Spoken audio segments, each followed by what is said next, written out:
Boys, this guy looks like a literal creep. You Donald, be quiet. This Rose fellow is still talking. Yeah, Donald, he's introducing us to the world of Pokemon and Galar. Yeah, whatever, Joe. But anyway, everyone, welcome to our new series. This is Pokemon Sword. We hope you'll enjoy it, so please remember to like and subscribe. Yeah, and some of you may have noticed a change in Donald and Joe's voices. Well, it's because we've had to change the software we use to generate the AI sound, so we hope you all don't mind. Yeah, that's why we may sound a little different, but anyway, we're still here making content and playing a new awesome game. Yeah, that aside, here we go, boys. And this time Joe will be playing through this game. I just hope we don't have to send the Pokemon we use in this series to therapy like Obama's team in Pokemon Ultra-Sun. Listen here, Donald, that was just one series where I played bad. And going forward, I don't want to hear any more comments about how bad or not I played through Ultra Sun, okay? I won't play like that trash bag Donnie, don't worry. But anyway, Leon gave us an awesome intro, and now we can go visit our character for the first time. Yeah, and as always, when we start a new series, Obama will be making comments on how hot our mom is, so how is she doing this time, Barry? Sadly, Donald, this mom isn't as great as the others we've come across, and that includes the Pixel moms, too. I think we should make a tier list of hot Pokemon moms boys. It'll be a great video. I absolutely think we should do that, Obama. What a great idea, and if Donald disagrees, then we can just ignore him. Yeah, nice try, Joe, but I won't be sanctioning that. There is no way you even have time for that list since you're doing all the editing and scripting for this series. Yeah, this series is going to be super fun, actually, so let's focus on this for now. And by the way, everyone, we already have our team for this series sorted, so we won't be taking suggestions this time, but feel free to let us know your favorite Galar Region Pokemon. Okay, this is officially the dumbest house we've ever had to live in, boys. It's just a goddamn straight line, and I still can't find my way around it. No, the worst thing is that god-awful backpack we have to lug around for this whole game. It's so ugly, holy hell. And it's also the color of a poo. So are you, Barry, but you don't see anyone complaining LMFAO, but anyway, jokes aside, I do agree that backpack is utter trash looking. We gotta get a new one. Could someone explain to me why this game got so much hate? Apart from the whole National Dex thing, it's not a bad game, and the graphics are amazing. Yeah, this outside do be looking very zesty, boys. The colors and the general vibe is straight fire. Yeah, and this sheep thing is trying to break through the gate there, Joseph. Are you gonna do anything about that? That Pokemon is called Wooloo Donald, and it's such a cutie pie. I even have a plush of it, which I sleep with every night in the White House. You know what, that literally doesn't surprise me at all, but anyway, we're here in Hop's house now. And sadly, his mom isn't a hottie either. Not gonna lie, I thought that was a man for a second, but nope. It's his mom. And their house is literally the same as ours, but all reversed. Yeah, well, that's called lazy designing, Donald, probably so they could get this game out as fast as possible. But anyway, boys, I need to head into town now so we can get our first Pokemon. This British landscape is pretty accurate if you ask me, except seeing the sun out here is a bit unnatural, so that's my only complaint so far along with our mom being ugly. Of course, that's your only real complaint, Barry, but check it out, boys. It's the champion Leon himself. And something I'd have liked to see in this game is a world tournament kind of deal like we have in Black and White 2. Nah, I'm sorry, guys, but the real main issue with this game is that Charizard being like 3 feet tall. What the hell were they thinking with that one?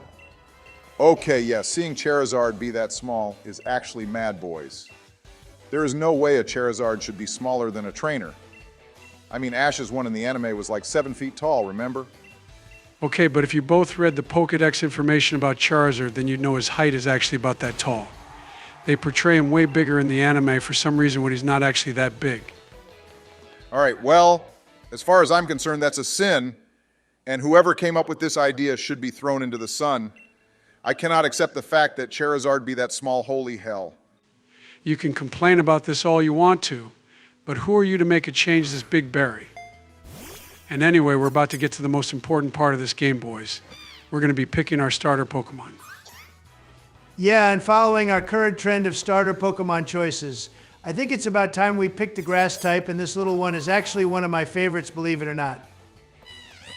Yeah, so as Donald just ruined for you all, we will be picking the grass type starter, which is something I wanted to surprise them all with, you fat oaf, but anyway, it is what it is.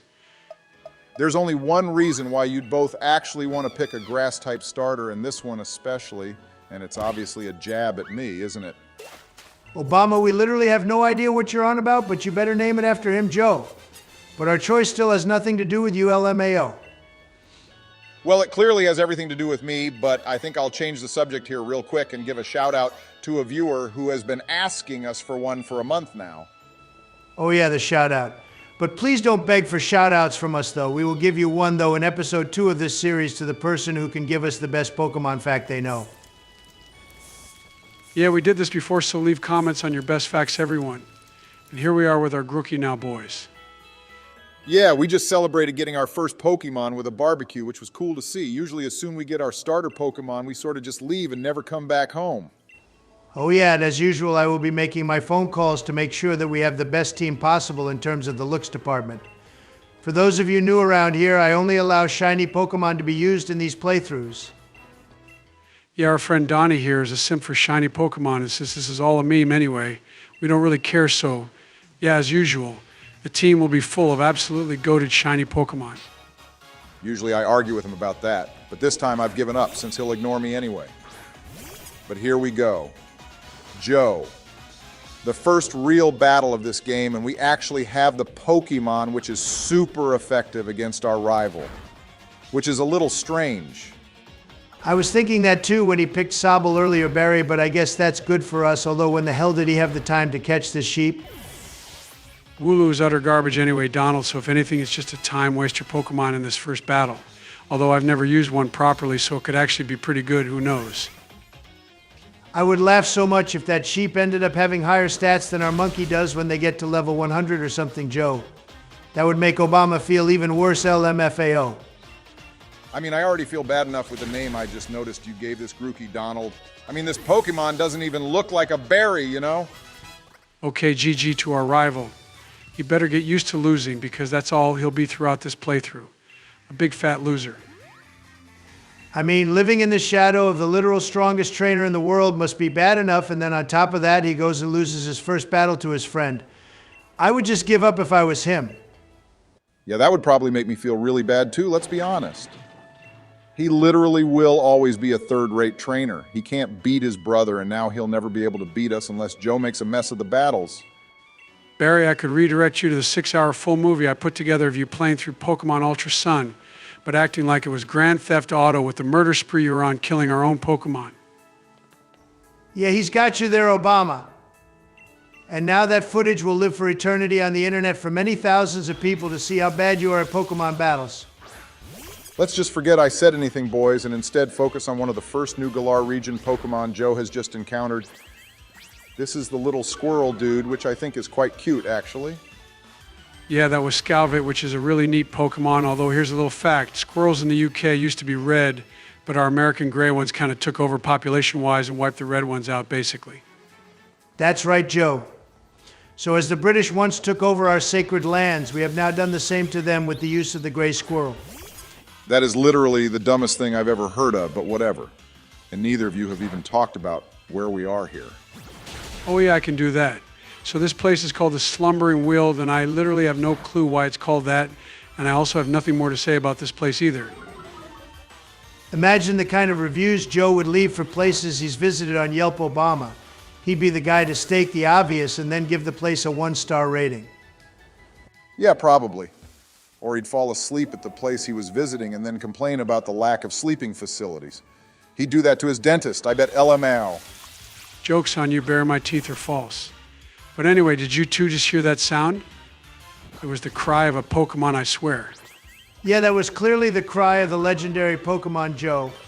Also, what do you two think about the legendaries in this game, of which there are technically 3 if you include Eternatus? From what I remember, Donald, the doggo Pokemons are pretty good in competitive play. I don't know much about Eternatus, though, since I've never really used it, but maybe the viewers can let us know if it's any good. And speaking of the devil, here is one of them now. I can't remember the name of this one since they both basically have the same goddamn name, but I do know this one is the Sword Fellow. Yeah, dumbass, because you're playing Pokemon Sword, so obviously it would be that. Plus, this one is my favorite out of the 2 anyway. The Shield one looks silly in my opinion. And now, for some reason, we're challenging it to a battle, but none of our moves are even having an effect on it. I doubt this is the actual Pokemon Donald. It's probably like a hallucination or something. I get many of those these days, actually. I'm pretty sure you've had those ever since you were Fetus Joe LMFAO, but anyway, this whole part of the game basically introduces us to the legendary, which is a new thing since every other game makes a point to show off the box legendaries in some super amazing way. Yeah, you make a good point there, Obama. I feel like the introduction to the legendary in this game was a bit underwhelming, to be honest. And then, of course, Leon shows up right as we get taken out by the ghost doggo. A bit late there, bro, and this guy's meant to be the strongest trainer in the world. He basically came over here to lecture us on how to be safe instead of saving us, but anyway, he's still probably one of my favorite champs, so I can't really complain. And do you two think we should use the legendary on our team, by the way? Now, Obama, the team we have planned is already goated to hell, and I'm sure the viewers will love it. It'll probably be one of my favorite teams to which we will use. All right, Donald, good shout. And also, that's probably the last time we'll see our mom again, too. And on that note, I think we should end the episode here, boys. We hope you enjoyed part 1 of our new series, everyone. So please remember to like and subscribe and consider joining our Patreon linked below if you want to help support the channel. Yeah, thanks for tuning in, everyone. We aim to get as many episodes out as fast as possible, but also don't want to get burned out, so please bear with us. Yo, boys, look who's back. It's Jizzy Joe Biden. The most gangster person you'll all ever meet, so go like and subscribe if you want to be as cool as me. Oh, great, and I thought this time he'd actually got rid of that ridiculous side, but here we are all over again, and he's actually playing the game too. Okay, yeah, before all that, I see you actually went and got a shiny Grookey Donald. And we had lots of viewer suggestions telling us to try get the grassy surge ability. So that should be useful too, actually. Yeah, so this little monkey dude should be able to help us beat this game, even though this game is so easy anyway. Also, you two, I believe we have a shout out to give to a viewer who gave us the best Pokemon facts. So who is it for this episode? Oh yeah, we'd like to shout out this person you can see on the screen right now. Turtwig was the first starter I picked in Gen 4. So I like this fact. And also Torterra is a goated Pokemon for sure. Yeah, so thanks to Kansas City for that fact. Please leave us more facts in the comments if this video for the chance to get a shout out in the next episode, everyone. Okay, so we've made it to the Pokemon lab now, boys. So well done, Jizzy Joe. Maybe you'll do better than normal Joe in this series. Yeah, and here is one hot AF character in the series, boys. This is Sonia, and she's a solid 10 out of 10 in my eyes. Keep your pants on, Obama. I think she's taken since I get the vibe that Sonia and Leon are a thing, maybe? At least it seems that way a little bit. Maybe I should introduce myself to her. I bet I could steal her off Leon boys, don't you two think? I highly, highly doubt that, Joe, you moron. She's obviously more into me than you. Why wouldn't she? I'm just such a cool guy and a really good and strong Pokemon trainer, too. Yeah, wait till we show her your entire 6-hour playthrough of Pokemon Ultra Sun Barry. She'd reject you faster than Joe asking a 20-year-old on a date LMFAO. Okay, I won't actually take offense to that because I'm Jizzy Joe today and not that other sleepy old fart. But anyway, I just got the Pokedex from that hot Gingeric boys, but now we have to go see some other professor. Before that, Joe, we're getting introduced to the Pokemon centers. And I like the style of the ones in the Galar region, actually. You can even buy coffee on the left there, Joe. This is a building I don't hope to spend much time in like you had to Obama in your last playthrough of Pokemon. I'm hoping Joe and Jizzy Joe have surpassed your level of skill. Well, I didn't spend as much time with him as you did Donald in the Alola region, but I hope to make more of an appearance in this series since I'll be the one playing for once, which should be great fun. Trust me, Jizzy Joe, we all had to go to therapy after Obama's playthrough, but let's forget about that horror now and make our way to see Professor Magnolia, whatever her name is. Oh great, here we are getting another tutorial on how to catch Pokemon, boys. It's not like we've played through about 5 games now at least. And Leon here thinks we're noobs or something.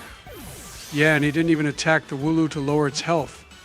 He just threw the Pokeball at it and somehow magically caught it, which is mad. Yeah, that was a bit weird and goes against everything we know about catching Pokemon. Actually, back in our day, you had to first lower the Pokemon's health or put a status condition on it. Putting sleep as the status effect on a Pokemon is actually the best one to use, Obama. I played around with a Pokemon catch rate calculator like a nerd and found that out. I'm sure I could have told you that without you having to mess around with a calculator first, Donald, but sure, whatever. I'm sure normal Joe would agree with that fact, though. And talking of Joe, glad he's not here right now because we're having our first official trainer battle other than the one with Hop from earlier. And this one is against a youngster. Yeah, and all he has is a stupid little squirrel again. I wonder if anyone actually used this Pokemon in a proper playthrough before. Hey, I can't believe they went and changed the youngster's name in this game, boys. Instead of Joey, this guy's called Jake, which is a sin. Yeah, wonder why they changed that. But anyway, that battle was a joke, like every battle on this route is going to be. And this one is against a lass who should be in school but isn't. Okay, I do have a small complaint about Grassy Surge, boys. I like the ability a lot, and it makes sense, but it takes so long to activate that this battle would normally be over if we didn't have it. It doesn't really matter, though, does it, Donald? Our Monkey Bay Berry here is super up, and nothing will stop him. Well, you do realize the first gym is a grass type one, Joe, so that battle could end up literally being a drag. We probably won't have anything super effective against grass by the time we get there, too. As long as normal Joe isn't playing, then I'm sure we'll be fine, Obama. But here we are, battling the new first route bug-type Pokemon in the Game Boys, and it's called Blip Bug. I think this guy's kind of cute. And plus, I really like him more because he's got that gold tint on him, just how I have a gold tint on myself right now. Joe, you literally have the opposite of a tint on you, dumbass. You have like 5 gold chains on your neck at once, and somehow you're able to keep good posture with all that crap on, too.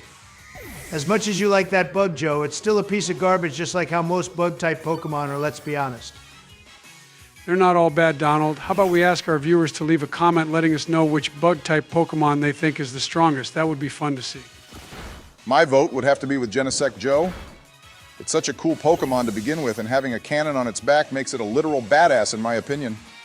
Genesect is cool, Barry, but I think Scizor is such a cool Pokemon, although the real proper answer to your question, Joseph, is Arceus with the insect plate on MLMAO. I was waiting for that response from you, Donald, but anyway, boys, I just made it to Professor Magnolia's house, I think. And I was hoping she could become one of my groupies, but after looking at her, I'm out.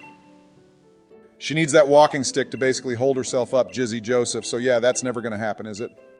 She's too busy doing research on Dynamax anyway, apparently. It seems that's the purpose of the professor in this region, although I think Professor Sycamore has the best research. Agreed, Joe. He was researching Mega Evolution in Kalos, and he could be discovering new ones in Pokemon Legends Z. Remember, boys, and maybe Flygon will finally get that Mega Evolution it deserves. All right, Jizzy Joe, looks like you got another battle to take part in to see if you're worthy of getting one of those Dynamax band things. And one thing I really like about all this is us not needing to go to a Pokemon Center to reuse Dynamax, unlike with terrestrializing. I'm about to cream this guy again anyway, Barry. Watch me destroy him and his dumb sheep Pokemon and whatever else he's probably caught now. Hop is one of the worst rivals in the entire series, I think, guys. Don't you all agree? He's never challenging, and his team is garbage at the end, too, if I remember correctly. Yeah, he has 3 Pokemon now, too, Joe. And we still only have our little monkey boy, and he'll still get destroyed, which would also make me want to give up if this ever happened to me. I mean, it did kind of happen to you for a straight 6 hours, Obama LMFAO. But that aside, I wonder what his new Pokemon will be. Here it is already being sent out, Donald. It's Rookidee, and this little guy is one of the fan favorites from this region, boys. We almost did actually plan to use one for this team, but sadly it won't be happening this time around. Yeah, this guy is meant to be a Raven or something when it fully evolves, and it only has 1 evolution stage instead of 2 like most of the bird Pokemon in the series except Swellow. Swellow needs more love too, since you brought him up, Joe. We made a poll a few weeks ago of everyone's favorite bird Pokemon, and Swellow came in dead last. Agreed, Donald. Swellow is goated, but we all know Talonflame is probably one of the best bird Pokemon in the series. I also like Star, Raptor, and Pidgeot since it can Mega Evolve. Okay, boys, I absolutely bodied this guy to hell and back, and he's still smiling. I guess that's some major positive vibes that he has going on. All I can care about is getting out Dynamax Band, Joe. Plus, I bet you'd look extra dapper with that white band on your wrist. It'll match your suit, too. Talking of clothes, I think we really need to visit a store and get rid of that ugly-ass backpack we have on and this silly red sweater, too. Plus, our trousers look ridiculous. Well, if you want to get the better clothes, Joe, then you'll need to wait until we get a few more gym badges, since I think we unlock more clothes the further we progress into the game.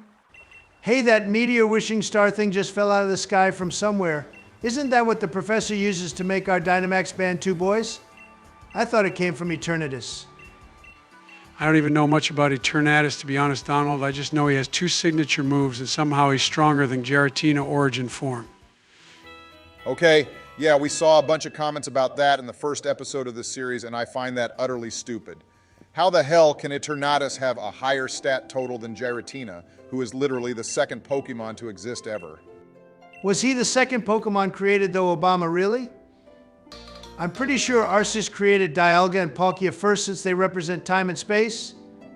Yeah, but Giratina represents antimatter, although I'm not sure if that's the proper term for him, but either way, it makes sense for him to be second. And then the other two came next. I don't really know what you two are on about, and I also don't give a shit either, and I think we're done here anyway, so it's time to leave. Is that before or after we get another catching tutorial from Hop? First his brother, and now him LMFAO. He was just explaining how you can sneak up on them and also move around them so they don't chase you, Joe. Something your other personality is very good at doing, but anyway, we need to head to Wedgehurst now.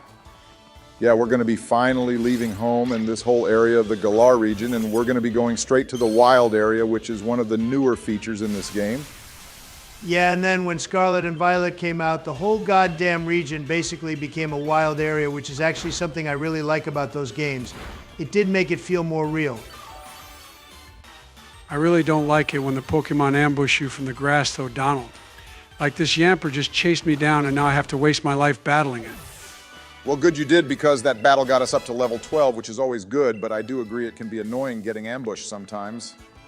I'd like to say the next few episodes will be longer than the first two. It's just getting out of this first area took a while, and we have been busy in real life, so we hope you all understand. Yeah, but we finally made it out that godforsaken wrote Donald and can finally get on board the train all the way to the wild area. The wild area is huge, but we won't be able to access the whole place right now, if I remember correctly, Joe. We need to get more badges from the gyms, and then I think more things will unlock for us.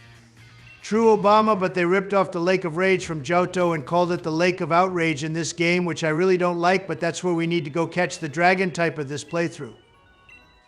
Oh God, our moms are solid 1 out of 10s in this game. What the hell happened? And are our fathers still in that Pokemon war or what? I did make that observation in the first episode about our mom's Joe. And I still have no idea why we don't have fathers in this game. Surely we should, since we did in Gen 3. And here we go, the adventure begins, boys. This is where the fun begins, but how about we close this episode for now? We hope you enjoyed it, so please remember to like and subscribe. Yeah, in part 3, we'll be exploring the wild area, and we may or may not have our second Pokemon for this playthrough, so make sure you all stay tuned for that. And if you want to help support the channel, then consider becoming a member. I prefer you playing instead of normal Joe, by the way. Maybe we could just keep Jizzy Joe around, don't you think, Donald? I don't like either of them, but I guess Jizzy Joe is the lesser of two evils, LMFAO. Okay, boys, what if I told you the area we're about to go in is why this game is so hated? Well, that's obviously not entirely true, Joe, but yeah, the trees in the wild area do be looking a bit off. But anyway, welcome back everyone to part 3 of Joe's Galar Region journey. Please remember to like the video and subscribe. And check out the newest member for our team, boys. This is Larvitar, who I've named Obsidian. Donald, why the hell did you get this Pokemon for our team when it's not even a Galar Region Pokemon? It's from Gen 2. Because, Barry, we've never had the chance to use this Pokemon, plus Tyranitar is goated to hell, and furthermore, Joe needs all the help he can get. So what's the issue, really? Hey, I'm all for it, so stop ruining this for me, Obama. Tyranitar is one of my all-time favorite Pokemon too, and Johto was the first region we visited when we started our channel. Okay, well, I'm sure everyone else will love to see shiny Tyranitar when it's fully evolved, and check it out, boys. The solid 10 Sonia is back on our screens, and she looks even more gorgeous. Yes, she do be looking very solid, Obama, like something else, but anyway, we're about to venture into the wild area for the first time, Joe, so be careful. Yeah, but the Pokemon in the beginning areas will be weak as hell, remember Donald, so I don't think I have anything to worry about right now, although we need to do a Dynamax battle for sure. Yeah, Joe, you need to find a max raid den in here. There's a bunch of them dotted around, so they should be easy enough to find. I was hoping to see more Pokemon walking around, but looks like we really have nothing to worry about here. Okay, this is the den we'll be heading into first, boys. I have no idea how this will go or how strong the Pokemon inside the den will be, but oh well. Okay. And we can actually invite friends in our friends list to join us, but since Joe has no friends, I guess we'll be battling with some random AI. Wow, this is a battle against a stupid bug thing. I was hoping for a Gigantamax Zekrom or something in here, but all we get is this shit. Were you actually expecting to find Zekrom in here, Joe? In a level 10 raid den? You really have lost the plot now, haven't you, dumbass? And this is going to be a disaster, I can already tell. We have nothing useful against this thing, and if you had been smart and chosen Score Bunny instead of the stupid monkey, we'd then have a better chance. Okay, yeah, this was maybe a mistake. We just got nuked by some mud attack by a bug. And now Obsidian is dead. Joe, what the hell are you doing, man? Now we can't even send out another Pokemon and just have to stand on the side like a little peasant cheering the other morons on. Yeah, this was a really big mistake, Joe. Maybe we should have come back later with stronger Pokemon, or you should have let me and Donald have a go. Look how stupid we look, Joe. And it's all because of you. You have made us look like a fool standing on the sidelines when we're meant to be the Pokemon champion. Well, the other three here are barely doing anything to help the situation, so I wouldn't say this is entirely my fault, boys. How about we give the shout out to one of our viewers instead? All right, fine. And the shout out for this video goes to the viewer you can all see on the screen right now. It's cool to know about Haxorus being the first Gen 5 Pokemon that was created, and something we didn't know either. Yeah, and that same viewer pointed out how Corvid Knight has 3 evolution stages, not 2 like Joe said it did in the last episode, The Idiot. Yeah, that was my bad, but I don't really know much about this gen. I don't even know the number of this gen is either, so yeah. Okay, well, in other news, this battle is somehow still going on even though we're back in it, but please post more comments about Pokemon facts for the chance to get a shout out in the next video. Oh my God, finally, this stupid battle is over, and please never enter another den until you're ready, Joe. This was such a waste of time and an embarrassment, too. Okay, but did you see the amount of candies we got from McDonald? I can use them to level up our team now, which should help us with the next battle. Joe, you better not waste those candies on something stupid. And also, holy hell, you just found a female combi too. Those are super rare, Joe. Yeah, it's cool and all, but has anyone actually ever used a Vespiquen? I mean, probably not. And also, there should be a Vespiking too. Kings are just better than queens. Queens are the most powerful piece in chess, Donald. And also, there is only queen bees too, not king ones. And I should care about all that because of what exactly? Anyway, my point still stands, and I'm sure there is someone who will agree with me, although Vespiquen is not bad actually, if I'm being honest. Boys, I keep finding these Watt things and I have no idea what they're for or how I should use them. Does anyone have any ideas? I have no idea, Joe, but I'm sure a kind viewer will let us know how those Watt things work. You keep finding, but I doubt it's important to be honest. Yeah, it's probably not important, Joseph, and look, we actually made it to the first major city of this game too, boys. This is also where our first gym battle will be, isn't it? Actually, Donald, I think this is where the Fire Gym leader fellow is going to be based. The first gym in this game is actually a grass type, which we have nothing good against. Grass is like the little peasant typing to Obama. Just watch me slay that gym leader, whoever he is. This city has the industrial Victorian kind of style vibes, don't you both think? I do be liking how this place looks and feels a lot. Maybe we'll see Jack the Ripper here, LMAO. I hope not, Donald, but we have run into the hot goddess again, Sonia. She makes me very thirsty if it was already apparent. But anyway, I'd like to have a conversation about how the gym leaders in the Galar region are like the least memorable ever. Hey, that's a very good point, Obama. The gym leaders in this region barely got any screen time in the anime except like Bee and Alistair, but the others just got ditched kinda. Don't forget Rayan too, though, Joe. That guy is said to be as strong as Leon almost, which means he's probably stronger than every other champion too. I think a battle of Raihan versus Volkner would be super cool to watch, boys, don't you think? I mean, Volkner was so strong that it made him bored and depressed. I think that's his fault, though, for not pushing himself. I mean, he could have gone off to find some stronger trainers to battle because there's always someone stronger, remember. True, he could have. Joe and Volkner did say if he beat us in Gen 4, then he'd leave the gym and go take on the Elite Four, which I bet he could have beaten as well, actually. Hey, Leon just gave us a pretty neat item, Joe, so you should stick that on Grookey. That Miracle Seed boosts the power of grass-type moves, although it won't be useful until we battle Nessa, who's the water-type leader. Oh, hey, Joe, this is the part of the game where we get our gym challenge outfit, and we get to choose what number we want on the back of it. Oh, if that's the case, then I have the perfect number. He. You guys will absolutely love this. Oh, for the love of God, Joe, don't put 69 on our shirt and then knowing our luck we'll get canceled for it. Hey, I did think about that for a little bit, Obama, but decided against it, so instead you can see what number I'll put on our shirt. I bet it will still be something stupid, but either way, let's see this then, Joe. And I like the fact that in this game, it's like we're not the only ones taking on the gyms, but lots of other people are too. Okay, Joe, you have gone and picked the number 81. I have no idea what that's a reference to. So is it your IQ or something? Yeah, very funny, Obama, but no, I'm not even going to tell you what it's a reference to so people can comment below if they want. And I want to see if anyone knows. It's not even a big deal anyway. Another good thing about this is we get to stay in the fanciest hotels for free, Joe, because you're taking part in the gym challenge.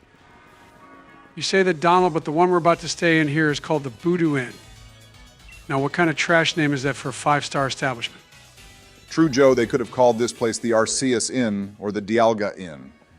That would be much more fitting for such a luxurious place, but instead they go with Voodoo. Hey, Obama, here's another chance for you to start sipping out again since Sonia has showed up, and she's going on about some boring history crap to do with the Galar Region. She's talking about the legend of the Sword and Shield Donald, which everyone seems to think is a person, but it's clearly a Pokemon. I mean, they goddamn thing is the box art on the front of the game. Obama, you moron, they can't see the box art, can they? They don't even know this is all a simulation as well. But more importantly than all that, this is our first introduction to the evil team in this game, boys. And wow, we're jumping right into a battle with them too. So everyone, this is Team Yell, and basically I have no idea what the point of them even is. It's like Game Freak just came up with this team because they need to have a team in every game. Yeah, you're probably right about that, Joseph, and I think since Gen 5, every team after that has just gotten worse and worse. Team Plasma was the last team where you felt they were actually evil and could do some real damage. Yeah, Getsus was just downright evil. Remember in the Ultra Sun post game, he just literally beat up Lily and pushed her over. That was child abuse as far as I'm concerned. Hey, this Larvitar little dude is so awesome, Donald. Thanks for adding him to our team. So far, he's one-shotting everything, although is he even supposed to have this move yet? Joe, stop getting caught up in the details and just enjoy the damn Pokemon, will you please? When it's fully evolved, our little Larvitar is going to be one of the MVPs, that's for sure. For God's sake, how many of these battles is there even going to be boys? It's like these guys never end and just keep appearing to battle us, and I don't even know why. They're doing all this nonsense to try stall us from participating Obama so their leader can win. I think her name is Marnie, and she's not even bad, to be honest. At least in the anime, she wasn't. Yeah, Marty is pretty chill, not gonna lie. And her brother is that dark-type gym leader, which I think we'll be encountering later on, boys. Pierce or something is his name, I think. Yeah, he's pretty neat, too. Got nothing bad to say about him, and his team is quite solid as well, although there isn't many dark-type gym leaders in the series, is there?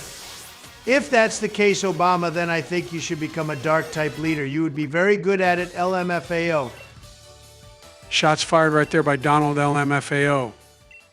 But anyway, I think that's all those Team Yell Grunts beat for now, I hope anyway. I wonder if they'll be doing anything evil like a proper team. I'm going to pretend I didn't hear any of that, YouTube, but yeah, for now, Joe. That's Team Yell dealt with, and even Marnie showed up in the end to see what all the fuss was about. This Pokemon game really takes a long time for us to actually start battling, doesn't it, boys? I mean, take Gen 4, for example. By this point, we'd probably already be in Eterna City and beaten the gym there, too. Yeah, and in those games, I wasn't getting as lost as I am now, but I'm also not really reading the dialogue boxes properly, am I? Well, in your defense, Joe, I think this game can be a little confusing on where to go sometimes, but they make up for that with some of the easiest battles ever. I mean, even the battle tower at the end of the game is a joke. Okay, Joe, now all the drama has been dealt with in this dumb hotel. We can head straight to the stadium and start the inauguration of the Battle Gym Challenge. Okay, fine, but we're still not actually having a gym battle yet, remember. I don't even care about some stupid inauguration. I already have to attend a bunch of those as president. Hey, Joe, when we start visiting the other stadiums, you'll see a human Pokeball guy just standing about, and if you talk to him, you'll get super rare balls. Okay, we're about to change into our Gym Challenge outfit, Joe, and look, they even zoomed in on your stupid 81 on the back of your shirt. And I still don't know what that means. Yeah, and you probably never will, but hey, look, it's that Rose fellow again, boys, and his assistant person. I guess since he's the chairman, he's going to be funding everything. Yeah, but I bet I'm still richer than he is, Joe. And I have a better hairstyle, but you guys will probably say something like how that's debatable. Yeah, that is very debatable, Donald, but either way, you aren't imprisoning a legendary Pokemon in your basement like this psychopath is. So I'd say Rose is a lot worse than you are. Hey, look, all the gym leaders of this place are getting a really cool Avengers-style entrance, whilst all I get is a stupid white t-shirt with my age on the back of it. So that's what that number means, Joe? It's your stupid age, seriously? Well, I think that being your IQ suits you a lot better, LMRO. I literally can't remember half these guys' names except that hot one and Royan, and then there's Opal, who is, how should we say, a little eccentric. Opal is a real G, Donald. She's like the gangster of all gangsters, and she also loves the color pink, too. Actually, her favorite color is purple, but sure, whatever. Anyway, look, you also got your Avengers-style entrance too, Joe, so you should be happy now, right? I would hardly call that an entrance, Obama. It was like 5 seconds long, and we didn't even get an introduction like all the gym leaders did, which is a bit rude. Well, that's because we're a nobody right now, Donald, and we need to work hard and beat all the gyms so that we can become a somebody, isn't it? That's one way to put it, Joe, and look, that Rose dude even spoke to us directly. He must be impressed since we have Leon vouching for us or something like that, I guess. Okay, well, with that, boys, our gym challenge has officially started, hasn't it? And we can now head towards Tuffield or whatever that town is called where the first gym leader is located. Yeah, so this map follows a clock, kind of, so we're basically going to be heading clockwise all the way around the area and battle each gym as they come. And another cool thing is we get to use Fly right off the bat in this game, boys. And it's not even a HM anymore either. We basically have taxis, which are flown about by that Corviknight Pokemon. Yeah, that sure does make traveling more bearable, although this map is rather big compared to the other regions, I think, so it only makes sense for them to let us use Fly right now. And before we end this episode, boys, it looks like Hop wants to get more depressed and lose another Pokemon battle for some reason. I mean, I don't know why he still hasn't given up yet, the fool. Well, our team and his one are basically the same level, so this should be close, although I think we have the stronger Pokemon overall. Plus, them being shiny makes them stronger in my eyes. The fact that he still insists on using the sheep and thinks he'll beat Leon with it makes no sense. Although I remember in the anime, Sonya said Hop had an illness or something, so maybe it messed with his head. Yeah, Donald, I think you should stop right there with those comments before you offend someone. But anyway, he's still trash and gonna lose. With his current team, yeah, for sure. I can't remember if he'll use any pseudo-legends or not, but I think he does end up using the other legendary by the end of the game, Joe.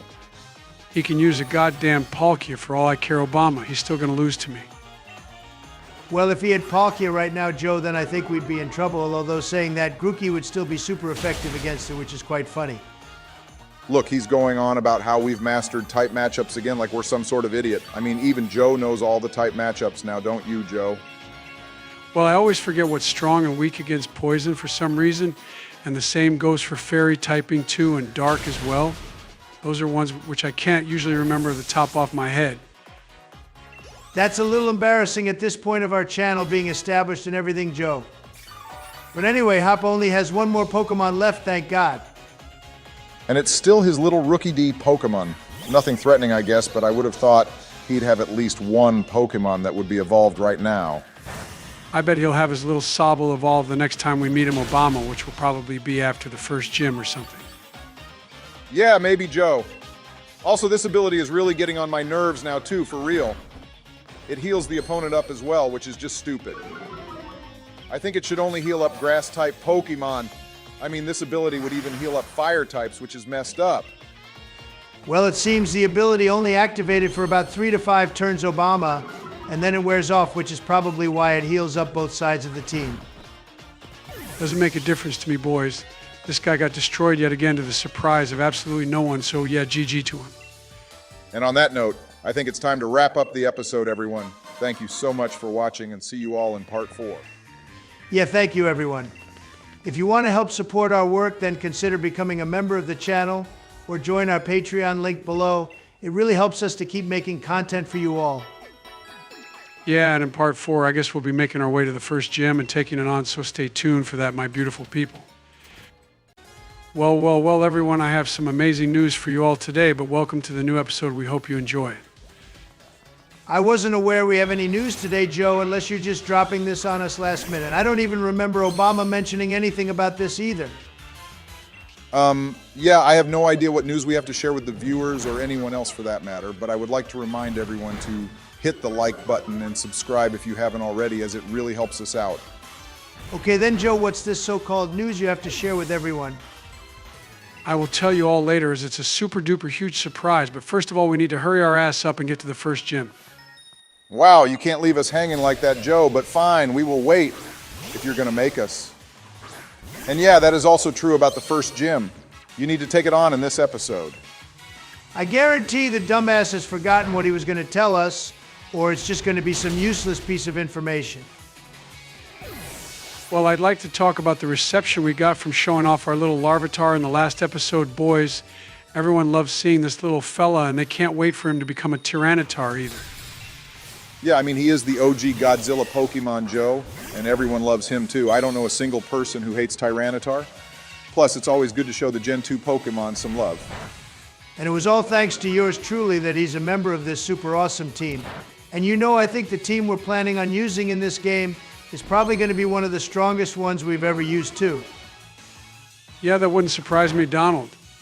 Although I don't think it will be the actual strongest. I mean, in our Pokemon Platinum playthrough, you decided to use Arceus, and there is nothing technically stronger than him. That's true, Joe, and then in our Omega Ruby playthrough, we used Mega Rayquaza in the end, which absolutely destroyed everything that came its way. Yeah, but those are just single Pokemon, boys. I'm talking about our team as a whole being the strongest, which I think this one has the potential to be. Well, we won't be using the Legendary in this game, Donald, unlike some of the other playthroughs we've done where we have used them, especially the goated ones like Giratina. Okay, this trainer took way longer than it should have to beat. I think our team needs a lot of training, actually, boys, before we battle the first gym. I mean, Larvitar is weak to grass, remember. Nah, Joe, don't worry, you'll be fine. Just make sure to use healing items if you need them, unlike our resident moron here being Obama, who didn't do anything useful in Ultra Sun. Sorry, Donald, I didn't hear anything you just said. I was too busy staring at the goddess on our screen right now. I swear, every time she appears, she becomes even more gorgeous. I bet you make Michael feel very sad with the way you talk about Sonia Berry LMFAO. I wonder if she knows about this. She doesn't even watch our videos, to be honest, Joe, so I have nothing to worry about right now. Oh, now we have something to use against you, Obama LMAO. If at any point you piss me or Joe off, then we'll have to speed dial Michael and make sure she knows you're in love with some polygons in the shape of a person. Go ahead, Donald. I made sure you were blocked on her phone after you sent voice recordings of yourself to her breathing heavily that one time. Hey, that was a butt dial. I told you that, so stop spreading misinformation, bro. Anyway, check it out, boys. We've made it to this tunnel thing, which I suppose is meant to be a cave. Yeah, this place is full of rock types, which means our Obama monkey Pokemon will actually do pretty well here, Donald LMFAO. Yeah, still don't appreciate that sentiment, but what I do like about this place is that Rockfire Coal Pokemon thing rolling around on the railway tracks. It's a neat little detail they've added in, don't you all think?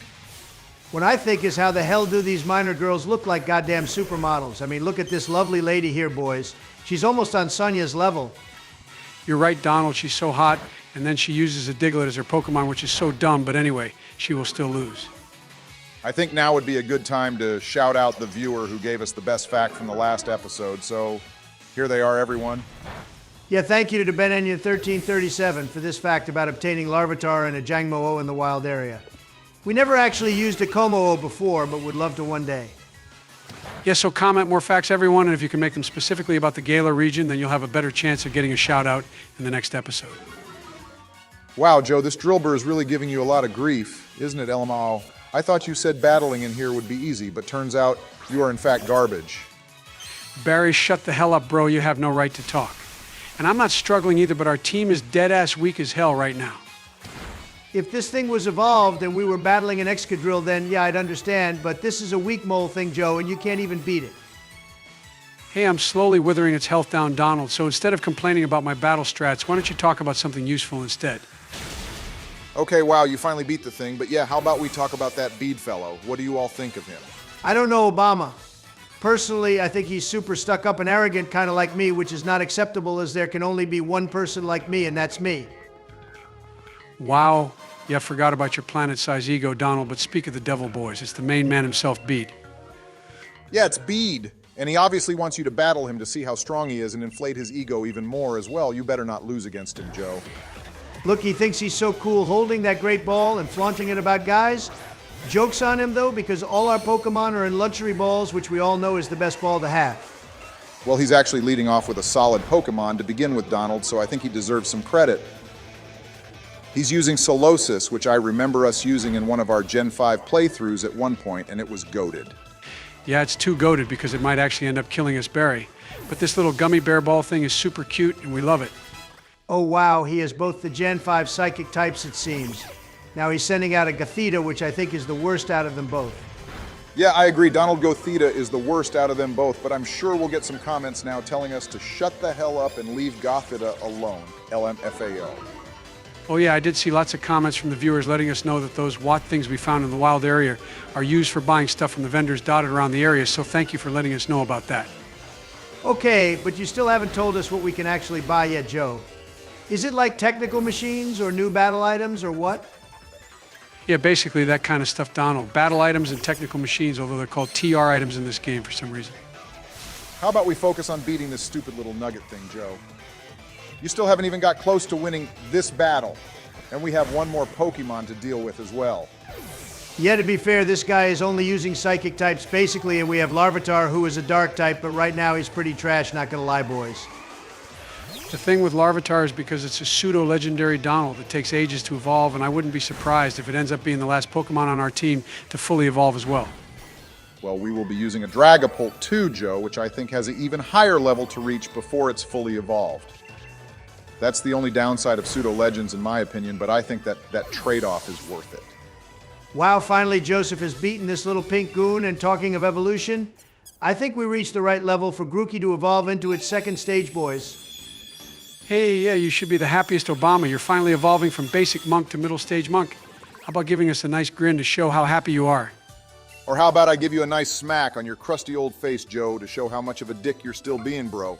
Well, this might make you feel better, Barry, because I think the end of this cave system is just there now, which means Joe can finally get ready to take on the first gym leader in Galar. I was doing some research on him, and I'm feeling even less confident about this battle, boys. The thing about the Galar region is the gym leaders didn't unlock Mega Evolution until like the 4th gym, but here they get Dynamax right off the bat. Well, yeah, but it's balanced, Joe, because you also get to use Dynamax, so stop being a little girl and crying about the first battle and just get your ass there and get it done. Oh yeah, we will need to come back to that patch of grass later, Joe, because you can catch Eevee in there, and we need one for this playthrough. Yeah, I'm still anxious about this battle, Donald, to worry about that right now. So how about you deal with it later instead, since you'll get a shiny one anyway? Yeah, let him focus on this gym battle first, Donald. It's also the first one of this game, so I would rather he win on his first try and then worry about Eevee after. But what evolution are you planning on using anyway? That is going to have to be a big surprise, Obama, but all will be revealed in the next couple of episodes, I assume. Anyway, the guy we ran into here is the gym leader, Joe. And he looks like a 4 years drawing. Yeah, he literally does look like a 4-year-old draw him, and he didn't even have a nose, for God's sake. He just had spots where his nose should be, which means this guy's a mouth breather. And he's probably going to destroy us now you've gone and insulted him, Joe. But a thing with this game is you can't just go battle the gym leader. We first have to do a puzzle, if I remember correctly. Actually, Obama, before we even head to the gym, we have to follow this stupid Yamper. And I feel like this Pokemon and Fido from Gen 9 are pretty much the same Pokemon you know. Oh yeah, I forgot Sonia has a Yamper, so I guess this one was hers. You can't insult it now, Donald, because it's Sonia's and we worship her, remember? Hey, look, someone sketched a drawing of Joe in the ground over there, Barry LMFAO. And they even gave him a tail, too. So funny, Donald, but I'm not that old, just FYI. And we're here to investigate it too, because it's part of the Galar Region mythology, I guess, but no one has a clue what it means. Well, technically speaking, Obama and myself do know what it means, Joe, since we've played this before. So we could drop the spoiler bomb on you if you like. Yeah, those aren't the type of bombs Obama usually drops, is it, Donald? But anyway, I can finally head into the gym now, boys, and take it on. And this guy is about to feel the power of my Pokemon in their noses. Yeah, that is a bit weird, actually, Joe. You make a good point. Even our Pokemon have a nose, but this human fellow doesn't. I bet he snores too in his sleep. Hey, Joe, you ran past the Pokeball guy. Remember I told you about them? They give out free rare balls if you talk to them at every gym, so don't forget to do that. Oh yeah, we asked you all to guess what the 81 on Joe's shirt means in this game. And it's because at the time of this recording, he's currently 81 years young, the old boy. Okay, you two, time to focus. I've made it into the gym, and it seems our first puzzle here is to herd all the Wooloo into the fences to move on to the next section. Well, this should be interesting with your arthritis hands and fingers, Joe. This puzzle requires quick movements and methodical thinking, none of which you have. Oh yeah, what was that then, Donald? I just herded all those Wooloo into that fence faster than I herded youngster Joey into Okay, mine. for the love of God, don't finish that sentence, Joseph, and get on with the next puzzle, please, holy hell. Yeah, anyway, I'll pretend that never happened and instead compliment you, Joe, for doing so amazing in this puzzle. Yeah, change the subject, Donald LMAO. And now we have our first trainer battle in here, boys, and I take it these guys are supposed to be taking part in this puzzle too. Yeah, they're taking part in the gym challenge battles as a whole, Joe, and if you beat them, then I guess they're knocked out of the competition and won't get to battle the gym leader. Okay, this is going to end real bad, Joe. The trainers in here are already higher level than us, and on top of that, they have super effective moves against us too, so we're going to lose big time. Nah, Donald cut it out with the negative vibes, bro. I shall go this, plus Barry gave me a prep talk too. Obsidian and the monkey will carry us. Joe, you're literally using tackle, which is like the weakest move ever to get us through this gym. How is this going to end well? I take back my pep talk, or whatever it was I said earlier. Yeah, Joe, sorry, but using tackle in here is a big mistake, dude. We should have caught one of those fire-type Pokemon from earlier that resemble the Coles. No, Donald, we won't be making this easier for ourselves. And anyway, I can use the old switcheroo strat to swap one Pokemon out if the other is about to die.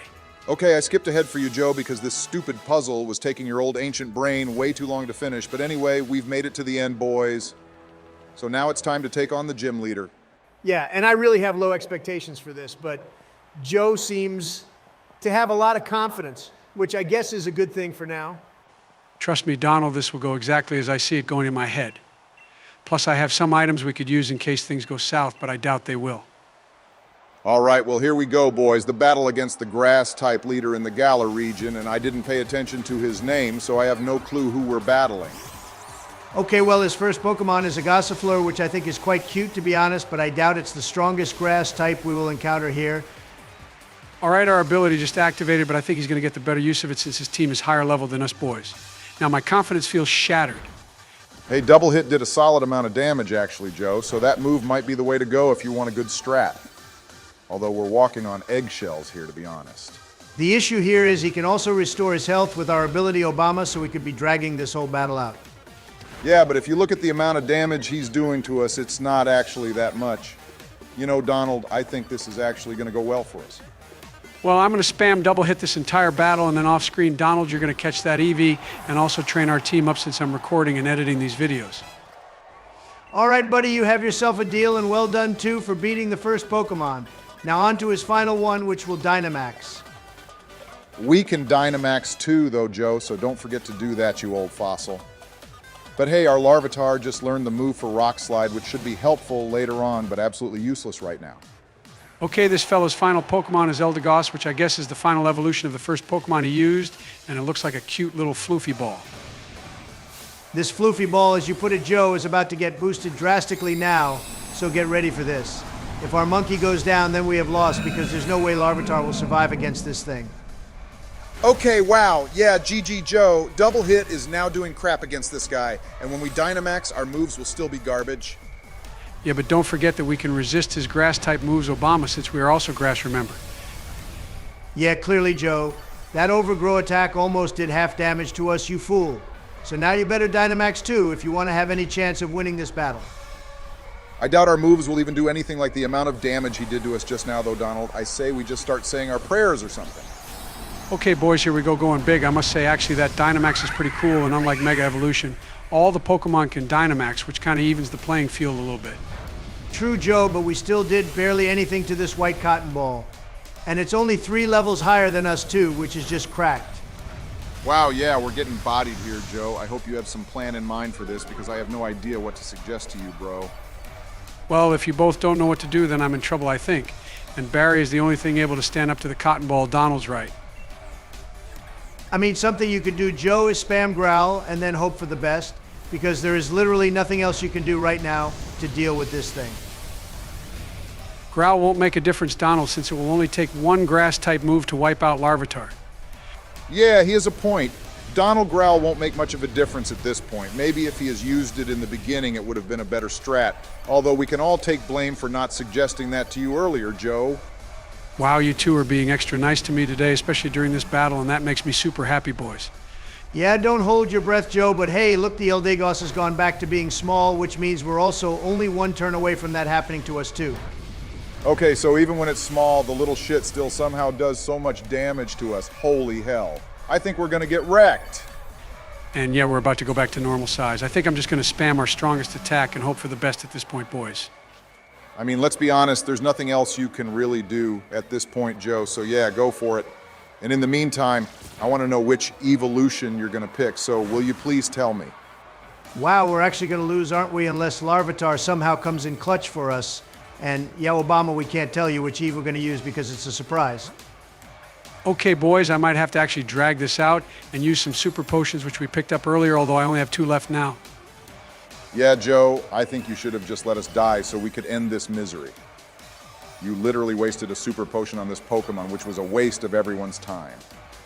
Well, in other news, I can tell you that we will be using the best Eevee type, actually Obama, only because its shiny is the best, which should be the biggest clue to which one we're using. Yeah, Donald, how about you stop giving away information like that and ruining the surprise for everyone? You need to find another topic to talk about. Well, I could talk about how much of an embarrassment you're being right now, Joe, but then you'd start having a meltdown.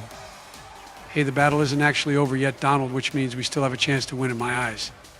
Go get your eyes tested then, Joe, because you have definitely lost this, and there's no way you're gonna win. Sorry, dude. This stupid grass type hasn't even been using grass type moves. The cotton ball has basically been spamming around this entire time. Okay, yeah, we're in trouble, boys. Obsidian has like 5 health points left, and I can't see this battle ending well, and it was our first one, too. So basically what this has shown everyone is the fact that using shiny Pokemon doesn't mean we're always gonna win, isn't it, Donald? Hey, don't bring me into this, Barry. Joe's the one playing, remember, and all I did was bring home the Pokemon to use, both of which are actually strong when an imbecile isn't the one using them. Okay, well, on that depressing note, thank you for watching, everyone. Please remember to like and subscribe, and next time I'll be back with a stronger team. Seriously, what an idiot you have been today, Joseph. All right, boys, look who's back. I heard from my other persona that I lost the first gym battle, so Jizzy Joe Biden is here to beat this sheep man to a pulp. Also, like and subscribe, everyone. Oh, great, that so-called gangster rapper is back, everyone. Well, Jizzy Joe, you're right. Your other personality royally messed up our first gym battle, so I hope you do better. Yeah, we shall see how this goes, boys. Anyway, Donald, I hope you also managed to get that new Pokemon we talked about in the last episode. It's actually a special Pokemon one of our members wanted. Well, Barry, you'll have to wait and see what happens. But yeah, I think most people already guessed who it would be, but we still won't be giving it away just yet. Wow, so you guys actually lost to this fool. He doesn't even have a nose, and also you couldn't put your 3 dumbass brains together to come up with a proper strat to beat this guy? Well, technically, Joe, you were also involved in this battle too, and you're the biggest dumbass out of us all, so yeah, bro, don't blame Donald and myself. You better watch your mouth, you banana head. I'll make sure to rename you Prime Ape if you keep that sass up with me. All right, Jizzy Joe, let's see how well this battle goes now. What plan or strategy do you have in mind to deal with this guy? Well, we did some training off screen to get our team a little higher level because this guy's Dynamax Pokemon destroyed us apparently, and also using a Larvitar in this place was not a big brain move. Well, there's only 2 gyms where using Larvitar is bad idea, Joe, and that's this one we're in right now, and then Nessa's one, which is the water-type gym. Yeah, true, Obama. But back to this battle, Jizzy Joe. This guy likes to use normal-type moves more than he does grass-type ones, so keep that in mind. No worries, Big D. This first Pokemon is already dead thanks to us being level 24 now and using double hit, which can hit twice because it's called double hit. Wow, no shit, Joe, you fool. But anyway, well done, except his first Pokemon was never the issue to begin with. But anyway, let's get this done with. Okay, so this is the newest Pokemon we have for the team, then I guess Donald. A shiny, but hang on, I don't even know what we're supposed to evolve this guy into. Well, I can't tell you that right now, Joe, since we're live, but your other persona knows. Plus, it's going to be a surprise for everyone later. Okay, Jizzy Joseph, the plan right now is to Dynamax this Pokemon and smash that stupid Cotton Ball Pokemon into oblivion.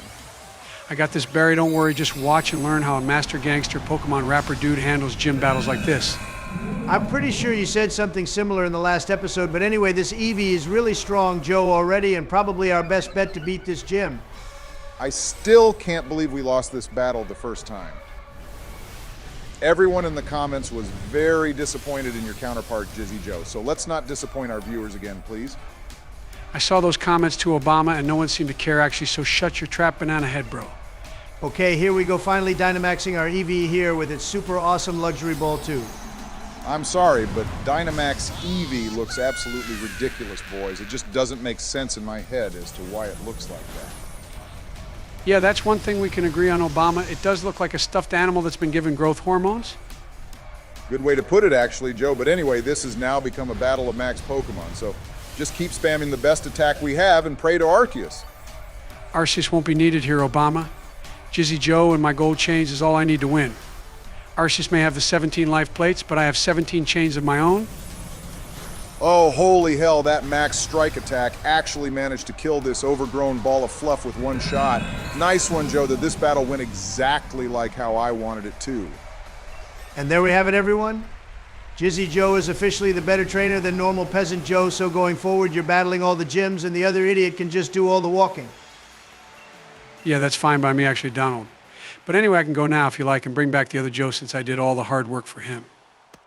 Nah, I think you should stay. I've had enough of that pea brain for a few episodes. Also, I'd like to point out that the badges in this game fit together like a puzzle. Yeah, the badges are perfect for someone like Joe who enjoys the age demographic of a youngster Joey. But anyway, good stuff beating the first gym, Jizzy Joe, and yeah, please stay. No problems, boys. I will stick around for the time being. And I guess now we can make our way towards the next town where I can destroy that gym leader too. I'd love to give you some information on the next gym leader, but I can't remember for the life of me who it is, Joe, so you're probably going to go in blind. I mean, we could just Google it and then tell Jizzy Joe who it is, Donald, but I guess that would be no fun. Yeah, that is no fun, Obama. I don't want you or anyone to ruin the game for me since I haven't played it before. By the time we get to the next gym, Joe, we'll have a much stronger team anyway. So I think from here on in, the gym leaders might as well do what Volker did in the anime and just give us their badges LMFAO. Volkner gave out badges willy-nilly because he was so strong and bored of winning all the time. But the gym leaders in Galar are just weak to begin with. So they have no right to hand out badges, Donald. Hey, look, you two, we're battling these reporter people, which is exactly like the ones in the Hoenn region, and then when we inevitably beat them, they put us on the TV. Oh yeah, I remember them, Joe. They were Gaby and that other fellow who isn't even important, but anyway, they have a Helioptile and a Clink. Yeah, Clink is an interesting Pokemon from Gen 5, I think. It's basically a bunch of cogs, and I have personally never used one and probably never will. Well, our Larvitar here is the perfect little Pokemon to use against these two electric types, and for once it's actually doing something useful. And this Tantrum move it is now is really strong. Yeah, I don't particularly want them to put us on TV in this game, though, Jizzy Joe, so if you don't mind, don't talk to them again. All right, well, this building here is interesting, boys, because I think it's one of the many breeding facilities in the Galar region where we can leave Pokemon, and they will get trained for us. Wait a sec, so you're saying we can just dump all our Pokemon in that place and the people inside will do all the training for us? And we don't need to even do anything? Oh, great, it's Team Yell again. And no, Donald, it doesn't work exactly like that. They will train our Pokemon up, but to get to level 100, you would need to take like 1,000,000 steps in the game. Well, that's fine, Obama, because we have our resident moron being Joe, and we can tell him he gets a tub of ice cream if he takes 1,000,000 steps for us. Yeah, you better not be talking about me, you moldy old turnip, Donald. I am far above the desire for ice cream. Thank you very much. Yeah, did you forget that Jizzy Joe is with us, Donald, and not the other one? But anyway, Team Yell here wanted to act like a bunch of trolls and block this bridge off. These guys are definitely the worst team in the game, and I bet everyone would agree. Also, leave a comment letting us know which evil team you would join and why. I would join Team Galactic so I could have a cool hair color like those folks have, although Team Flare has red hair as their thing, which I think would suit me too. Oh yeah, hold that thought, Donald. This fellow just gave us the Rotom bike, which is the cool new bike system in this game in which a Rotom has basically possessed the bicycle. Wait, so does that mean that Rotom now has a bike form we could use in battle? And also, how comes we never get to use the Pokedex Rotom in battle either? That would be so funny. What isn't funny, Joe, is another battle with this idiot. It's like the guy can't even take a hint about being a trash Pokemon trainer who should have just stayed in his house. Well, to be fair to him, Donald, he has probably got stronger now and evolved some of his own Pokemon like we have. So let's see how he does this time. Yeah, we actually also have a semi-decent move now being Razor Leaf for our monkey Pokemon guys, which should make using this guy somewhat bearable now. Hey, did you know that we made a poll last week about the best grass-type starter? And pretty much everyone said that Rillaboom is the best grass-type starter Pokemon there is? Yeah, that was something I never really knew, to be honest, Donald, but since we're going to be using one in this playthrough, it'll be nice to see if that statement is true. This guy has pretty much got a fully evolved Team Obama, so you were right about that, although you were wrong about him being strong. A paper bag would be stronger than this punk. Yeah, that's probably true, Joe, but you didn't need to be that harsh to the poor guy LMFAO. I wonder if they'll ever release a game in which the rival will be a proper tough challenge. I can't remember the last rival which we faced who was somewhat difficult, except maybe Silver or Blue. Well, it will never be this guy Barry, and he just said he's going to be sending out his ace Pokemon, which is weak to us, so what's so ace about it then? The only thing that makes this Pokemon his ace on Joe is the fact that it's lost more battles than any of his other ones. And that's about it. Yep, I don't think anyone will deny that point, Donald, and on that note, the loser has just lost yet another battle. Wow, and he just gave us the item he probably needs more than we do right now. Seriously, this guy has less brain cells than the other Joe. Well, at least we get a nice view of where I think we will be heading next, boys. That is another thing I like about this game, which is the scenery can be quite pleasant on occasion. I can tell you where the scenery definitely will be pleasant, Donald. And that's in the town we're heading to next, because the gym leader here is a supermodel and she's straight up fire. I see Obama's hitting on every female that's hot in this game, which I thought was my thing to do, but anyway, it's nice to see him breaking out of his shell. Your age demographic is either 70 plus or below 10 Jizzy Joe, depending on which persona of yours is currently inhabiting your frailly old body. Damn, check it out, boys. Rose, or whatever his name is actually looking fire right now, too, with his shorts and shades on, and he has that little strand of hair on the side of his face, which is so cute. I can't believe you're basically hitting on Rose now, too, Donald. What on earth has happened to the both of you? Okay, well, even I wouldn't go that far, Jizzy Joe, but each to their own, I guess. Let Donald like whoever he likes and hurry your ass up so we can go see who I like. I know exactly why you like Nessa Barry, but I won't say anything further than that, LMFAO. Yeah, you damn well better not say anything further than that, Donald, before I give you a good old smack with Joe's crusty old hands. Well, here she is, Obama. The love of your life, who I thought was Sonia, by the way, but I guess you need more than one chick in your life. And she's already given us her league card, boys. I am so in now, and you better not lose to her either, Joe. We got to show off how strong we are. So if we win then, Barry, she'll be impressed with Jizzy Joe and not you, dumbass. You didn't think about that, did you? Trust me, Donald. I know what I'm doing. Nessa and I are more alike than that old fossil wrapper is. Anyway, I will tell you this gym puzzle is very annoying, Joe. This will be a cool episode then, boys, because we're going to be battling two gym leaders in one go. And the first was grass, this one is water, and then I take it the next gym will be a fire type one. Yeah, that's actually true, Joe, but I can't remember who's after that. Not that it's really important, since going forward we'll be crushing everyone. Okay, Joe, so with this puzzle, you got to turn off the water from flowing in the pipes, which are blocking the path. But then again, if this takes too long, we can just cut bits out. Apparently that first gym puzzle was hurting a bunch of sheep, which my counterpart did so easily, so how hard can this puzzle be? We shall see, Jizzy Joe, because this puzzle is actually really, really annoying, so yeah, it probably won't be fun. At least we know we have some advantage in this gym, though, unlike that first one, which we shall never speak of again, I think. Well, it helps when the people here are just using trash Pokemon like this little tadpole thing. I mean, I like Seismitoad, but Timpole is just garbage. At the end of the day, Joe, it's all free experience, isn't it? So no need to complain about it. Plus, with the training we did earlier, we should be fine regardless now. Looks like Jizzy Joe's little brain is working hard in solving these puzzles. Also, boys, I have been getting requests that we use Eternatus for our team since we said we wouldn't be using the box legendary. What do you both think?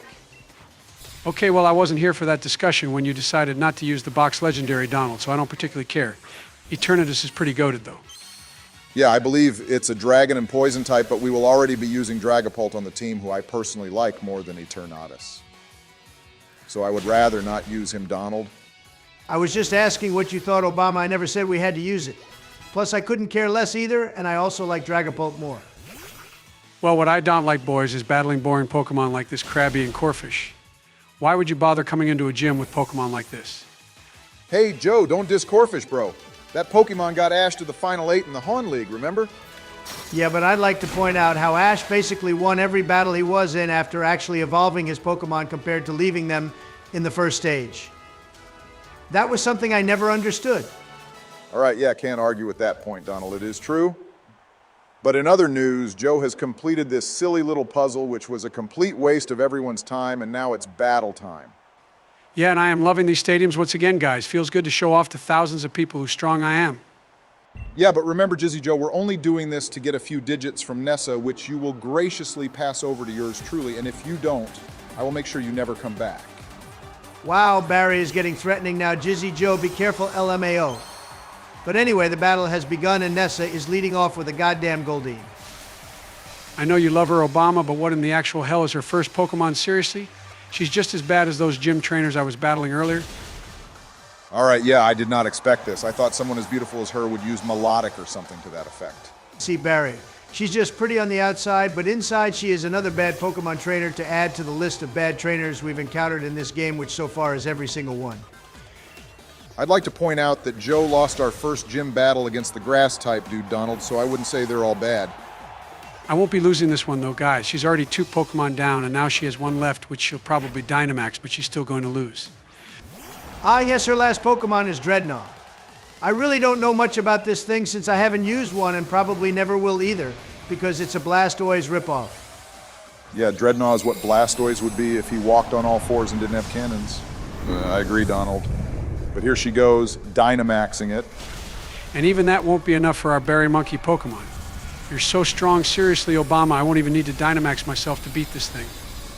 Okay, yeah, still don't appreciate being called that. Not that you care anyway, but well done, Joe. You have basically won this. Yeah, so much for Nessa. Anyway, I think our next objective should be to get Larvitar close to evolving, boys, because when it does, we'll be even stronger. I agree, Donald, but I don't want any part of that because evolving that thing will take ages and I haven't got the patience for it right now. You should do it. Well, I certainly won't be doing it. I'm going to be taking Nessa here on a slick date to the Sinnoh region. Take her to Heart Home City Barry and make poffins with her, and then take her to the Pokemon contest and show off how good you are at those. Donald, why are you helping him? I thought you'd want to sabotage him and Nessa from ever getting together. He will be sabotaging himself as soon as he takes the Pokemon contest stage, Joe, so I won't need to do anything.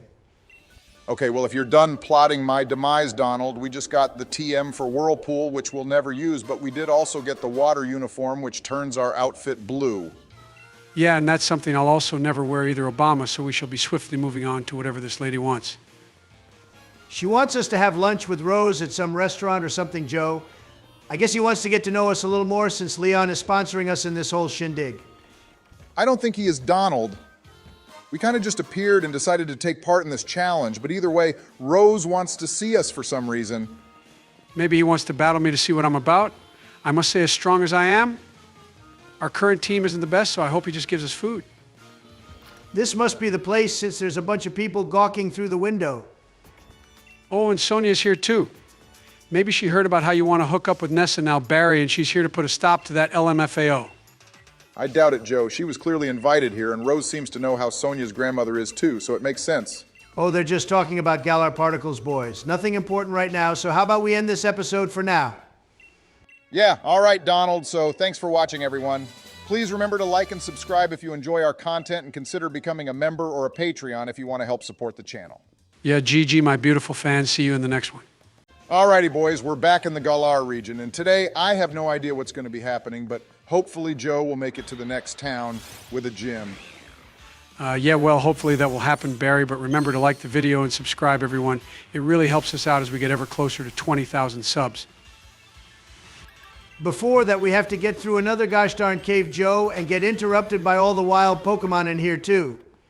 And on top of that, we're going to get ambushed by Beat again, and looks like the fellow thinks he's going to beat us. And this time we have a much stronger team, too. Nah, just watch this, boys. Our pink fellow here is going to get crushed like a walnut. And also, we need to get Larvitar close to evolving in the next few episodes, too. Yeah, that should be one of our main priorities for now, Joe, alongside getting the rest of the gym badges. Our man here still hasn't evolved any of his Pokemon to their second stage, it seems. And if he actually wanted to try beat us, then he should have made more of an effort to do that, the fool. Agreed, and he even had the audacity to say we've grown a bit all because I one-shot his stupid little jelly bean. Yeah, for now his team is weak as hell, but to be fair, Joe, it will eventually get a lot stronger, you know? We used one of those Solosis before and it was OP as hell. Yeah, this little Gothita did a fair amount of damage to us, Joe, and we're a lot stronger than it is, so Barry's right. Bede could end up being a worthy rival in the late game. Hot damn, this little thing is so strong. We're like 5 levels higher than it, and using a stab move, and it's just tanking these hits like nothing. Yeah, except Grassy Surge also heals him up too, Joe, so this ability I feel could be the end of us in the later game if we're not careful with it. More than that, the moron is of course going to spam super potions and all that crap, and now we have to start all over again. We just need to outspeed him once to get this Pokemon knocked out, Donald, and then only have 2 left. And for a battle after only 2 gyms, this rival really have more Pokemon than normal. That's true, Joe. Usually our rivals have about 2 or 3 Pokemon at this point, but this guy has 4. Although saying that, they're all at their first stage of evolution, so it kind of balances out. Well, his next Pokemon is a Hetena, which is one I don't really know much about, except Liko has one in the new Pokemon Horizons anime. Yeah, she has one, Joe, although all it seems to do is cry and hide all the time. But for the people who've seen it, let us know if you're enjoying the new Pokemon series, and if you're not, then let us know why. Oh, I'm absolutely loving it, Donald. Mostly because of that black shiny Rayquaza. It's the most overpowered thing ever, and spams Draco Meteor just nuking everything. Of course, you like the Pokemon that acts as a Reaper drone, pretty much Obama LMFAO. But yeah, that shiny Rayquaza is probably the best thing about the show so far. Ah, see, we've just taught Bite to Eve, Joe. A solid move for this stage in the game, although since we're evolving it into Umbreon, we probably should get Crunch on it. Donald, wasn't that supposed to be a surprise or something? I mean, even I didn't know what it was going to be till your fat mouth blurted it out. Oh shit, yeah, my bad, Obama. Pretend you all didn't hear that and instead focus on how we're getting killed by a My Little Pony Pokemon. I killed the My Little Pony before it killed us boys, so don't worry. And with that, Bede has lost yet another battle to fool, thinking he's some big shot or something. Oh, hey, look, Eevee is actually trying to evolve right now, although I don't know if it'll be Umbreon yet. We should skip this for now. Yeah, good shout, Obama. The only useful thing you've helped me with today, but still I need to check up if Umbreon evolves with a high friendship or something too. Well, look who we run into yet again. Team Yell causing more mischief in the caves, although I bet they were waiting for us or something.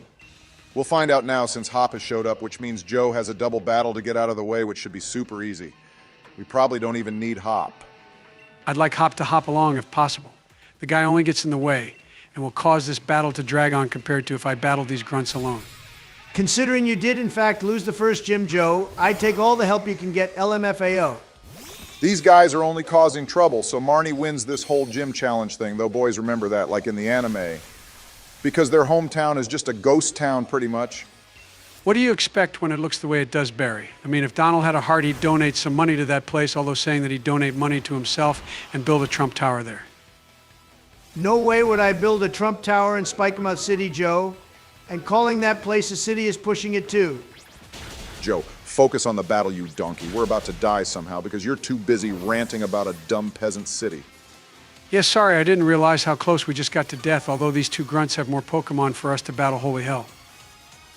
I gotta say, though, the Galarian Lanoon looks way cooler than the normal Hoenn Region 1 or wherever it's from. It looks like a gangster Pokemon. Suits you then, Donald. But anyway, the fox Pokemon died, and now we're having to deal with Leopard, which just loves using Fake Out.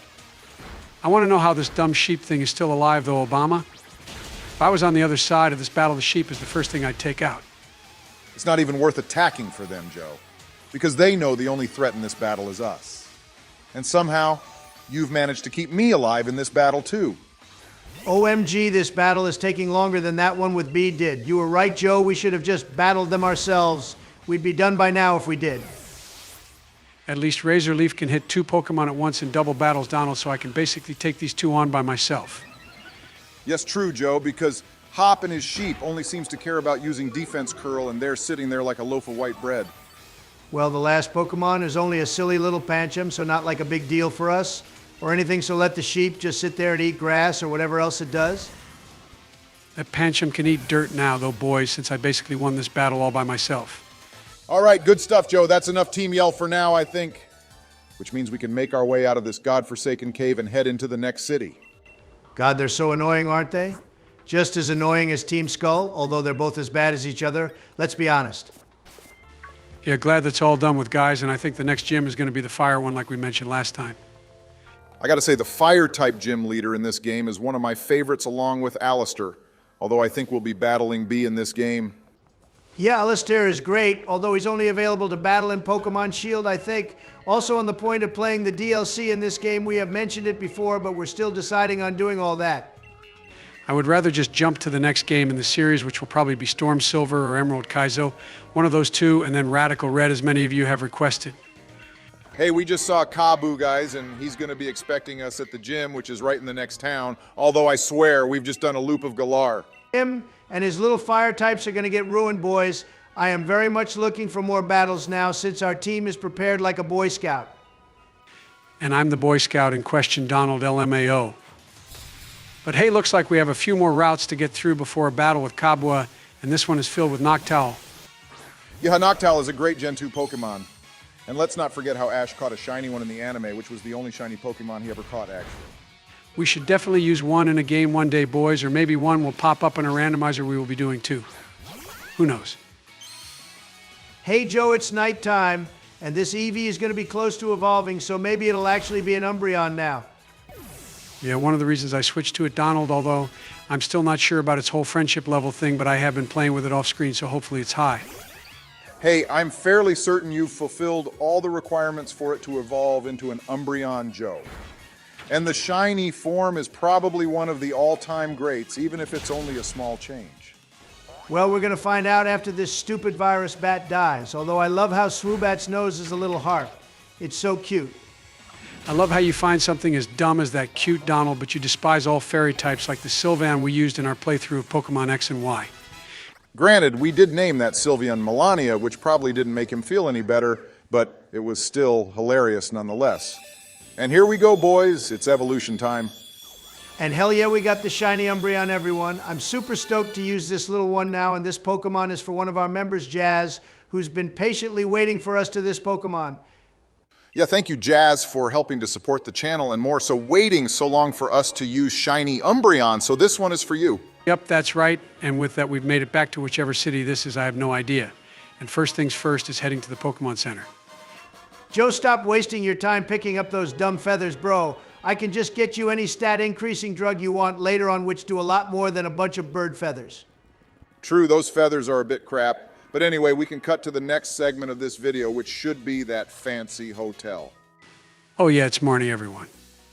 A really cool character we've mentioned earlier and probably seen too, although I can't remember if we have because I can't really remember anything, to be honest. Well, Joe, she seems to want to challenge you right to a battle and basically cut all the small talk out, so here we go. You better not lose.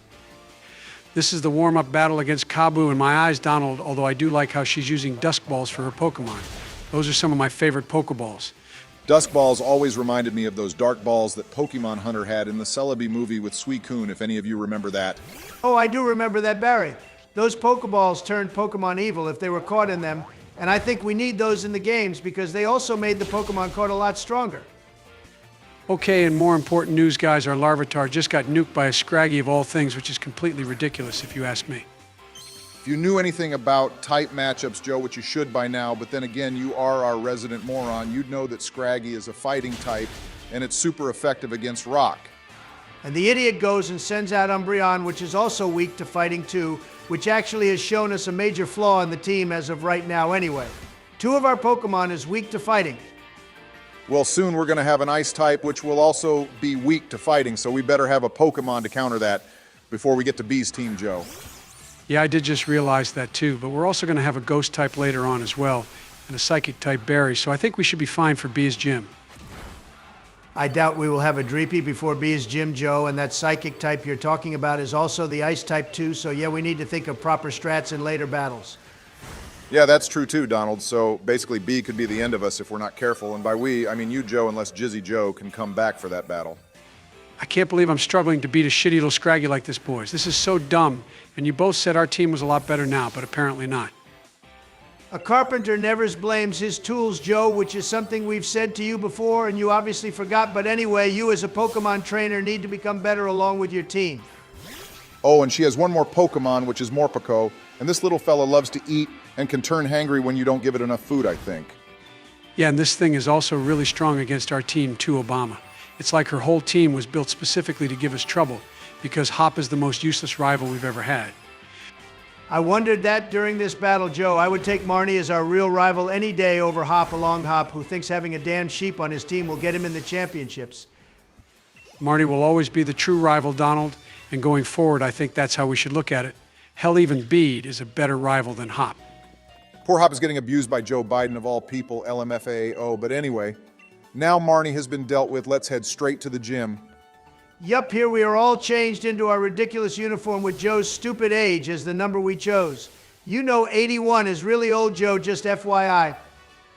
You're old too, Donnie, old boy, but here we go, everyone. The fire-type gym puzzle is what we have to take on first, and at least we aren't hurting any sheep this time. Yeah, I think the goal of this gym puzzle is to run into the grass and encounter the Pokemon in it and either catch it or battle it, so you get a choice, Joe. I say we kill them all since the Pokemon in here are all crap to begin with. And also, we don't need a fire type, to be honest.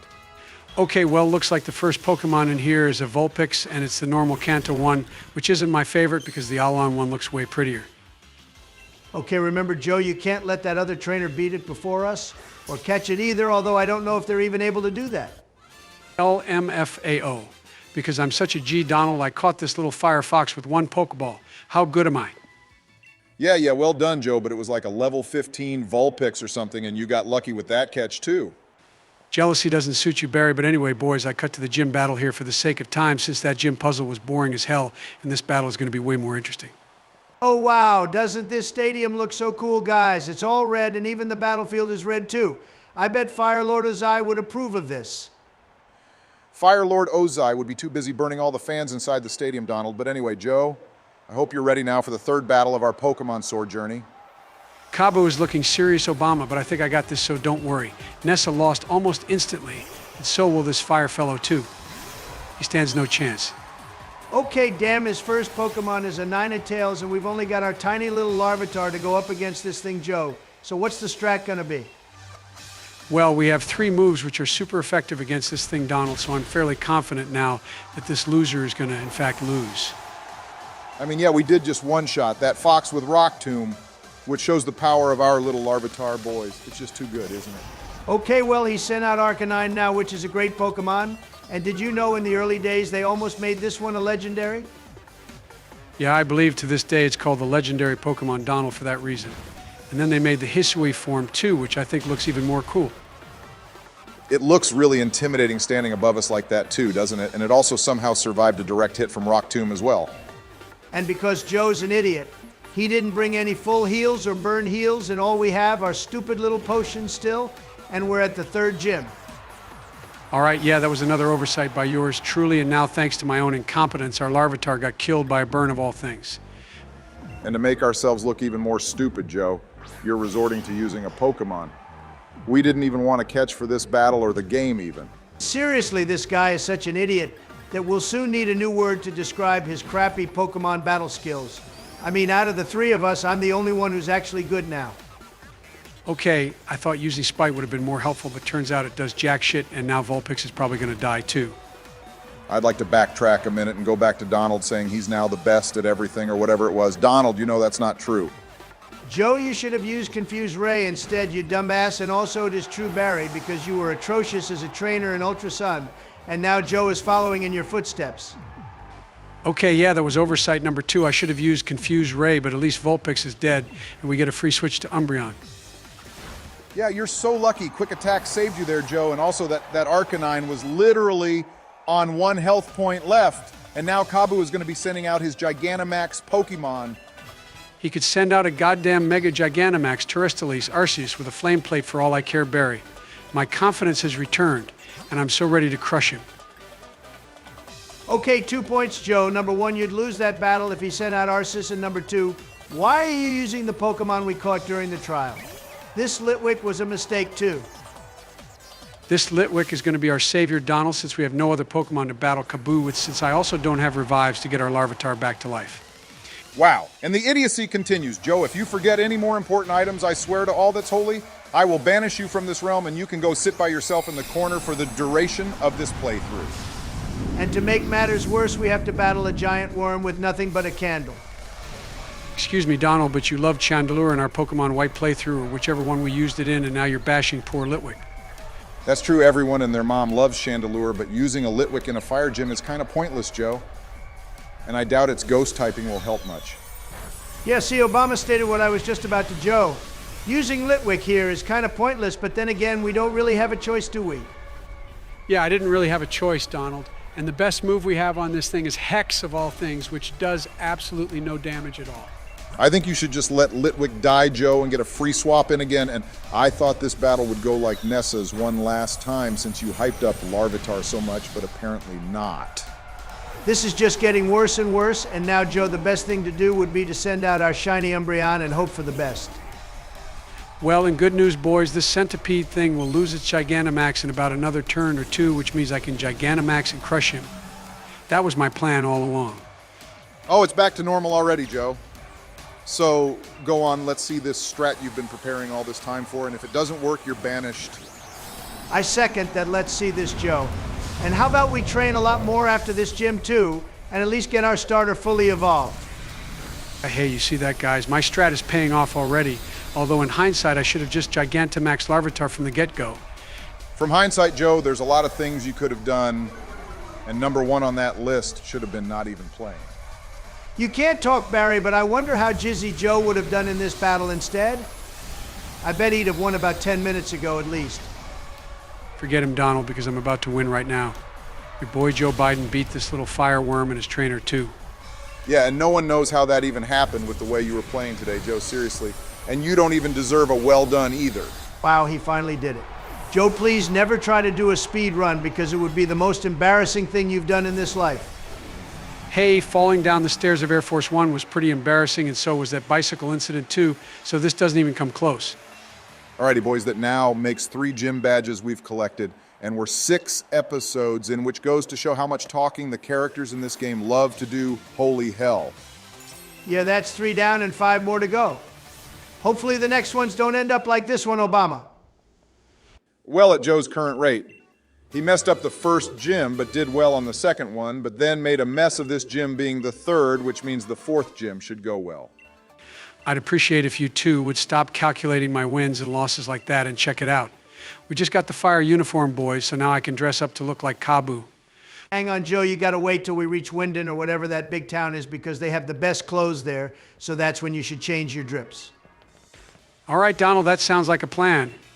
And I guess that means the only thing to do now is head to the next city with the 4th gym and I can crush them, too.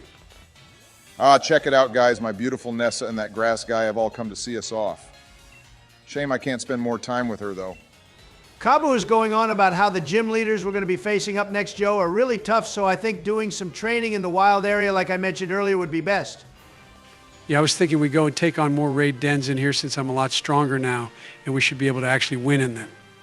The team is a lot stronger, yes, Joe, but you yourself are still not ready to take on those raid dens. I say we come back to them after beating the 4th gym leader.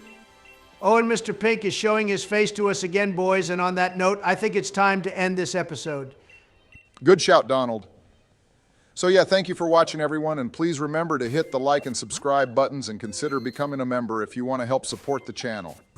And I gotta now dump that stupid Vulpix and Litwick into the PC where they'll both never see the light of day again. Okay, I want to know how bad Joe is going to be playing today, Obama. If he does as bad as the last episode, then I am going to be leaving. Don't worry, Donnie, old boy. I've been practicing, and we did some training off screen a little, so I think I'm ready for whoever the next gym leader is.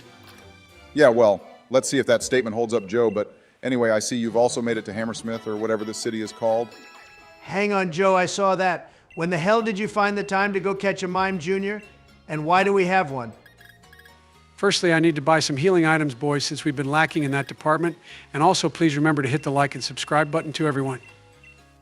Yeah, how about you stop avoiding the question I just asked Joe and explain why we're using a dumb clown? We're going to be using Mr. Rhyme in this game, Donald, as requested by a viewer on the President's Discord server, which is linked in the description if anyone would like to join.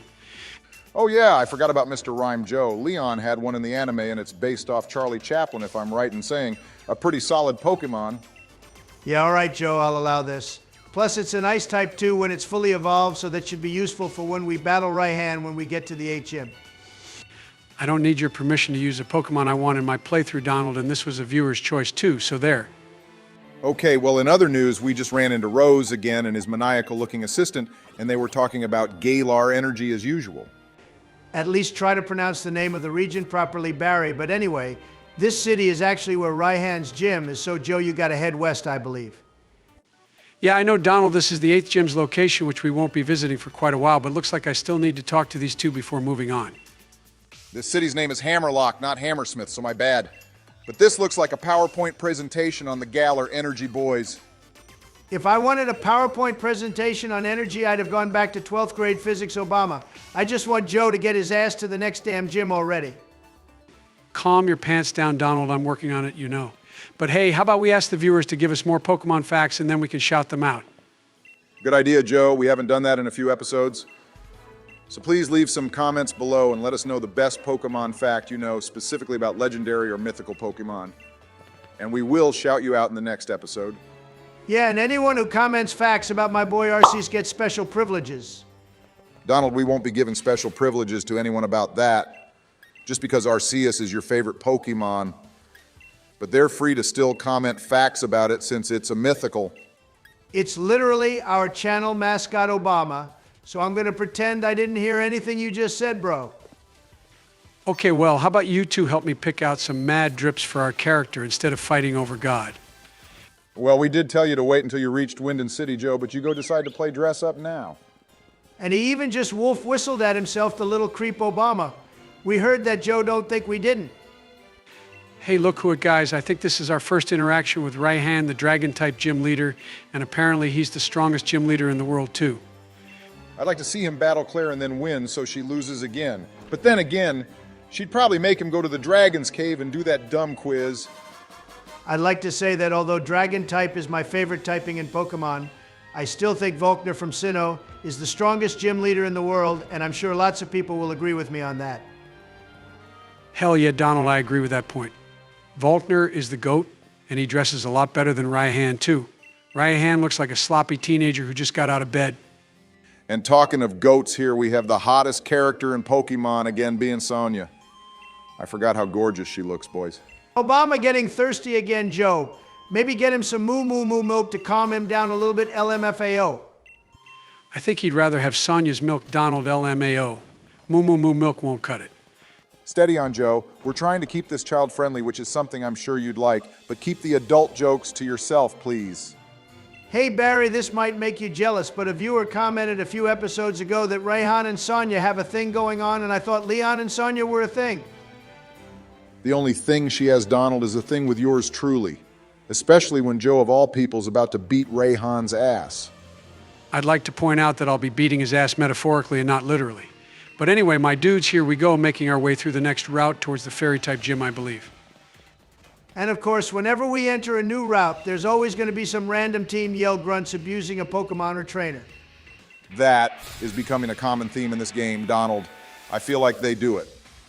So we don't forget, Team Yell are actually a thing in this game because even Game Freak knew they messed up with this team. Yeah, I haven't met anyone who likes them, so if you are one of those rare few people who actually think Team Yell are good, then please leave a comment, and we shall pin it. Yeah, we'll pin it so everyone else knows you have bad taste in Pokemon evil teams. Donald, we won't be doing that, thank you very much. We don't condone bullying. Remember, so if you do in fact like Team Yell, then that's totally fine. It's really not fine, Obama, but yeah, sure, whatever. And Joe has gone and got Larvitar poisoned now, so how about we deal with that? Hey, I think Larvitar is actually getting super close to evolving Donald, which would be nice to see in this episode. I concur, Joe, that would be nice to see, and the fact that a battle with Team Yell actually provides us with something useful would be a miracle. Okay, so from that statement, you agree that Team Yell are utter crap. I never said they weren't Donald. I just said you shouldn't pick on other people who happen to actually like them. And I was right, guys. Our cute little Larvitar has evolved into an amazing Pupitar, and it's also almost the same color as the name we gave it. Yeah, Pupitar is a pretty awesome Pokemon, and now we're only one evolution away from getting the GOAT Tyranitar, which is Godzilla, remember, boys. I can't believe you just called it Pupitar Donald, but I also think that's hilarious. So henceforth, we shall be calling it Pupitar. Well, whilst you two continue to insult our team, I'm going to continue to make my way towards the next town, and I can't remember for the life of me what it's called. Well, Joe, we've just got introduced to the gym leader of that town, being Opal right here, and she's some sort of maniac as far as I'm concerned. I second that, Donald. She has some sort of fetish with the color pink, but her favorite color is actually purple, so yeah. Oh, I remember her from the anime. She was quite strange, to be honest, boys, but hey, she looks to be around my age, though, which is just lovely, isn't it? Sorry, Joe, too old for you, buddy, LMFAO. And also, this is the first time we're getting to use Pupitar in the Game Boys. How exciting is this?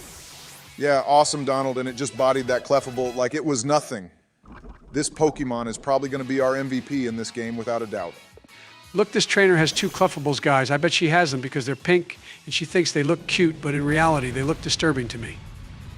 Well, this one survived our earthquake, Joe, which means it out for revenge since we killed its friend. And on top of that, you got Pupitar poisoned? Not for long, Donald. Pupitar has the best ability being shed skin, which means we can remove any status effect we have on it without wasting any items. Such an awesome ability, if you ask me. It is indeed an awesome ability. Joe, although when it evolves into Tyranitar, it'll probably lose it for another one, and I can't remember which it'll be. With my godlike powers, Obama, I can put the multi-type ability, which only Arceus has on our Tyranitar. Imagine how awesome that would be. Yeah, Donald, we won't be doing that, thank you very much. I'm surprised you even suggested it, since there can only be one Arceus and he is your favorite Pokemon too. Joe, I can see you're getting lost here, bro. But all you need to do is head to the right and you'll find the correct path. The moron can't even navigate a few ladders, and he's going to become the champion for what, like the 5th time now, which is unbelievable. Hang on, Joe, when the hell did you get this little fella? We didn't see you find a Dreepy. I've had it since the start of this episode, Barry, and I was surprised you both didn't notice it. But yeah, along with Mime Jr., I also caught a Dreepy, which is shiny, and I named it Blackbird. All right, I must admit, Blackbird is an awesome name for a Dreepy, Joe, since it's designed like a stealth plane. Thanks, Donald. I think it's the best name for a Dreepy, and I hope all the viewers will like it too. And I also got it a bit earlier than normal so we could spend more time with it. All right, what in the actual hell is wrong with this artist guy? He looks like a goddamn psychopath. You took the words right out my mouth, Obama. This is the model they should have used for the team Yell Grunts or Criminals, but instead they gave it to the artist model. He's only got a crappy little coughing, though, which Dreepy should be able to easily deal with, although this thing will need a hell of a lot of training. I must say, Joe, the current move pool on Dreepy is quite bad. Our best move is Infestation, which does nothing. And then we have Paralyze, Heal, and Confuse Ray. It's not Paralyze Heal, Obama, it's Thunder Wave, you dumbass. And that combined with Confuse Ray is actually pretty good, you know. Okay, well, currently Obama is right, and Dreepy will need to be switch trained until it can learn to fight its own battles. See, Joe, that's the problem with these gosh darn dragon-type Pokemon. They're only good when they're fully evolved and like level 70, by which point the game has basically been finished for most people, unless you over-level it. Okay, well, if your rant is over, Barry, I'd like to compliment this little clown for destroying that coughing with one Psybeam. Yeah, Donald Man is super tough, isn't it? And just wait till it becomes a Mr. Rhyme. Then it'll become even stronger. I'd like to see that, Joe, because it almost died to a rock slide. But then again, I could compliment how it managed to survive with like 2 health points left. Correction, Obama, it's now dead, so I think I'll take back everything good I just said about it. LMAO, poor thing is still too weak. Give it time, boys, and it'll be a fruitful Pokemon for us to use in this game. And by the way, we have to make sure we get the conditions right for it to become a My Rhyme. I already double-checked that for you, Joe. For Mime Jr. to become a Mr. Rhyme, it has to learn Mimic whilst it's in the Galar Region. And funnily enough, we are in fact in the Galar Region right now. Oh, I'm sure Joe will find a way to mess that up, Obama, knowing him, and it'll end up evolving into a normal Mr. Mime. Shut it, Donald. I'm not that much of a dumbass. And anyway, we've made it to the next town with a gym, my dudes. How exciting is this now? Well, that depends on how well the gym battle goes, Joe, because with your current track record, I'm a little worried. Well, we do have a psychic type with us now, Barry, so Mime Jr. should be able to do a lot of damage in the gym against B. And if we were playing Shield, then we'd be battling Alistair, remember.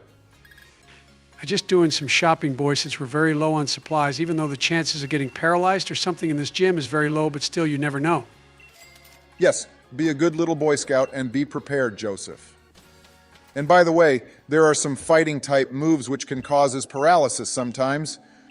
Oh yeah, Joe, if you talk to that guy after beating the game, then he'll give you the DNA splicers, which can be used to fuse QREM with Reshiram and Zekrom. Oh, for God's sake, sorry to cut you off, Donald, but I wasn't expecting a battle with this moron just yet. I thought I could run straight to the gym. And what in the actual fuck is that Pokemon he's got now? It looks almost as demented as you, Joe. That Pokemon is Cramorant Donald, and I think it can launch fish out its mouth at us, which is actually another Pokemon. Okay, well, Joe is actually using some strategy for once and starting this off with Thunder Wave. So good to see you're using your brain, Joe. Yeah, now our Poopatar is going to wreck this battle up, boys. Just watch. I want to get this guy to become a Tyranitar by the time we get to the 8th gym. Yeah, Rock Slide should one-shot this thing, Joe, but it's still nice to see Hop expanding on his team, even if he uses weird Pokemon like this one. And Hop is always saying how we're so smart because we know which moves are super effective against his Pokemon, like we're some sort of idiot. Doesn't stop you two from calling me one, but hey, look, we're actually learning Mimic, guys, so I guess this battle with Hop was good for something. Yeah, so now Mime Jr. might evolve at the end of this battle, which is something for us to look forward to. I actually can't wait to have Blackbird fully evolved into a Dragapult, boys. It's probably up there as one of my absolute favorite dragon types.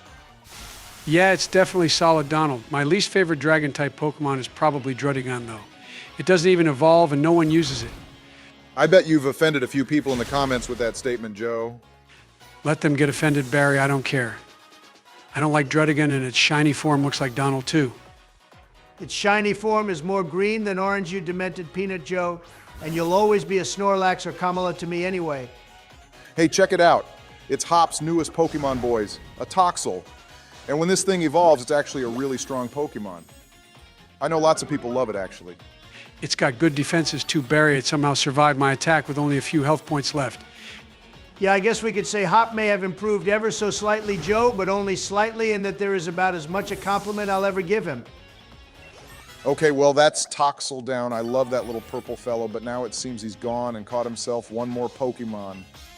Oh, what the hell, he went and caught that snake thing we encountered earlier, which Team Yell were beating up.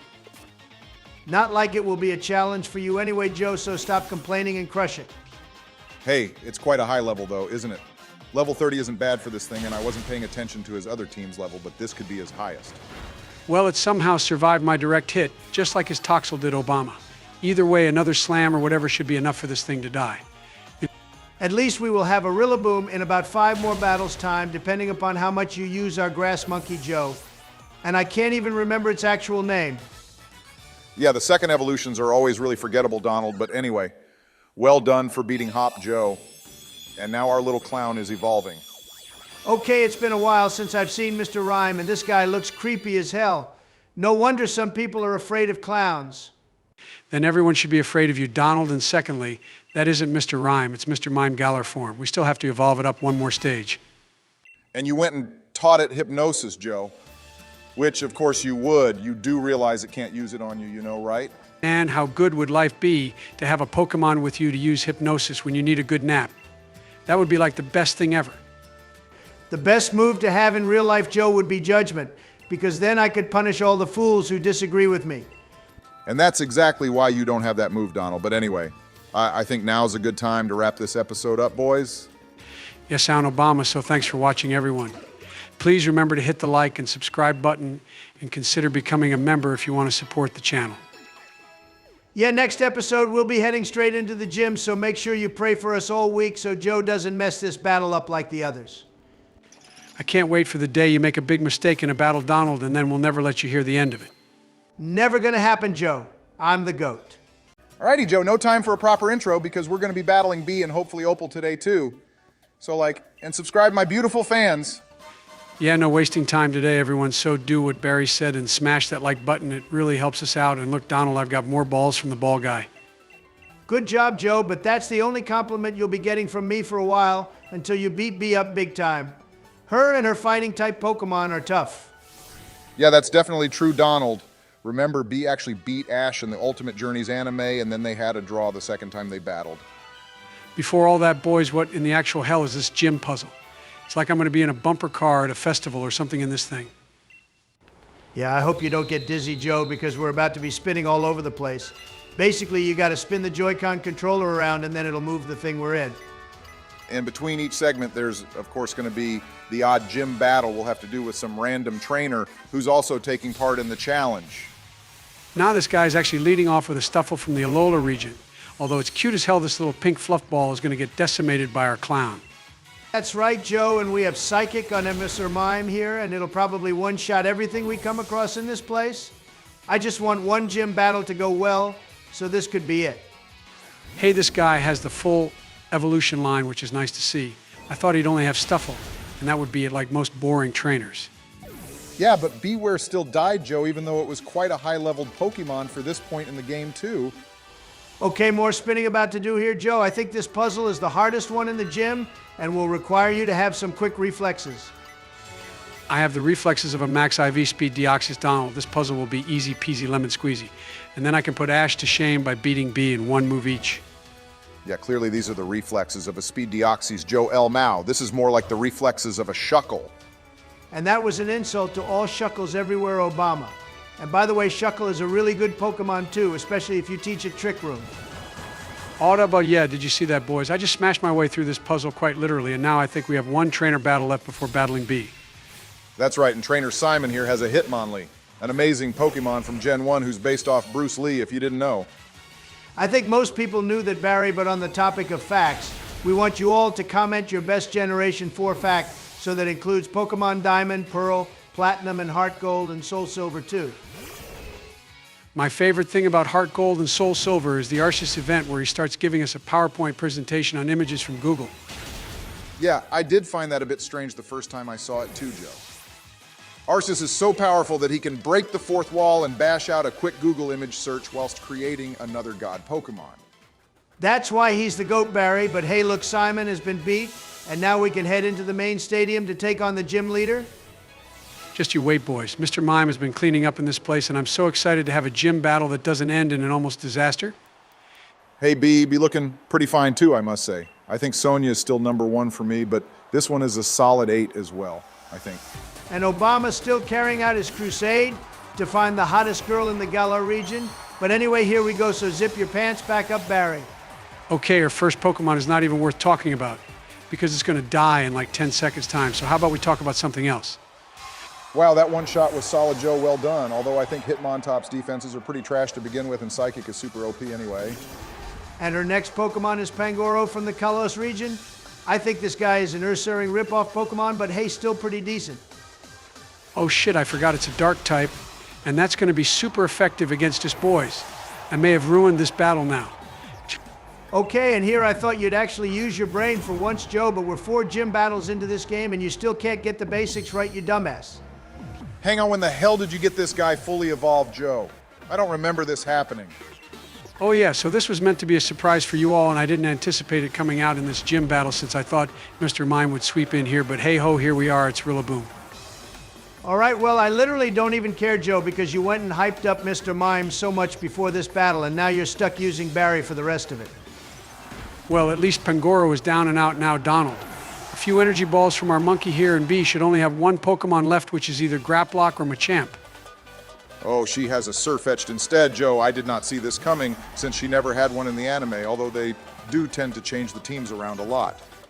She has a team of 4 Pokemon Obama, so after this one, she'll either have Machamp or Grapplock. Both of which are super tough Pokemon, but personally, I hope it's Machamp. Hey, Rillaboom has its signature move now, though, guys, and it's called Drum Beating. I really like this move, too, actually, and Rillaboom is actually one of the strongest starter Pokemon, too, did you know? Well, B's Surfetched is setting up Swords Dance, Joe. So if you're not careful, it could one-shot us if it uses acrobatics or something, which would be super effective, too.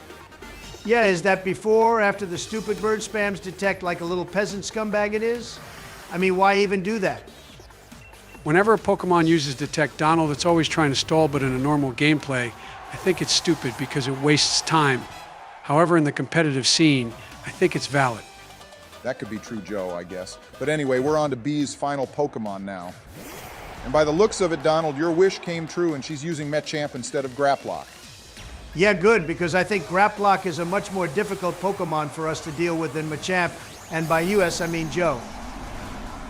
Well, I'm about to Gigantamax our Rillaboom, boys, and I take it she's going to do the same with her Machamp, so let's see who comes out on top here. Yep, here we go, the ultimate battle for our 4th gym badge, Joe, or whichever one we're on now. And for those who played Shield and battled Alistair, let us know in the comments what you thought of him. That Machamp reminds me of Groudon and the Weather Trio because of those lines all over its body when it's Gigantamaxed. I did quite a bit of damage to it as well, Donald, so another move should be enough to take it out unless she throws a full restore at it or something. Well, whatever move Machamp just used did nothing to us, Joe. So I think you've got this in the bag now, even if the beginning of the battle was an absolute disaster. Yup, and that's all she heard, boys. Well done, Joe. You brought back the win for us, even though I thought it was all over when we lost Mr. Mime. Easy peasy, boys, just like I said it would be. And the only thing I have to do is remember all my type matchups properly, and I think it'll be smooth sailing. Hell yeah, Joe Rillaboom sure did carry in this battle. It goes to show how strong I am. Oh, sorry, I mean how strong it is. One thing I suggest you do, Joe, is get the amulet coin and stick it on whichever Pokemon is up front so we can make bank in all the next battles we'll be taking part in. Good shout, Donald, but I don't have an amulet coin, and I also have no idea where to get one, so if any of the viewers do, then leave a comment. Also, I have some of the items which can boost the power of each type of Pokemon we have, Joe, so using them would be wise too, especially with how you've been battling. You need all the help you can get. And once again, the love of my life is back on our screens, people. Beautiful Sonia is here, and I'm feeling very beautiful myself. And I feel like throwing up in my mouth Obama, but anyway, there seems to be some commotion going on behind the gym boys. All right, what on earth is that monstrosity painted all over the cliff face? It's like a child has come through here with giant crayons and gone mad. Yo, and our boy Bede is here, and he has a Copper Raja now, which is an interesting Pokemon, although I don't particularly like it. It looks like he's about to smash into the cliff face with a 2-berry. I wonder what the whole story here is then. Well, looks like you're going to find out after battling with him, Joe. So let's see what the Pink Fool has for us this time then. I wonder if he's gotten any stronger. Okay, well his Solosis has evolved into a Duotion now, Donald, so that looks to be a good start. Maybe he'll actually be a real rival to us alongside Marnie. It's still weak as hell, though, Obama. Another Thunderbolt from Mr. Mime, and this Jelly Belly Pokemon is about to get crushed. Yeah, but first the guy is going to start spamming super potions, Joe, so get ready for that. Maybe we should get that move which stops items from being used in battle. Interesting. Bede set up that light screen, and now our special attacking moves are going to be weaker, Joe. So you should switch to physical attacking ones. Well, we haven't used Umbreon in a while, I think, so I'm sending it out now, since Dark is super effective against Psychic. So you remember your type matchups in the most pointless battles, but in the important ones like gym battles, Joe, you always forget what's what. Well, to be fair to Joe just now, he actually did listen to me and used Crunch, which is a physical attacking move and super effective to Solosis, like he said too. See, boys, I can be quite useful when I need to be. And I've almost beaten this fellow too, so I think this battle is going quite well. Joe, calm down, dude. You've only taken out one of his Pokemon so far, so it's not like you're winning. Knowing you, he could come out of nowhere and take us out. Okay, well that's true, but his light screen just wore off, Joe, so now you can start spamming special moves if you even know what they are. Yeah, I know Barry and his Hatterene Pokemon, or whatever that thing is called, has just been taken out, so now he only has 2 Pokemon left. Ah, yes, his My Little Pony Pokemon is back, and as we can see, it's not evolved into a Rapidash. And I want to say, even though we take the piss out of this horse, the Galar form is pretty neat. Look how strong our Umbreon is, boys. It almost took the My Little Pony out in one move, even though he was super effective against us, too. Yet another crunch should be enough to wipe the pony out, Joe, and that'll be the end of Fairy Wind then. What an annoying move, too, and worst of all, it's pink. Our Pokemon is getting ever close to level 42, which is good to see. And everyone is almost at the same level as well, which sure makes training easy. That's true, Obama. And he sent out a Gothorita now as well. I can't remember if he had this Pokemon the last time we battled, but I sure as hell don't like it. Crunch is enough to kill it, Joe, and that's the end of Bede for now. But he didn't have that elephant Pokemon from earlier in the battle, so who does it belong to? It must belong to Chairman Rose or something, Donald. He's the type of person who'd have a Copper Raja for sure. Plus, I know it's his from the anime. And you're right, Obama. Look who shows up right as we beat Bede. And his demonic-looking assistant is always with him, too. I watched the Pokemon Twilight Wings anime series, Joe, and his assistant started off as a nice, quiet person, and now she has, in fact, turned into a demon. She's more terrifying than anyone else. Hey, I think Chairman Rose is telling Bede off for using his elephant to destroy that mural on that wall. To be honest, I don't blame Bede for once. It looks more hideous than Donald's face. I'll have you know that many people have complimented me on my looks, Barry, which is something that can't be said about you. Well, they've all left now, guys, and I'm left alone here with Sonia, who thinks this mural actually means something. No wonder she isn't a proper professor yet. I think you just ate your own words, Joe, because Sonya was right. Not only is she hot as hell, but she's also clever too, which makes her even more attractive. Please cool it with your Sonya Riz game, Barry. We have way more important things to do, like see what on earth is going on with those statues. Okay, well, clearly what's going on is those statues are the legendary Pokemon on the box art, and they're also the sword and shield. How has nobody figured that out yet? Because, Joe, I don't think Sonya has access to the box art of the game she's starring in to know what's going on, your fool. Well, looks like we have to sit through another 10 years worth of dialogue, boys. This is getting quite annoying, I must say. So, Joe, please cut some of it out. Well, Obama, this is the reason why we're battling 2 gym leaders in this episode, since we didn't actually do anything of use in the last one. Yeah, you just pranced about getting our team killed and evolving a clown into a bigger clown. That was basically the entirety of the last episode. Okay, well, as Obama requested, we're here in Ballonlee now, which has got to be one of my all-time favorite towns ever. It's definitely got some cottagecore vibes going on. And on top of that, Joe, it looks like every building here has RGB all over it because those mushrooms are glowing. I wonder what would happen if we ate them too, LMAO. I think if we ate those mushrooms, we'd be in for a wild ride, Barry. But hey, since we're here, Joe, the only thing to do is head right into the gym. Just look how awesome this place is. All the mushrooms glowing and the way the town is set up too. It's all just too much for my tiny little mind to handle. Well, you better get your tiny little mind in check, Joe, because Marnie has showed up and she might want to battle you again, and if not, then we still need to take on Opal. Wow, she barely said anything to us, Donald. I guess she's not interested in wasting her time with battling Joe today. Wow, we just got a love ball. I didn't even know that was a thing. I wonder what it does. But anyway, time to get registered for the gym battle, boys. The Love Ball has a better chance of catching a Pokemon that has an opposite gender to the Pokemon currently in battle, I think, Joe. And if it doesn't have a gender, then I have no idea what happens. Okay, time to concentrate, guys, because Opal's gym test is a damn quiz, which means me and you, Donald, are going to have to tell Joe the answers. I'd like to point out the correct way of saying that is Donald and I. Thought you might want to know that, Barry. Literally, no one cares about grammar, Joe. We only care about you getting our 6th gym badge here. And if you get any of the questions wrong, our defenses get dropped, so don't mess this up. Yeah, but either way, we're going to have a few trainer battles to take part in. So what difference does it really make, Donald? OJ, apparently this is an audition for me to see if I'm good enough to take part in the actual gym battle. I am so confused to what's going on in this place. I swear Opal is batshit insane. Yeah, we can't deny that, Joe. Opal does seem a little mad. She was mad in the anime as well with her cooking contest episode and her harassing anyone who has pink on them. Good thing there's absolutely nothing pink about us boys except Mr. Mime, who has a pink face. Maybe we should have covered it up with a balaclava or something. Yo, Mr. Mime with a balaclava on its face would be the funniest thing ever, Barry. We could call him Gangster Mime. Yeah, so if any of you people watching are artists, then we'd love to see you make a drawing of Mr. Mime looking like a gangster, and then you can send it to us on Discord. That Pokemon would be perfect for Jizzy Joe, too, don't you think, Donald? And we haven't seen him for ages either, by the way, so what's going on with that? Well, Barry, as you all know, I have a split personality, so the side of my brain, which is Jizzy Joe, seems to be in shutdown mode recently. I can't even hear him, so I don't know what's going on. Well, he better make an appearance when we're going to battle Leon Joe. I don't want you taking on the strongest trainer in the world, remember. I agree with that, too. Plus, Jizzy Joe is just way cooler and better than you in every single shape and form, Joseph. How about we focus on battling Opal before you two even think about taking on Leon? And right now I'm stuck battling this goblin thing, which got me confused. Well, we managed to get the Ice Beam in and the Goblin died Joe, but that Pokemon is actually really solid. And remember, our bestie Marnie has won. And now we're battling a Gardevoir, boys. A tough Pokemon for sure, and Diantha's ace too, although luckily we don't have to deal with its Mega Form today. Well, Ice Beam is like our best move on Mr. Mime since we get the stab bonus on it too. Plus, I think Mr. Rhyme, whenever it evolves, will be able to sweep Raihan's gym.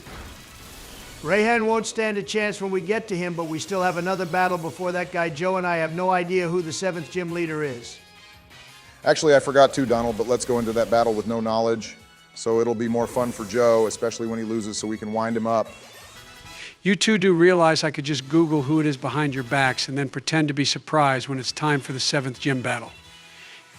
Yeah, but knowing you, Joe, you'll probably forget to do any of that by the time this episode is finished anyway, so big deal. Hey, at least we learnt Stone Edge on our Obsidian, which is a great rock-type move. All we need to do now is find some PP maxes, and then we can boost the total power points of the move.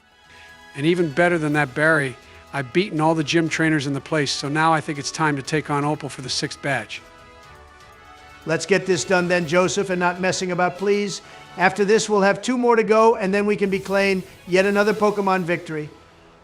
Okay, Joe, remember Opal uses fairy types, which means don't be a dumbass and send out Dreepy, who's already weak as hell right now. For a second, boys, I thought she'd gone to sleep while standing up, which is definitely something you'd do, Joe. No time to even think about sleep right now, Donnie, old boy. I gotta crush this old wench and her pink Pokemon to prove how good I am to you both. Alrighty, and her first Pokemon is going to be a Galarian Weezing. A pretty neat Pokemon, actually, and I love its tall smoke tower thingies.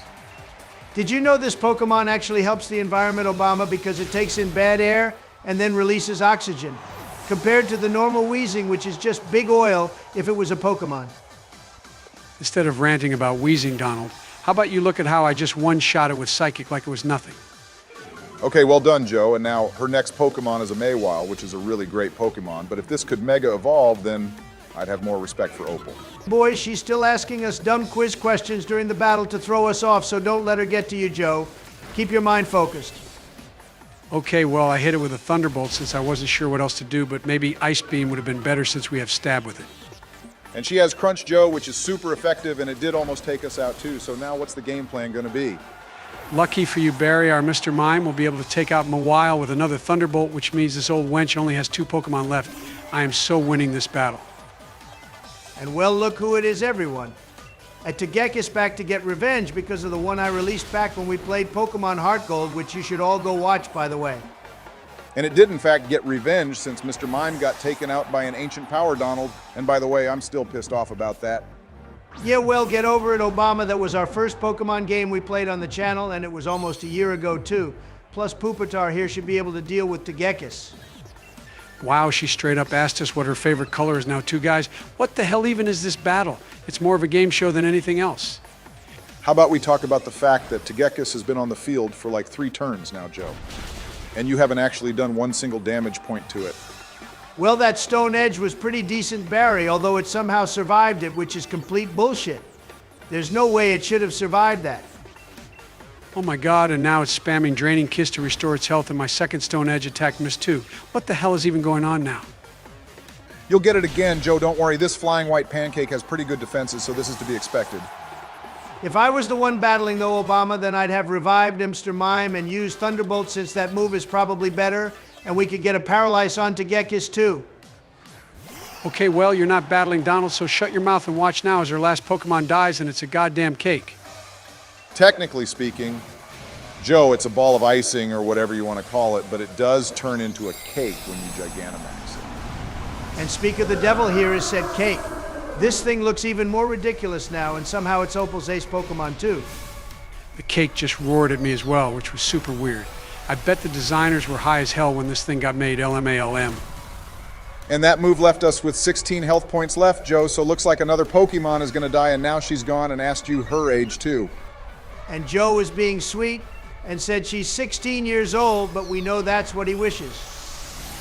Hey, listen, Donald, it's never nice to remind an old woman her age, so I was being polite, and also I did that to throw her off whilst her cake gets crushed. The only thing that got crushed right now was Pupitar Joe. So yeah, this battle is basically going like the others, with the amount of Pokemon you're getting killed, Joe. All right, well, I have no idea what to do now, boys, so I'm going to send out Umbreon and see what it can do. I know our blue shiny doggo will sweep this thing. All we have really to use is Shadow Ball, Joe, and even that isn't doing much, so why don't you just Gigantamax already, you fool? I think he's waiting for the cake's Gigantamax to end, Donald, so we have an easier chance of sweeping it, but yeah, Joe, you might as well go big now, you know.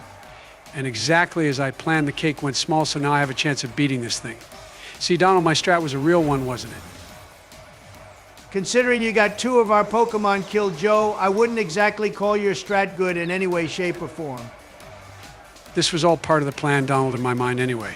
But now Umbreon is confused, which is just great, isn't it? I need to switch out.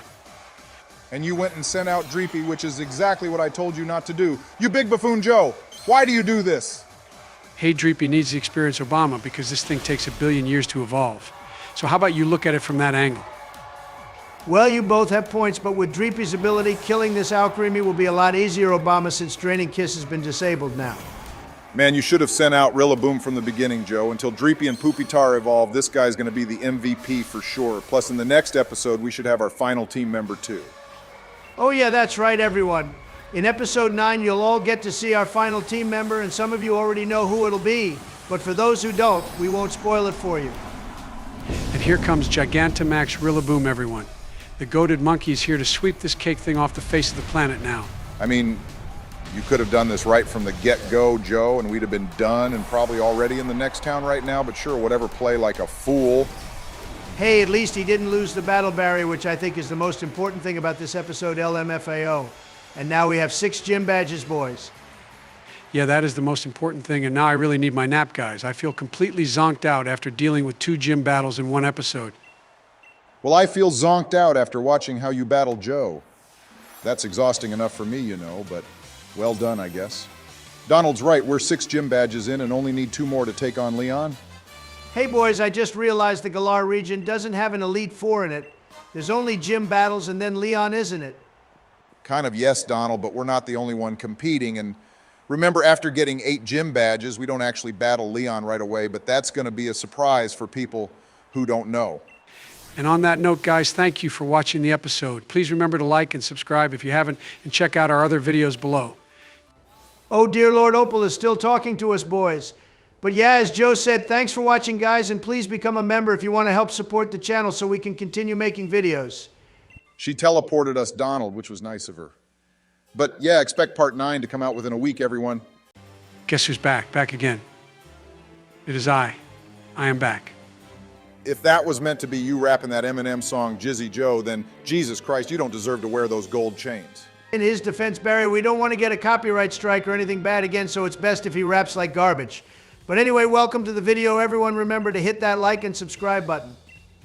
Yeah, boys, we're almost 10 episodes in, and today I hope Joe will make it to the city with the 7th gym today. I bet Jizzy Joe will clean up in that place faster than normal Joe, too. Oh, trust me, Barry, man, I'm back and primed to wreck the gym leaders. Whoever the 7th guys will feel my wrath. And would you two mind telling me what the hell is going on here? I think Bede was just attacked by Opal. I did not see that one coming, boys. I think she needs to be locked up with the key thrown away. Well, it seems she's now questioning him, Donald. This woman is indeed batshit insane, and I agree she should be thrown into the distortion world with the portal key thrown away. Hey, don't stick her with Giratina for eternity. Poor guy wouldn't want some mad women climbing all over him and dressing him up with pink colors. Talking of mad, here is Sonia, which Obama's about to be mad about as usual. Although she do be looking quite ravishing today, if I do say so myself, LMFAO. Hey, I think there was just an explosion, Joe, so you better protect my dear Sonia. She must be protected at all costs. It was probably some Gigantamax Pokemon in a battle berry calmed down. I would have thought those kind of sounds would be common in Galar with all the Pokemon going giant size like that. That could also be true, Joe, but I don't think that sound was one of a Gigantamax Pokemon and more like a bomb going off or something. But hey, it's not like Chairman Rose has an underground power plant that could explode at any point, is it? Hold that thought, Donald. But anyway, Leon has showed me to see what's going on, too. So I guess he's just wandering about, doing nothing as usual. He's doing more than our rival ever is, though. I bet the guy still has weak-ass Pokemon like always. I wonder if any of his Pokemon even evolved since the last time I battled him. Some have, Joe, but looks like we're going to meet him outside the town for a battle so you can see for yourself which new Pokemon he has, not that it should be a challenge for you anyway.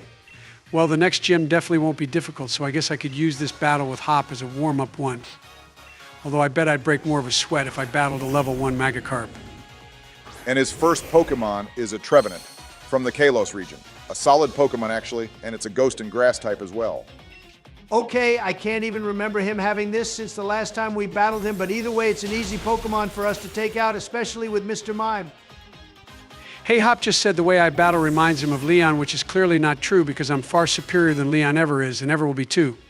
Leon doesn't even have 1 gold chain whilst I have 5. Okay, and his second Pokemon he has now is a Heatmer, a solid Pokemon from the Unova region.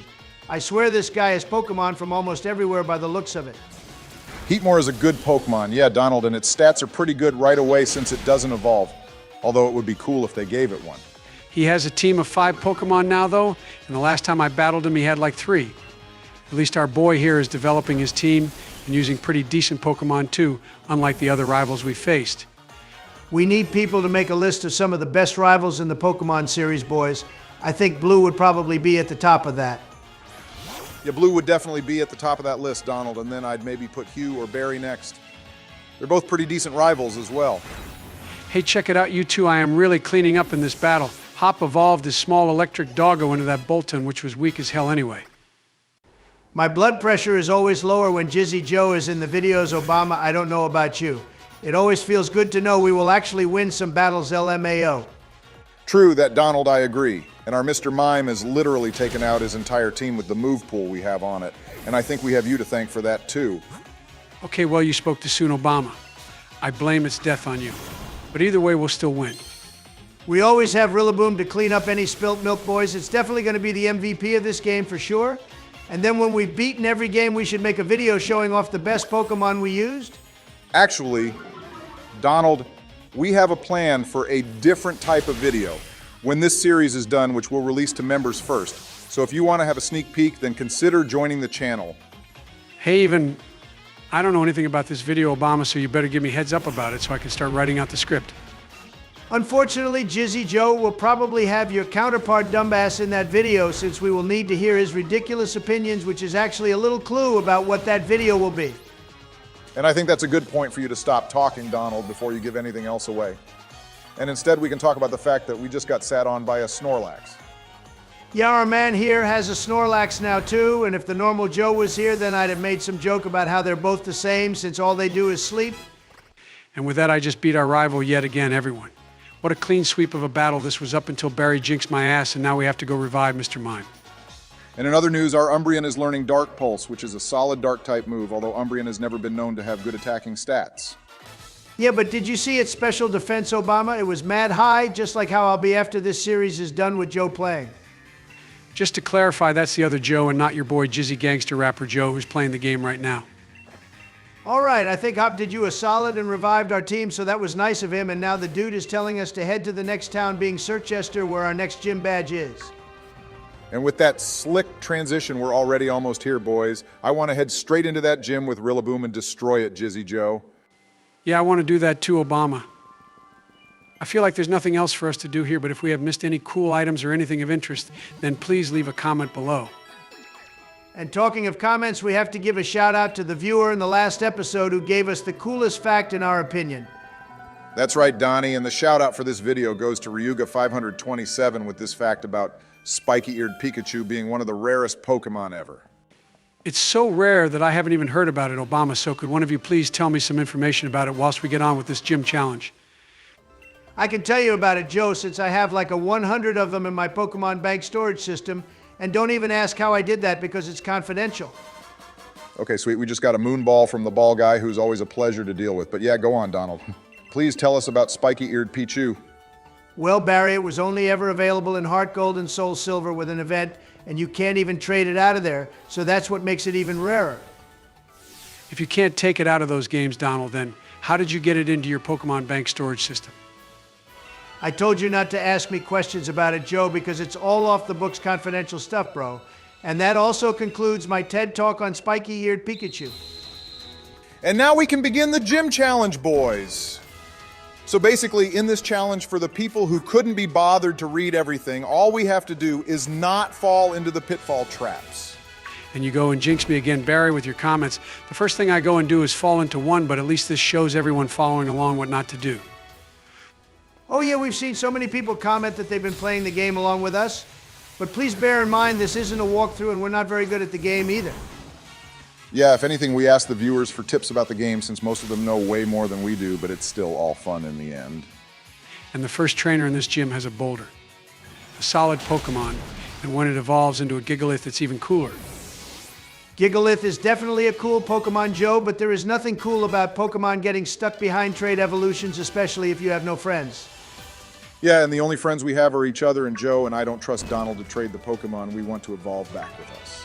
Well, apparently Jizzy Joe is navigating just as well as normal Joe does with all the falling he's doing in the gym right now. Hey, I made it past the first section, didn't I, Donald? So you got to cut me some slack here, bro. I think I did really well there, you know.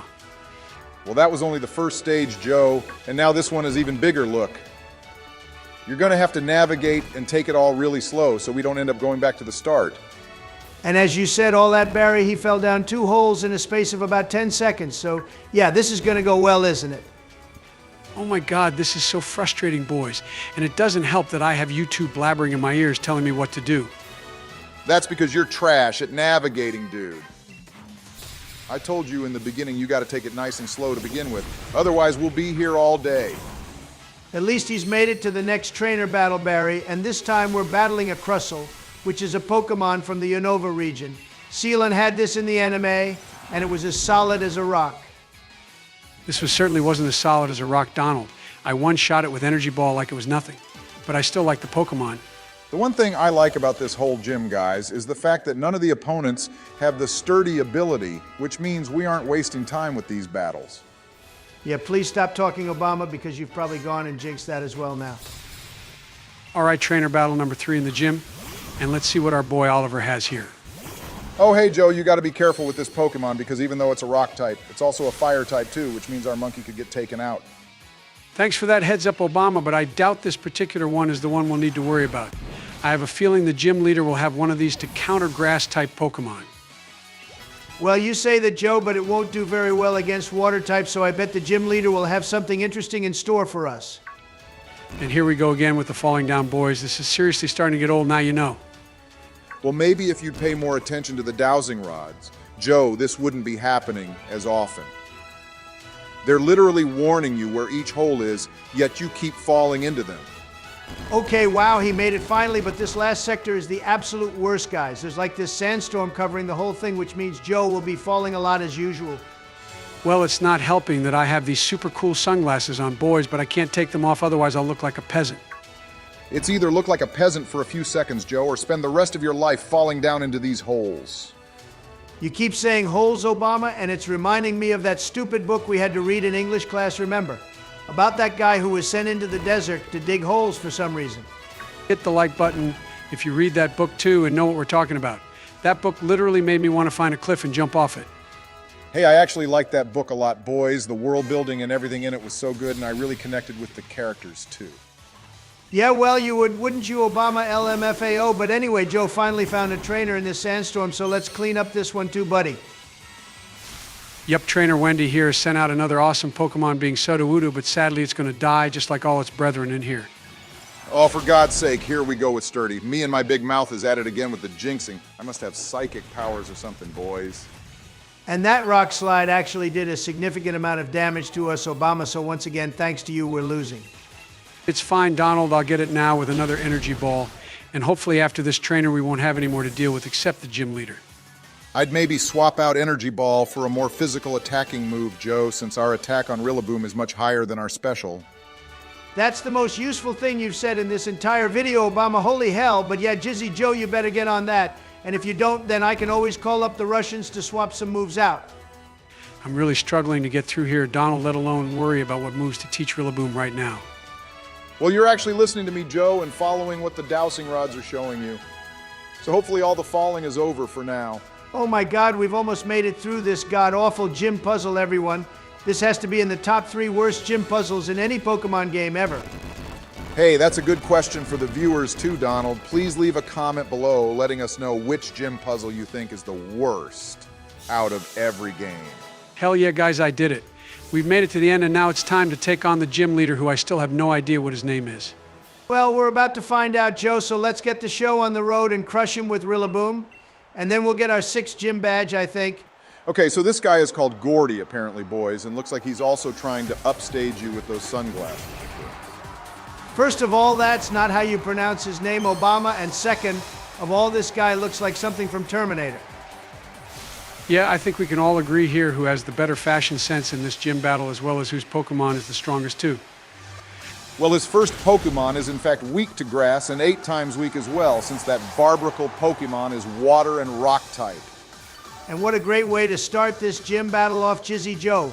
We one-shot that Barnacle thing into oblivion, but now let's see what he has in store for us. Okay, Mr. Terminator dude has sent out a Shuckle. I never expected a gym leader to use one of these, but here we are. And as expected, it managed to tank our Energy Ball Joe. This Pokemon has God-tier defenses stats, and then if you combine it with Trick Room, it's pretty nasty. I highly doubt the gym leader will have a trick room, Shuckle Donald, and if it did do that, then its defenses would be weak, meaning we could easily one-hit KO it. Well, this next move should be enough to deal with Shuckle Boys, which means we're 3/4 of the way through this battle. We're halfway through the battle, Joe, you dummy. Like normal Joe Biden, Jizzy Joe can also apparently not count to 4. At least he can battle like a proper champion, Donald, unlike normal Joe, who battles worse than youngster Joey. Hey, hang on a sec, boys. This stone Pokemon thing just used Wonder Room, and I missed the message telling us what it does. Something to do with swapping the defense and special defense around Joe. It's probably not a big deal considering you took that guy out in one move. And look what his last Pokemon is, Joe. I told you the gym leader might have one of these fire rock type things. And you didn't listen. And it's level 42 as well. It's stronger than our entire team, but I doubt I'll lose to this thing, even though I know he's going to Gigantamax it. And you decide to let your ego get the better of you, Jizzy Joe, and you decide not to Gigantamax whilst you let the gym leader. Yeah, I agree with Donald Joe. You should have maybe Gigantamaxed earlier unless you're doing the strat of waiting a turn or two. Have faith in me, boys. I got this. And did you see how much damage Rillaboom did to that Colossal in normal form? That's fine, Joe, but please Gigantamax Rillaboom. We know you're a good trainer and all that, but I wouldn't risk it. Nah, I trust Jizzy Joe to do the right thing, Donald. We're almost done here, and he's not stupid enough to let all our hard work go to waste. Okay, I'll listen to you both since your blabbering will only piss me off, and also Rillaboom was about to get taken out too. I feel like out of every Pokemon on our team so far, we've seen Rillaboom Gigantamax the most because it's just so goated. Wow, and that Colossal somehow survived that hit too. I swear I'll be annoyed if Gym Leader uses a Hyper Potion or something. Nah, he's just trying to take us out with Fire-type moves, even though this is a Rock-type gym, which makes no sense. I swear the last guy we battled was the Fire Leader of Galar. Okay, and he did in fact take out Rillaboom, which I didn't see coming, holy hell. So now what's the plan, Joe? Well, we have our trusty old shiny Pupitar to deal with this cold Pokemon thing. To be honest, I thought we could have won the battle with Rillaboom too. Well, it's not your fault the gym leader was having an identity crisis, Joe, and decided to become the second Fire-type leader of Galar. And that concludes the battle, boys. Well done, Jizzy Joe. You dealt with this gym the best you could, and we're glad to have our 6th or 7th gym badge now, too. Yeah, I think this guy was the 6th gym leader of the Galar Region, Donald, which means we only have 2 left. I don't know if I'll be here for them, but let's enjoy this W. AW indeed. Joe, well done. You proved you're the better trainer than this idiot gym leader, and also you do definitely have better fashion sense than him as well, LML. Okay, and with that, let's end the episode here, everyone. So thank you for watching, and please remember to hit the like and subscribe button.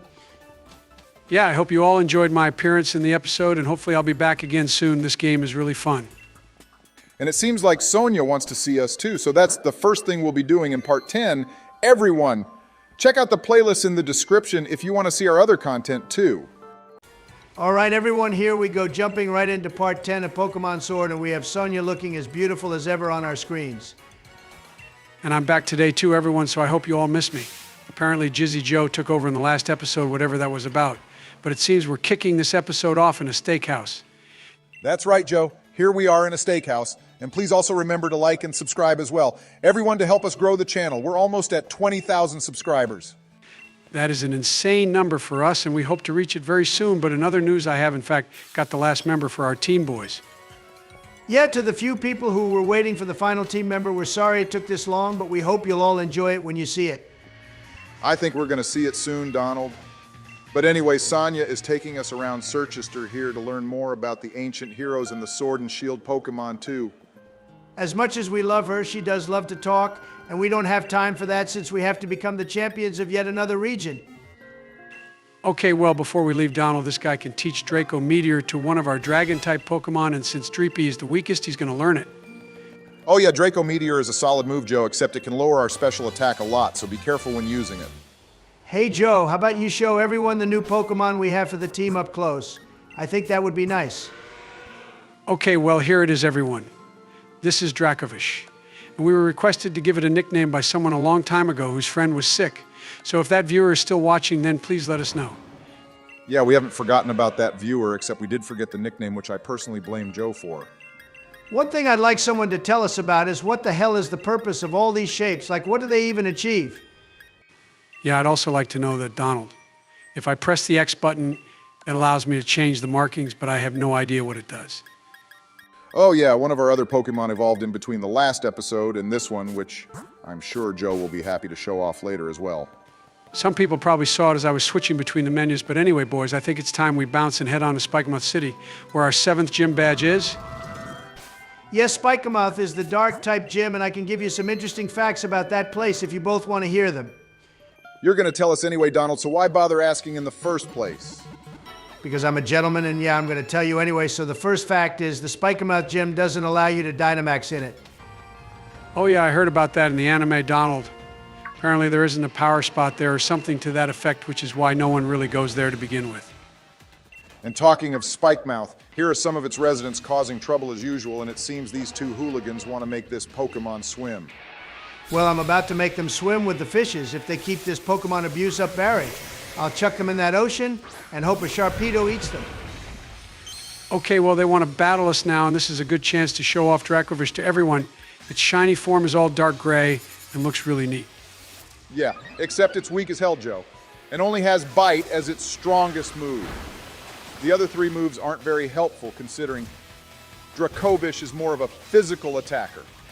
Yeah, well, this fellow has the strong jaw ability Barry, which means biting moves do way more damage. So all we really need is Crunch, and it would be cool if there was a move called Dragon Fang or something too.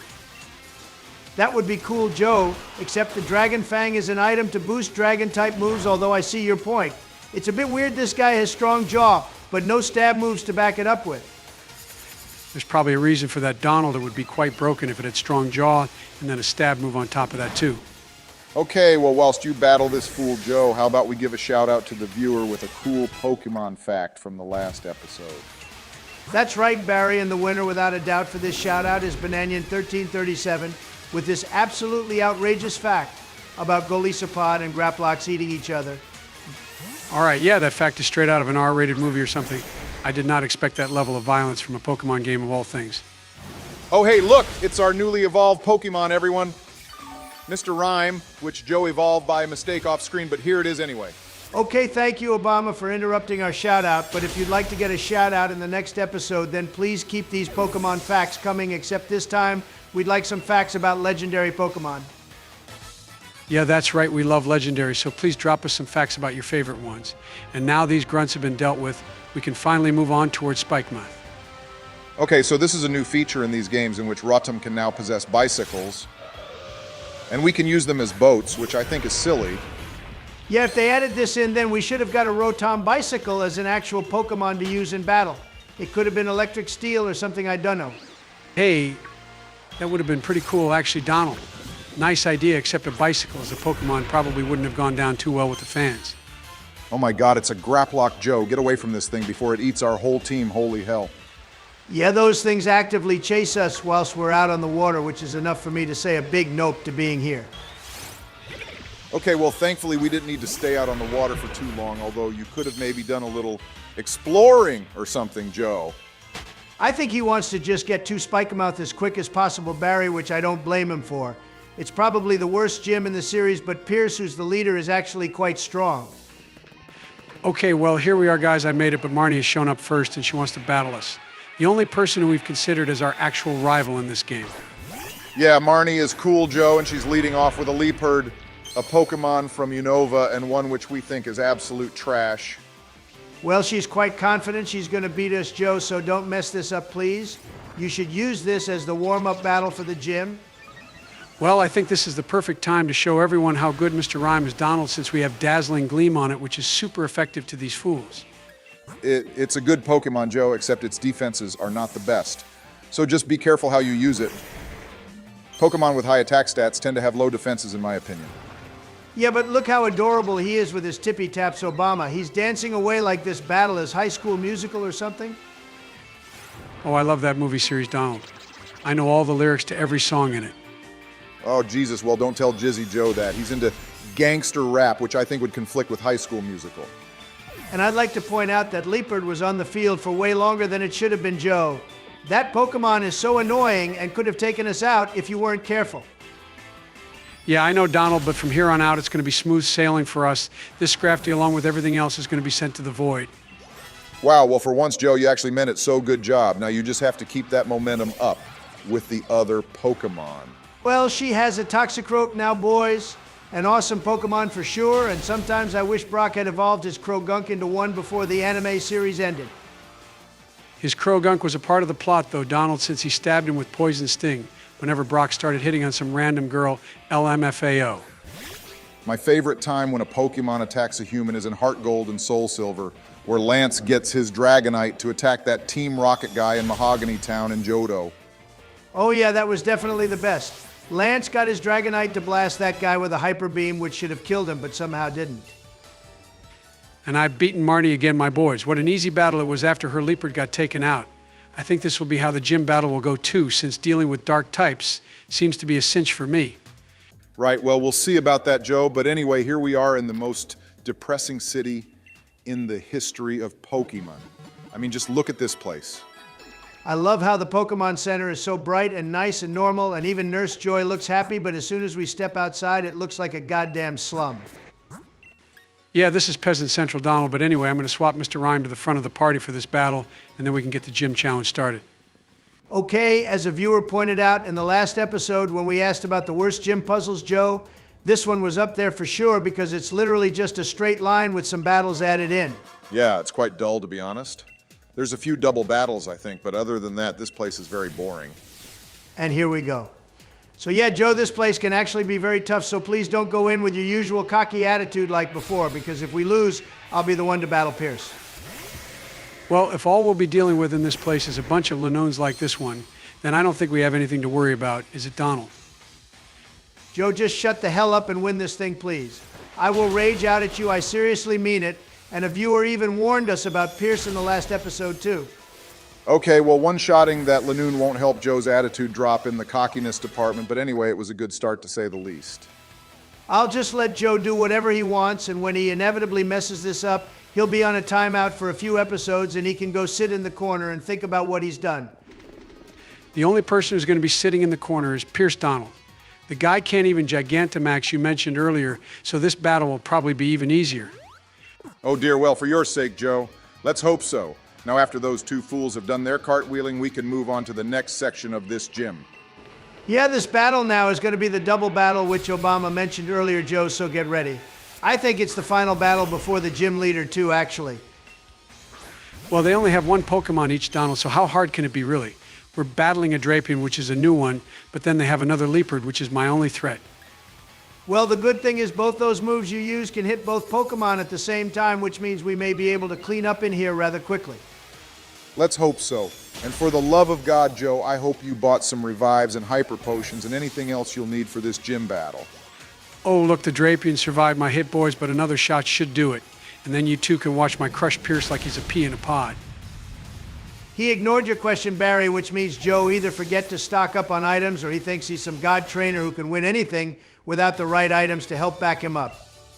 Well, I think we're about to find out how well he does, Donald, since it's time to finally battle the main man himself. Looks like he's having a rock concert, guys, and I'm just going to have to cut him off for our battle. I bet he can't even sing either. I literally can't hear any words coming out his mouth, so yeah, you're probably right, Joe. But anyway, let's get this show on the road. I'd like to point out how his posture is absolutely terrible, too, by the way. He needs to stand up straight and stop rolling his shoulders. I don't think he really cares, Obama. He's a gym leader, and you're just a loser to him, LMAO. Technically speaking, Joe, I'm a multi-award-winning Pokemon champion from a number of regions such as Hoenn and Alola. We all beg to differ about Alola, but sure, anyway, this battle is kicking off with a Scrafty, and Joe has sent out a Rock-type, the idiot. And that thing just lowered my attack too, but no need to worry, as Dawn says. I will still beat this yellow punk. Oh, I can already tell this battle is going to be so annoying since that Scrafty started off by using Fake Out like that. And now it's going to try kill us with Payback Joe. You got to be careful with Dark-type Pokemon because they always use sneaky, tricky moves like that one. Okay, I'm probably going to die to this brick break now. Maybe sending out this guy was a mistake in hindsight. Oh, no shit, Joseph, you big buffoon. And I know you don't have any revives either. Do you? So our Poopitar won't be getting any experience now. Let's look at it from the positive side, Barry, since we get a free switch into Mr. Rhyme. At least who should be able to do a lot of damage here. All right, but like I said earlier, it also has crap defenses, Donald, and knowing Joe, he would somehow get it taken out against a tackle attack or something. Relax, Obama, go eat a banana or whatever it is you do when you get stressed out. And now I'm battling a Malamar, which I thought was a water type. This Pokemon is from Kalos Joe and is pure evil. I remember that anime episode where they literally started mind controlling everyone to take over the world. Donald, look at what just happened. The moronic idiot with an extra chromosome just got our star player in this battle taken out already. Okay, yes, sending out a psychic type in this battle was also not the best move by me, but don't worry, Barry. This time I know for sure I'll win with the monkey. I think you only took out Malamar since it was already close to death, Joe, but anyway, at least that thing is dead now. Okay, his next Pokemon is an Obstagoon, which is the final evolution of the Lanoon line, I think. We haven't seen this Pokemon yet, Joe, so I can't tell you much about it. It's okay, Barry. I know it's a dark type, and that's all I really need to know to win against this Badger thing. Joe, you Muppet, I warned you about dark-type moves. Now we just got hit with a counter and your favorite monkey is about to die. And the Grassy Surge barely healed us at all. So whoever decided having this ability is good is clearly a fool. Okay, that viewer who said this battle was tough was maybe right actually, but then again, we can't be 100% sure since this is Joe playing. Okay, now, this is starting to get a little bad since our MVP Pokemon Monkey got taken out. And now I have no idea what to do.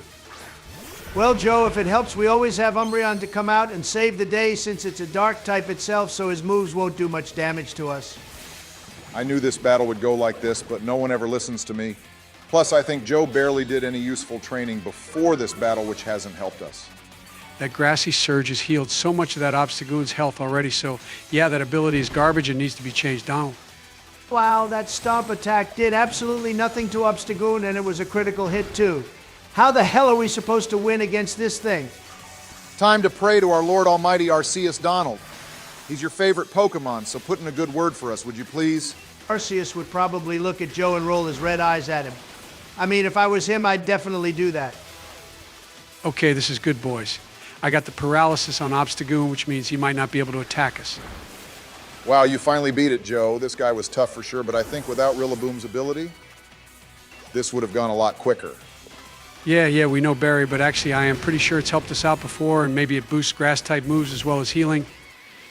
Okay, Joseph, this Skuntank is his last Pokemon, I think, and we barely have any left ourselves. No thanks to you, so please don't lose. Right now, this is a 1.5 Pokemon battle since we have this Dracovish who's almost dead and then Umbreon. Okay, so Dragon Breath did absolutely nothing to Skuntank, boys, and I thought we'd get a little more damage in than that, and now we're getting poisoned. Yeah, the guy isn't even bothering to use Dark-type moves against us, Joe.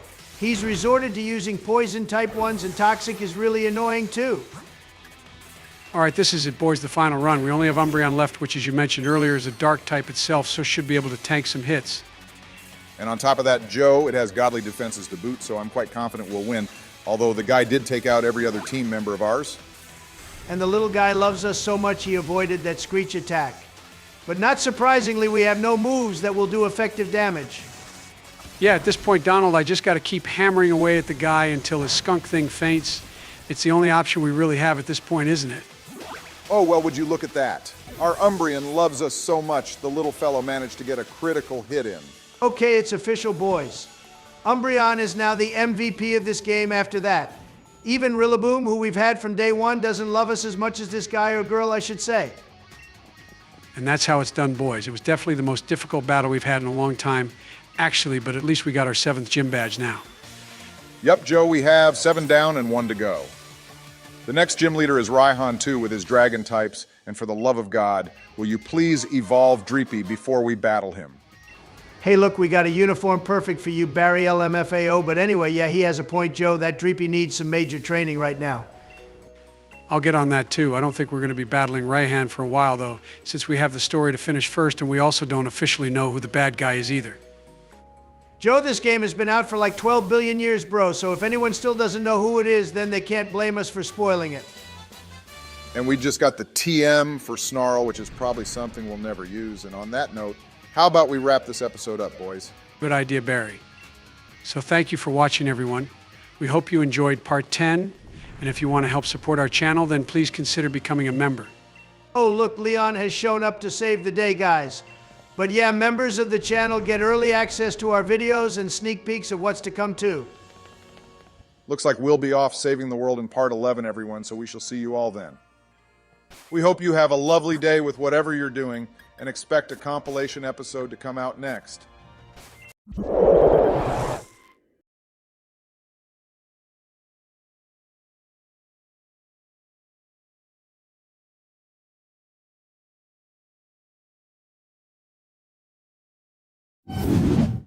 Alrighty, ladies and gentle beings, here we are in episode 11 of Pokemon Sword. Please remember to like and subscribe if you want to help support our work. Yeah, that's right, Donald. And I have 2 new Pokemon to show you today as I did some training off screen after the disaster that was Pierce's gym. Wow, so our boy finally got some Pokemon evolved, then I take it. I damn well hope so, Joe, because today the main goal is going to be taking on Raihan. Well, we have that to do, Barry, but also, if you remember in the last episode, Leon showed up and asked us to help him stop Pokemon that have been rampaging throughout Galar. I think Obama's going to be rampaging throughout Galar too when I tell him that Raihan has been smashing his girl Sonya LMFAO. Hey, that better not be true, Joe. Sonya's already spoken for and she's going to be mine. Stop sipping over a bunch of colored polygons in the shape of a women, Obama, you freak. And instead take a look at our new Tyranitar, which Joe has finally evolved. Yeah, this guy is a beast, boys, and everyone loves him. Although we have to change its name at the next Pokemon Center because a viewer asked us to a long time ago, and we keep our promises. And we also need to change the name of our Dracovish whilst we're there too, Joe. Another viewer requested us to do that as well a long time ago, so don't forget. I just want you both to know I'm not happy about this Sonya situation. But at the end of the day, she's just a bunch of shapes, I guess, so I think I can move on. If I had a husband for a wife, I'd also be looking elsewhere, Obama, but lucky for me, Melania is a solid 10, so I don't LMAO. Damn, shots fired, and I saw what you did there, Donald. Very good play on words, my friend, but anyway, this was Tyranitar's test battle before Raihan, and I think it went super well. Yeah, there's no way Tyranitar is going to die, boys. Even with Joe playing, I just can't see that happening. Also, Joe Raihan seems to use a weather team, according to our commenters, to bear that in mind, too. Hey, he can use a goddamn Dialga for all I care, Donald. Raihan needs to be destroyed and put in his place so Sonya stops seeing him. And yeah, you're clearly able to move on, aren't you, Obama? But anyway, here we are at the Name Raider boys. And I like that he's in every Pokemon Center in this game instead of some random building. True, Joe. It's very helpful having him everywhere all at once. And then after you've done this, we can take on the 8th and final gym of this game. Oh, hey, Joe, I just got a sneak peek at the second Pokemon you evolved, being our Dreepy, which is now a Pokemon I cannot remember the name of for the life of me. Okay, well, that's done, boys. You'll have to wait for the battle to see what our new Pokemon are going to be called. But I'm sure the viewers will be happy, and now we can battle Raihan. Yeah, I just want to say you can expect this episode to be a little shorter than usual because of how the story progresses after this gym, but we hope no one minds. I don't see it as a problem, really, Donald. Plus, the story only starts getting good after we get our 8th gym badge anyway, so let's see what happens. All right, we've run into the whole gang, it seems, outside the gym. I guess Leon must have dealt with all the rampaging Pokemon without our help, so why he asked us to begin with is a little weird. Even Magnolia showed up, boys. I forgot she even existed in this game because we haven't seen her since like episode 1 or 2 way back when. And they're all still going on about the darkest day, which is something I think we should be focused on, but instead all they want us to do is ignore the destruction of the world and go take on a gym. Hey, remember, Barry, we're just a 10-year-old kid at the end of the day, so we should really leave all that crap to the adults. You just want to have Pokemon battles and not do anything else, Donald? Maybe you should do some videos taking on people in the battle towers across the various regions since you don't care about anything else. You know what, Joe? I just might do that. We actually had a suggestion to do that from a viewer a while ago, and it's something I've been looking into. Okay, it's focus time now, boys, because Raihan is waiting for us with his Steel-type Dragon Pokemon, which is something I don't think we've seen before. We still need to do the gym challenge for Obama, so let's see what he has in store for us in this one. Well, Joe, this gym battle is super easy and pointless and not even difficult because all you have to do is take on those 3 trainers and win.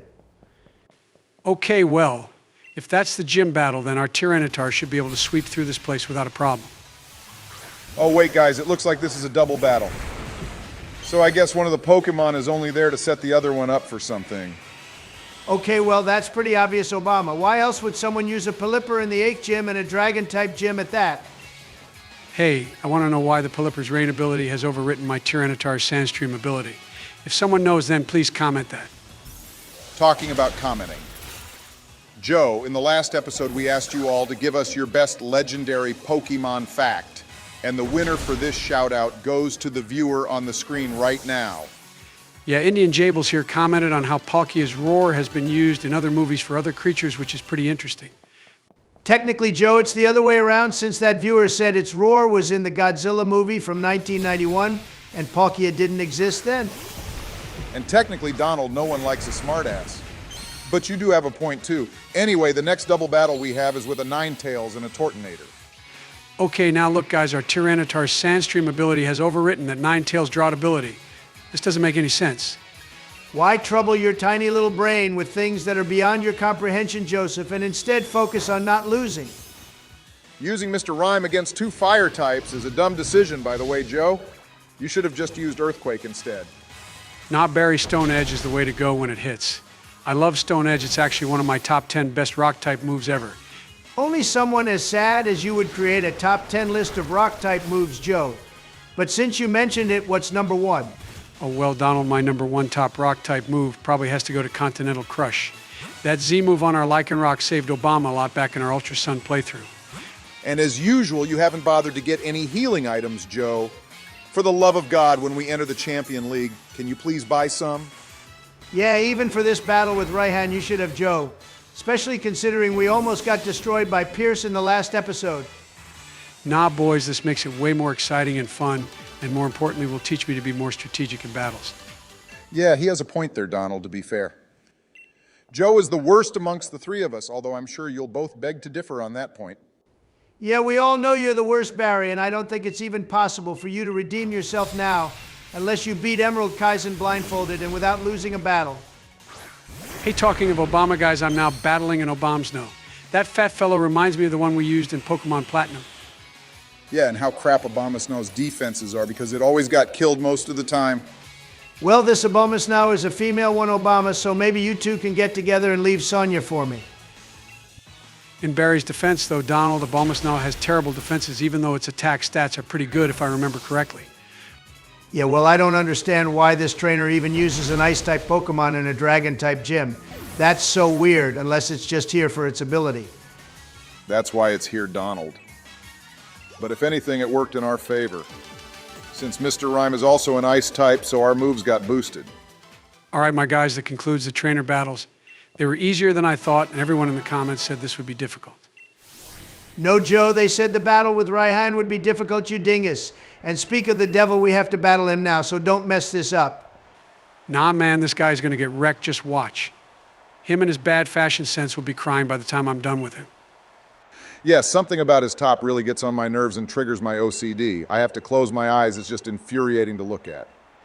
Okay, so some viewers let us know that this guy could actually be the champion in other regions because he's that strong, but instead he stays here to try beat Leon. So good luck, Joe. All right, good to know, Donald, not that it will matter, and his first 2 Pokemon is a Flygon and Gigalith. And it's a double battle, too. I don't think we've had a double battle in a gym battle since Tate and Liza in the Hoenn region, although I could be forgetting about someone else. Hey boys, so how's the battle going with Raihan? I've been following your journey so far, Joe. Well done for making it to the 8th gym. Oh my God, and I thought we could make it through an entire series without any unwanted guests, but I guess I was wrong. What are you doing here, Hillary? I thought I'd stop by your gaming room, boys, and see how the game was going since I have nothing going on right now, and looks like I stopped by at an exciting time. Yeah, well, not exciting for us, Hillary. And by us, I mean Donald and myself, because Joe is about to get 2 of our strongest Pokemon killed. Okay, I didn't expect them to die this soon into the battle, guys, I'm sorry, but hey, Hillary could be the good luck charm I need right now. Oh boy, yeah, I think you do need some luck right now, Joe. How did you get a Tyranitar and Mr. Rhyme killed so fast, too? Yeah, welcome to our world. We've been wondering that same thing, too, since basically episode 3 or whenever the first gym was. Hillary, if you can somehow help Joe beat Raihan, the strongest gym leader ever, then you're more than welcome to stay here. But I still want you gone when the episode is done, too. Nah, Donald, I think Joe's got this. And by the way, I'm loving the shiny Pokemon, too. Whoever got these must be some really cool trainer. Actually, it was Donald who got most of them, Hillary. Actually, he got all of them in this playthrough and every other one we've done as well.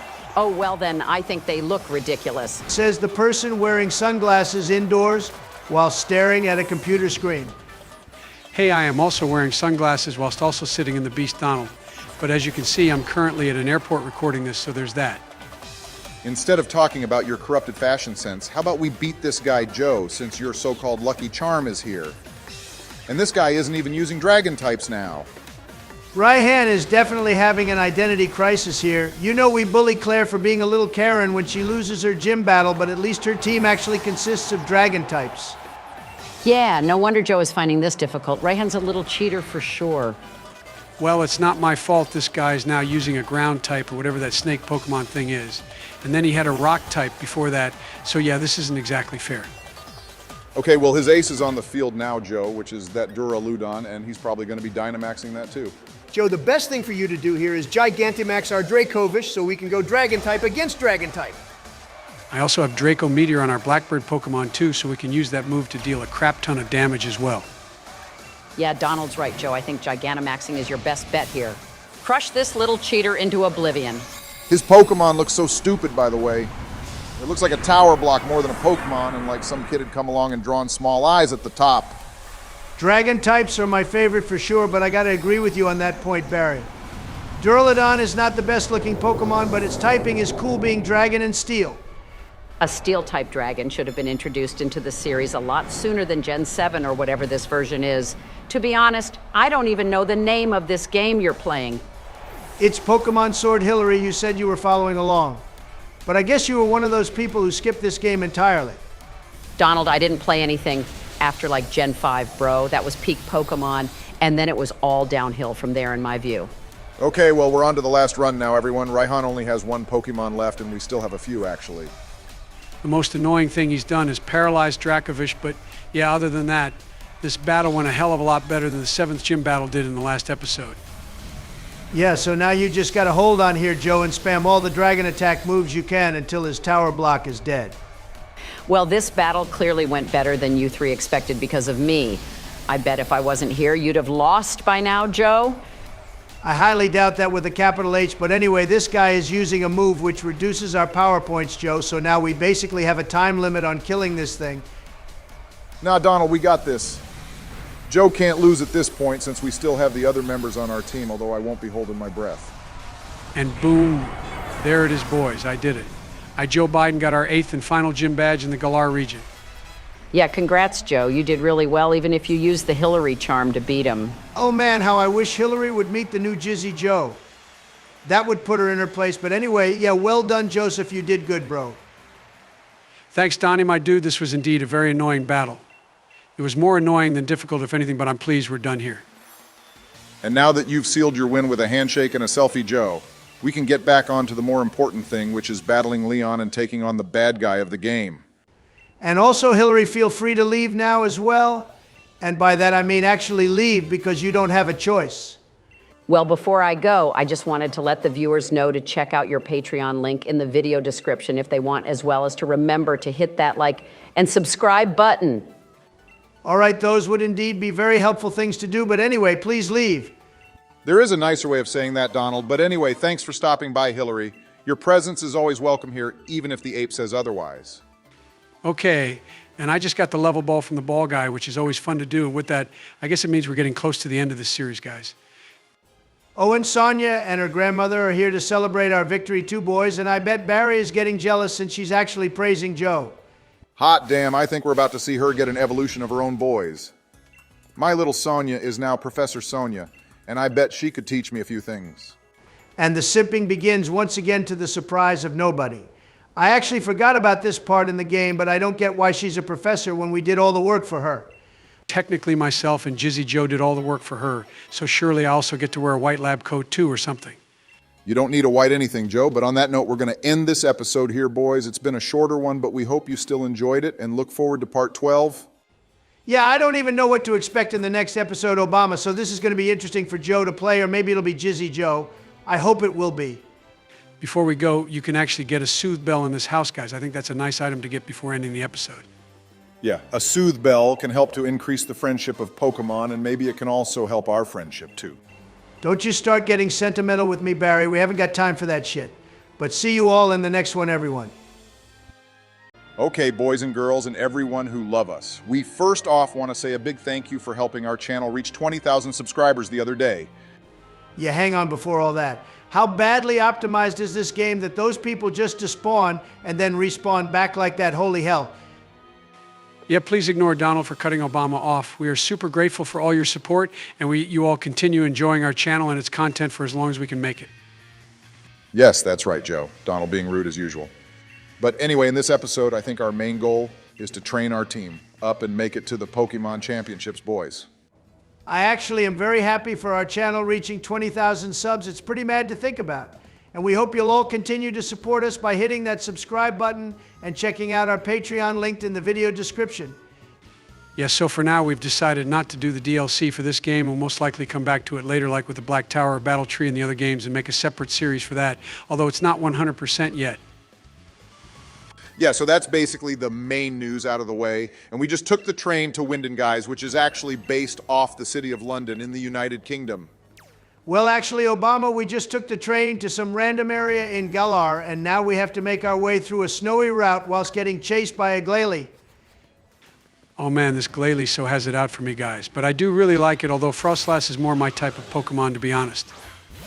And that leads me on to the question for this video, which is, please leave a comment letting us know what your favorite Ice-type Pokemon is. Everyone, I think mine has to be Q-Rem. And of course, Joe would put our Dragon type up front in a route which is entirely fully of Ice-type Pokemon. I mean, it wouldn't expect any less now. Well, Donald, it needs the goddamn experience because it's the only Pokemon that has yet to evolve, and we're basically going to be at the Elite Four by the end of this video.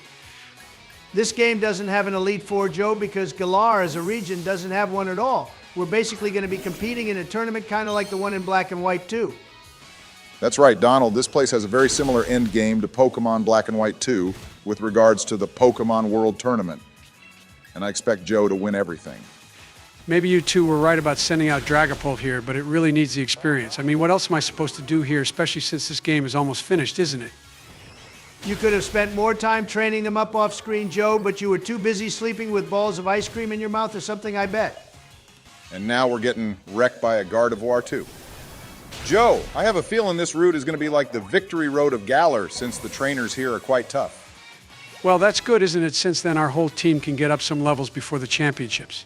And I want them to be super strong, because the last 3 gym battles we've had have been terrible. Okay, wow, this hiker dude just spawned in out of nowhere, too.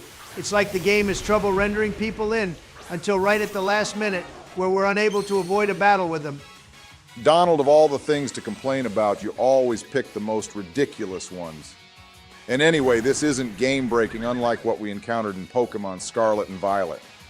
I saw lots of comments from viewers stating how those have been fixed now, Obama, so we could potentially go back to that series if everyone would like us to. Maybe we could make a poll later. Fine, Joe, you can go make your poll and see what everyone thinks. But we still have that Nuzlocke of Pokemon Storm Silver to do as well, which I'd find more fun. Nuzlocks are definitely the most fun thing about Pokemon games, Obama. I'll agree with you on that. But we also have to play every mainline game at some point to say we completed them all. Yeah, we do have to do that, Donald. And then we can make a video showing off the teams we used and see which one everyone thought was the overall best.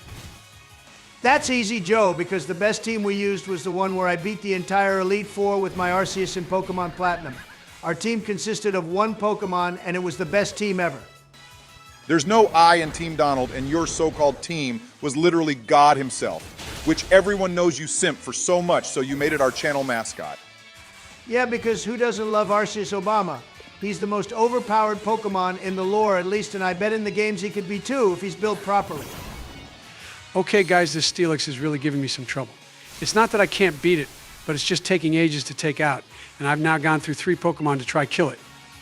Well, we have some solid moves on our starter Pokemon now, thanks to a lovely viewer who commented that we should teach it Wood Hammer and Acrobatics, which is like Leon's, one in the anime. That's right, our starter Pokemon is the most cracked thing ever. And the hiker is now sending out a Mudsdale from the Alola region. And another Woodhammer is all you need to take out this horse thing. I remember watching Obama battle this Pokemon in our Ultra Sun playthrough, which you should all check out, by the way, and he probably lost to it too. Yeah, that's the issue with the internet, Joe. My failure, which was Pokemon Ultra Sun, has now been immortalized for the world to see on YouTube. Yeah, whenever I play Pokemon by myself and have a few bad battles, Obama, I then remember you exist and suddenly I don't feel so bad about myself. All right, that was pretty toxic, Donald LMFAO, but also a fair point to make as well, since Obama is the worst trainer to exist ever. And in other news, we have a whole rout of Mr. Mime here. And there's also an Obama Snow at the end too, Joe. It's like the one we used in Pokemon Platinum, which we named after Obama. Hey, that Obama Snow saved us a bunch, Donald, remember. It's a solid Pokemon, and one day I'd like to use its Mega Evolution form too. Well, the one time I decide not to use any more Max Repels, I suddenly get swarmed by like 30 Pokemon all at once. Just keep running, Joe. We're getting ever closer to Wyndon now, and by the way, at some point you should pay a visit to the clothes shop there and pick up some new drips. Wow, that Sneasel actually chased you down, Joe, like the little rat it is, holy hell. It did like a full Naruto run at you too. I remember the time that one punk did that outside Area 52 when they all tried to storm at boys. That was pretty funny, not gonna lie. You dumbass Joe, it's Area 51. But yeah, it was still really funny. LMAO, I was watching Naruto at the time as well, so it made me feel very happy to see. Except those soldiers could have opened fire on that crowd, boys, which really wouldn't have been funny. But anyway, back to this little war of yours, Joe. We're battling a Corviknight now. Yeah, and the best thing I can do to it is use Phantom Force, which one of our members suggested we teach to Dragapult, so thank you to a Mr. Alexander for that useful tip. Yes, thank you, Alex, if you don't mind me calling you that. He also gave us movesets for Mr. Rhyme and Umbreon too, Joe, so I hope you listen to him. I feel like the problem with our little dragon here is it's too weak right now to really do much, guys. Joe either has to really give it a good training or just get it addicted to rare candies. Rare candies can actually make Pokemon weaker if you use too many Obama, and that would only make our dragon even worse. So why would you recommend that to me? That's not true, though, Joe. Rare candies can only make a Pokemon weaker if you were to use like 90 of them or something. I think Barry only wants you to use enough so that this guy evolves. Nah, we won't be doing that either, Donald. I'd rather train this guy up properly because every IV we get has to count.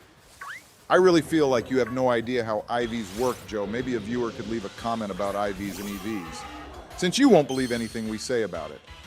Yeah, if a viewer did that, then I'd listen to them, but I don't trust Donald especially. He's probably sabotaging my playthrough so he has an excuse to take over. Oh, hang on, guys. This hiker is called Donald.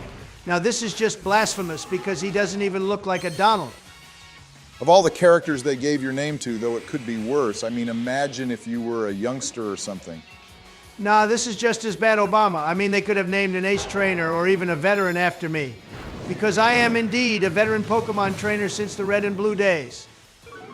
The only thing you're a so-called veteran in, Donald, is glitching yourself a level 100 Nidoking because you couldn't be bothered to do any proper training like I do. Yeah, he's got you there, Donald. We all saw you do that. You also got a Celebi and a Mew, too.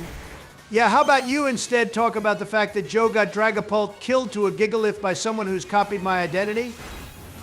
You're crying over a bunch of polygons, Donald, like you always tell me not to do, but anyway, Mr. Rhyme will come in clutch here to save the day as usual. I love this guy so much. And the last Pokemon this imposter Donald has sent out is a Raiden, which is super interesting, actually. I think it would have been a lot cooler, though, if he had sent out a Rhyperior instead. All right, thank God you beat this little punk Joe, and I mean, just look at his ridiculous face. How can something that ugly be called Donald? I ask myself that same question every day when I look at you, but here we are still. Ouch, even I felt that from this side of the couch, Joe. That was like a gentle slap in the face, enough to be felt but not hurt. Okay, and with that, Joe's finally made it to the final city in the Galar region where the real show will begin, so I think the best thing to do, Joe, is heal up your Pokemon and head for the main stadium.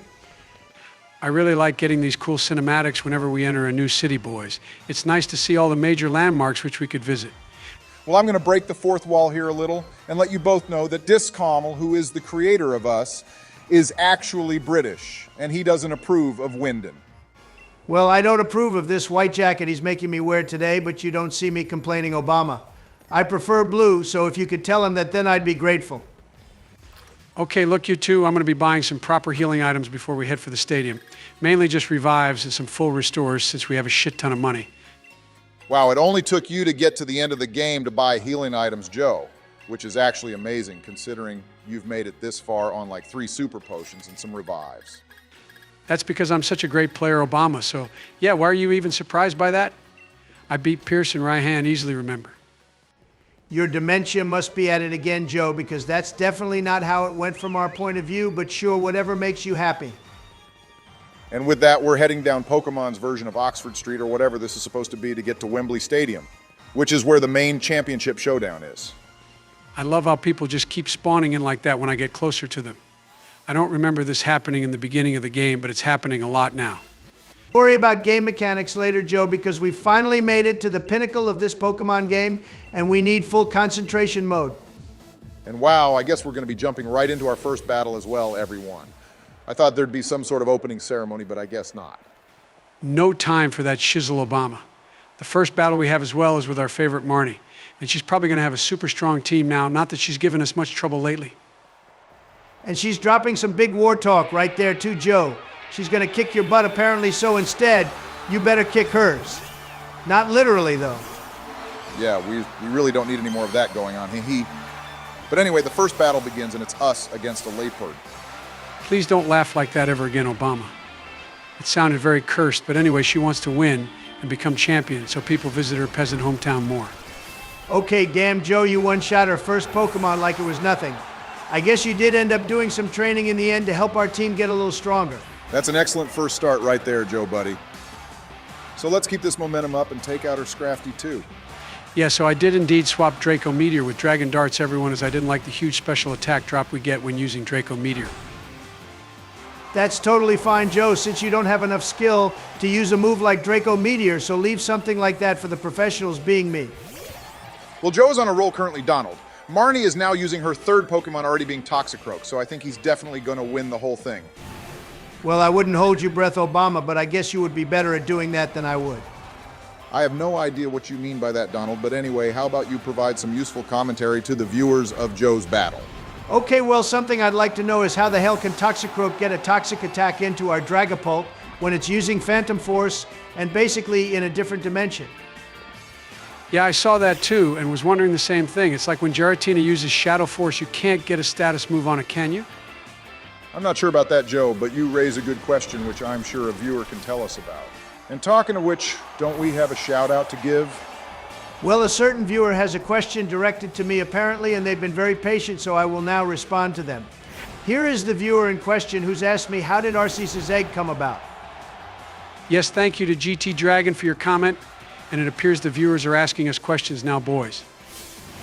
Yeah, anyway, Joe, to answer their question, we have to take a good look at Arceus himself and his almighty power and coolness of his looks, and from there, determine what could be even cooler to have laid his egg.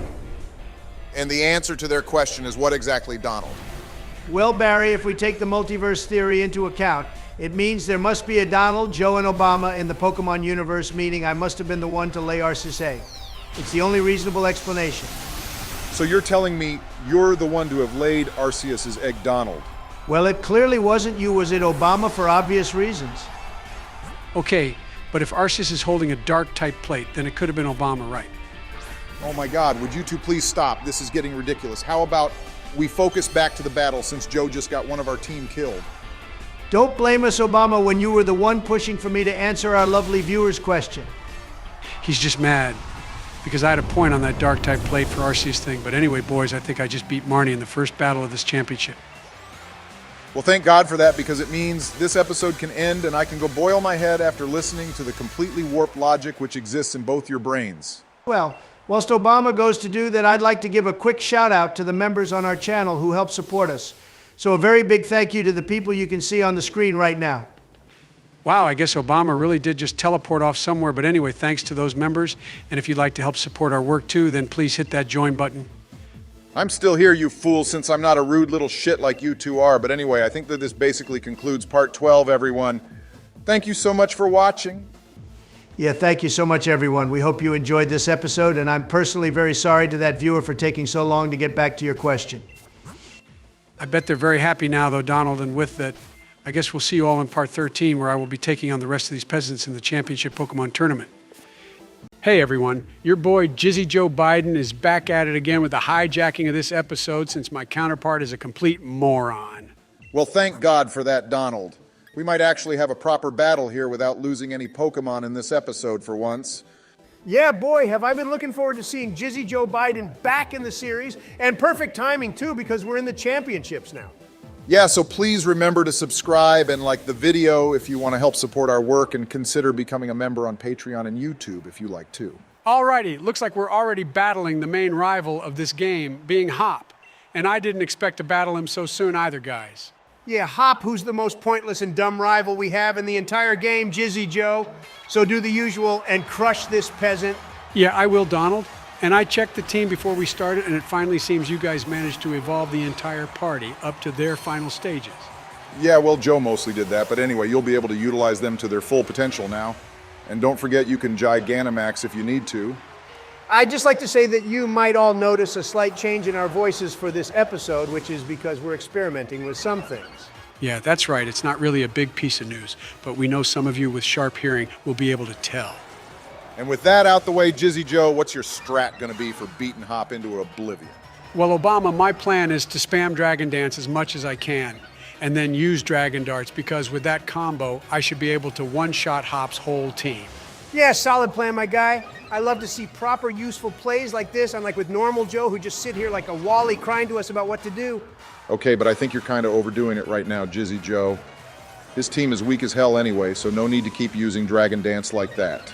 Nah, like in the Scouts, Barry, you gotta be prepared for anything, and by raising my attack and speed like this, I should be prepared for any outcome. As much as I agree with you, buddy, you gotta think about the viewers who might get bored of you using the same move constantly. And as you said, this guy is weak as hell anyway. Yeah, our boy Dragapult here is strong as hell now too, so just use one Dragon Darts or something to get this sheep thing taken care of. Oh my god, after all that, this stupid cotton ball thing somehow survived an attack from our super overpowered dragon.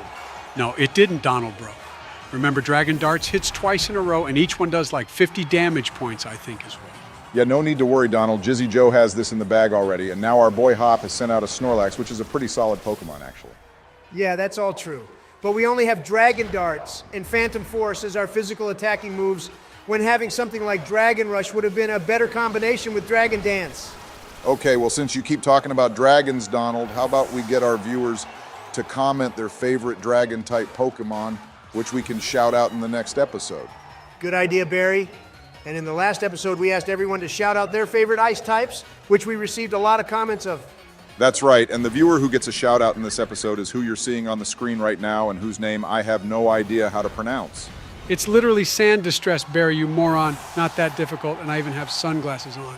Oh yeah, well anyway, this viewer chose Lapras as their favorite ice types, and we think Lapras was probably the most common ice type people commented about. Okay, sorry, dude. I gotta interrupt you here, because what the hell is this Pokemon? This little fella reminds me of something like a sea urchin or Donald. And it's super cute too, and a shame that I have to kill it. Yeah, it's definitely based off a sea urchin with eyes and a bright yellow nose, which looks like a butt, if anyone noticed. And yeah, that makes me feel super glad we didn't use that sea urchin butt Pokemon on our team, boys. Which you can thank me for, since I've basically built this team we're using. Technically, Donald, the viewers had a lot of input on the Pokemon we used in this playthrough. You only got their shiny versions because you're an elitist. The Pokemon in this team shine almost as bright as the gold chains I have around my neck, Obama. So I'm not going to complain about that at all. Okay, Jizzy Joe, it seems Hop is on to his final Pokemon, and of course it's his starter. And he's gone and Gigantamaxed it too. Yeah, Gigantamax just stalls out a battle in my view. Because if this guy was normal sized, we'd have beaten Hop already.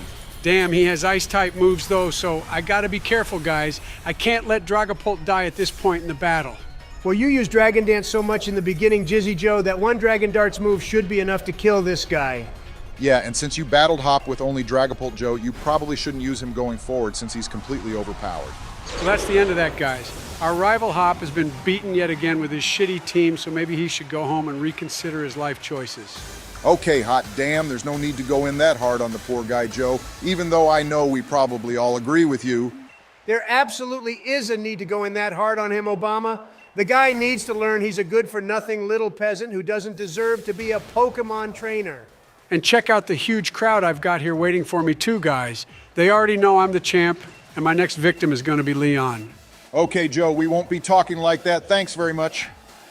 It's not like you're going to be attacking Leon himself, isn't it? And just because you're dressed like a gangster doesn't mean you are one. Yeah, Jizzy Joe, just stick to your superior battling skills and rapping whatever that may sound like. And because I'm such a real G and famous, they already want to interview me before the finals begin, guys. See, I've only been in this episode for like 5 minutes and everyone loves me already. Yeah, well, we don't have time for any of your fancy little interviews, Joe. You need to rest up and then head back out to finish the finals, which will involve battling gym leaders. And talking of which, Pierce has just showed up probably to remind us how he almost nuked our entire team, but I still like the guy. Ah, so this is the fellow who almost beat you in a Pokemon battle then. Is it Donald? Well, don't worry, because the professional is here now to handle people like this. Actually, it looks like we won't be heading to the finals right now, guys. Apparently, Leon has gone to Rose Tower and is having some sort of meeting with him there. Wow, the fool actually went and named a building after himself? What kind of self-centered, egotistical buffoon would do something like that? Yeah, we wonder Donald, but anyway, Marnie has showed up now as well, and I guess she wants to follow us like a little sheep. Oh, God, it's that demonic secretary again, boys. I hate it whenever she shows up like this. She would make the perfect Sith Lord, if you ask me. Oh, and she's gone and converted some of the league staff to her little rose cult by the looks of it, Jizzy Joe. So you need to hunt them down and beat them. Wow, and I'm even going to get some cheering, whilst I battle from Marnie and Team Yell too. Not that I'd actually need any help. Okay, so that guy we just saw is hiding around here somewhere, Joe, and you need to try find him, I think. Well, it doesn't help that there's also a bunch of league staff, which look exactly like the evil one, just chilling around here too. So how are we supposed to know who the evil one is? Well, Donald, we use the age-old tactic of talking to everyone in the city until we find the right person, which you could argue might take a while. But then again, you have me, so it's all good. That literally makes no sense at all, Joe, but yeah, sure, whatever floats your boat, I guess. Just hurry up with this so I can see this so-called Rose Tower. Donald only wants to see the Rose Tower so he can get some inspiration for his next building. Isn't that right, Donald? Well, either way, we have to go there anyway, Barry, so let's just find this loser who thinks joining the Rose Cult is a good idea and crush him into oblivion. Oh, and speak of the devil, this guy staring at a wall doesn't look suspicious at all, so it must be him, Jizzy Joe, and of course we're going to have to battle him too. All right, so he's actually gone and sent out the Galar version of Meowth, which I never like, to be honest. It has the most horrible-looking beard I've ever seen. At least that Meowth can actually grow a beard, Obama. I've seen more hair on the face of a teenager than I have on your face. All right, please never say anything like that again and focus on the battle instead, bro. We have an extremely superpowered Dragapult here versus his level 40-something Pokemon. And his second Pokemon is a Durant, boys. This little guy is from Gen 5, and I've personally never used one and never will because it's trash. Hey, that's something we can agree on, Barry. I never liked Durant either, and it's a steel type, which is a little weird for an ant. They should have made it a ground type or something. Its typing is fine, Joe, but the Pokemon in general is just not that great, and I doubt anyone has properly used one unless they did for a challenge or they were being forced to. Okay, Joe, the guy has run off, so I guess you got to go find him again. I think this happened 3 times in total, so we have to basically battle a full team of 6 Pokemon here. I can battle 10 trillion Pokemon all at once if I have to, Barry. These polygon-shaped humans have nothing on someone with the power I have within me. I feel like I'm on Super Saiyan 20 right now. Okay, yeah, I think you're pushing it a little on your power trip, Joe, but at least you found the guy again a lot faster than the last time. And he has a Mawile too, Donald, which is now a fairy type if I remember correctly. This thing can also mega evolve, but obviously they ditched that gimmick in this game for a worse one. Joe, I believe something is only a gimmick if you don't use it, and everyone used Mega Evolution, so called it a gimmick isn't exactly the right word to use. Yeah, and I prefer Mega Evolution over all the other so-called gimmicks the Pokemon Company has come out with Obama. Mega Evolution was the best because it gave weaker Pokemon the chance to be useful. That's true, Donald, but it also made strong Pokemon so broken that they have to be banned, and I'm of course talking about our boy Mega Rayquaza. I mean, his Mega Evolution is undoubtedly the most cracked thing to exist, but was it actually necessary? You heard it first here, everyone. Obama himself says he doesn't like Mega Rayquaza. You demented Beansprout, Joe. I never said that. My point was, which many people will agree on, is the fact that the already OP Pokemon have now become even more so. Yeah, and so, what, Barry? We only like strong Pokemon around here. Thank you very much. All weak Pokemon don't belong in any team I use, but I would happily use a Mega Beedrill or Metagross. You would use normal Metagross perfectly fine, Donald, let alone its Mega form, which I do like a lot, by the way. Yeah, and now you're trying to backtrack on your previous point about hating Mega Pokemon. It's fine, dude. We know how you really feel. And anyway, I've basically beaten this guy now, too. Yep, you have Jizzy Joe, well done. And I think that's the last time we have to deal with this doofus, at least for now. But let's see. I feel like the whole evil villain aspect of Pokemon just dropped at this point in the game series, guys, don't you think? Yeah, that could be true, Obama. My favorite team is Team Galactic because they all have funky hair colors, and if I had more hair, then I'd dye it blue. Hang on before you do that, Joe. What on earth is going on here? More of those grunts have just appeared, and they're blocking our path to Rose Tower. You said we dealt with them, Donald, so now what's all this then? Are you conspiring with Mr. Rose or something, bucko? Why would I conspire with a CEO who walks about with shorts on and a bad haircut? How about you take a look in a mirror and ask yourself that same question, Donald? But anyway, it looks like Pierce is holding a random gig in the middle of this train station to get them to move. Yeah, why don't you join him, Jizzy Joe, and you can drop some mad bars in between his singing or something whilst Donald and I deal with Mr. Rose. I just want to clarify that Pierce wasn't even singing right here. He was just mouthing some random crap and no sound was coming out. At least when I rap, you can at least hear my bars, even if they're utter trash. But anyway, with Pierce's help, we managed to barge our way through those grunts. Yeah, and this is the famous Rose Tower we've been talking about, so tell us, Donald, what do you think of it? Well, Barry, I got a good look at it just now from that panorama shot, and I feel like they just ripped this building off from Kalos with Lumiose Tower, if you remember that. Yeah, something about this place definitely has Lumiose Tower vibes for sure, but with extra blue added to it. However, this interior is absolutely gorgeous, if you ask me. Black is best. As I always say, Jizzy Joe, and maybe you should convert your Trump Tower to look like this, Donald. I never liked Rose, but he sure has some good design sense. Oh, holy hell, looks like we have more of these grunts to deal with now, boys. And I can't tell if this is the same fella from before, but either way, we gotta crush them all, Joe. This will be an easy W for me, Donald, because Mr. Rhyme here is unstoppable. No wonder Leon had one on his team. Well, I actually know the real reason why Leon was considered the strongest trainer in the world, boys. And it's such a dumb reason. Yeah, we all know Barry, and the obvious answer is plot armor, because there is no other reason than that. Well, I also know the reason, Obama, and it's because Leon is constantly changing his movesets for his Pokemon. So obviously that would make him OP. And looks like we have another double battle here, boys. And whilst this is going on, I'd like to announce that we recently opened up a merch store. Oh shit, yeah, I forgot about that, Barry. But yeah, as he said, we have a new merch store if you'd like to check out with only one design at the moment. But we're open to suggestions. I think Discoml should make a Jizzy Joe design. I'd definitely get me one of those. That's actually not a half bad idea, but let's see. Anyway, feel free to check it out, dear viewers. But for now, let's get back to this battle. Okay, so this double battle should have been over by now, Joe, since you're basically the champion, but all I see is you getting carried by Hop's crappy sheep thing. Right, well, first of all, that sheep is actually a ram, Obama, and secondly, the only one doing the so-called carrying is me, because I'm Jizzy Joe. You can be a fruit and nut bar for all I care, buddy, but you're still letting that loser rival of ours do most of the work. Just relax and take a chill pill, Donald. I got this. I'm mentally preparing myself for the battle with Leon we have coming up, which is more important than crying over this if you ask me. Fine, whatever, Jizzy Joe, we trust you. At least it's you and not the other one, but still these battles are so easy. I feel like the Pokemon games should ask you what difficulty you'd like to play the game in, boys. Like the hard mode should be max the 4s and EVs on everything, like an Emerald Kaizo. Or a death sentence mode, where you basically have a bunch of Cynthias to deal with. That would be so fun, don't you all think? Hang on, guys. I think Oleana has turned into a literal demon now. That is one bitchy-looking face, holy hell. Imagine waking up in the morning and seeing that just staring at you. I think I might poop my pants and then cry. Okay, well, she's leading off with a Frostlass Donald, which is actually an awesome Pokemon. Yeah, this is a ghost and ice-type Pokemon, but with Mr. Rhyme, I think we can take it, and it also looks like this building is a Dynamax spot, too. I doubt I'll need to even Dynamax in this battle, though. I mean, how hard can she even be to deal with? This whole game could have been beaten with a blindfold on, if you ask me.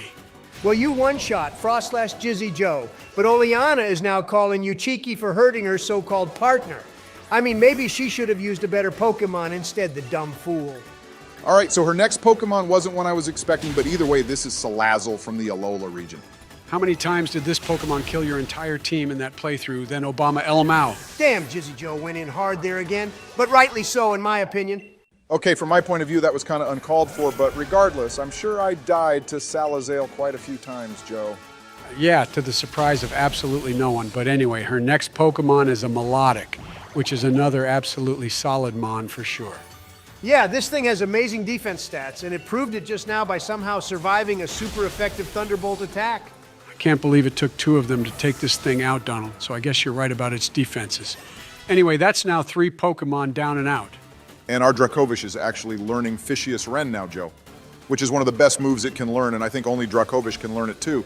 About damn time, because if you look at the moves Dracovish has had till now, most of them are so bad, it's like, why even bother using it in a battle? Hey, look, another Pokemon to remind you of your Galar Region murder spree Barry. This is Serena, who is Russian, apparently. For those of you who don't know, the Russians used to have a king and queen called a Tsar and a Tsarina, and apparently the queen has been turned into a Pokemon now.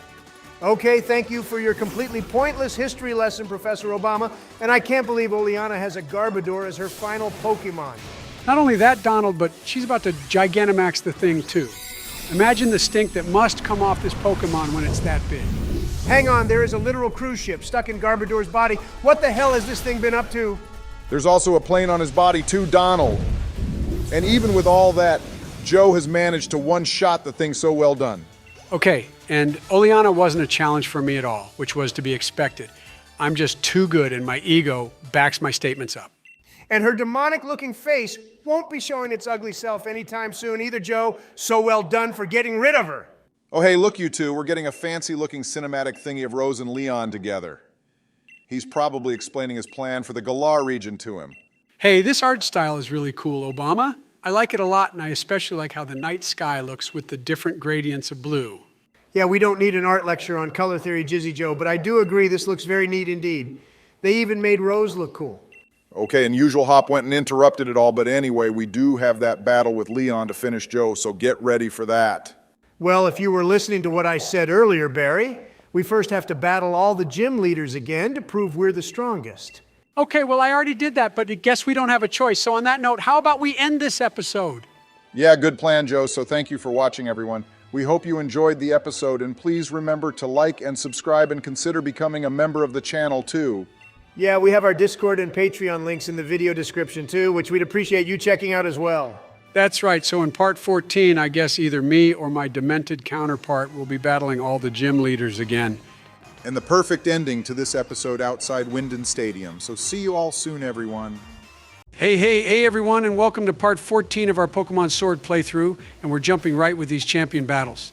Yeah, that's right. No time for hanging about in this waiting room, boys, but I do have some announcements. They can come after reminding everyone to hit the like and subscribe button, Obama. And then you can tell everyone your most likely dumb news. Well, it affects you too, Donald, but I just wanted to let everyone know we'll try to play the Isle of Armor DLC after the main story of this game has been finished. Oh yeah, that is quite important news, but anyway, for now it looks like we'll be battling the ever-beautiful Nessa and her shit water-type Pokemon.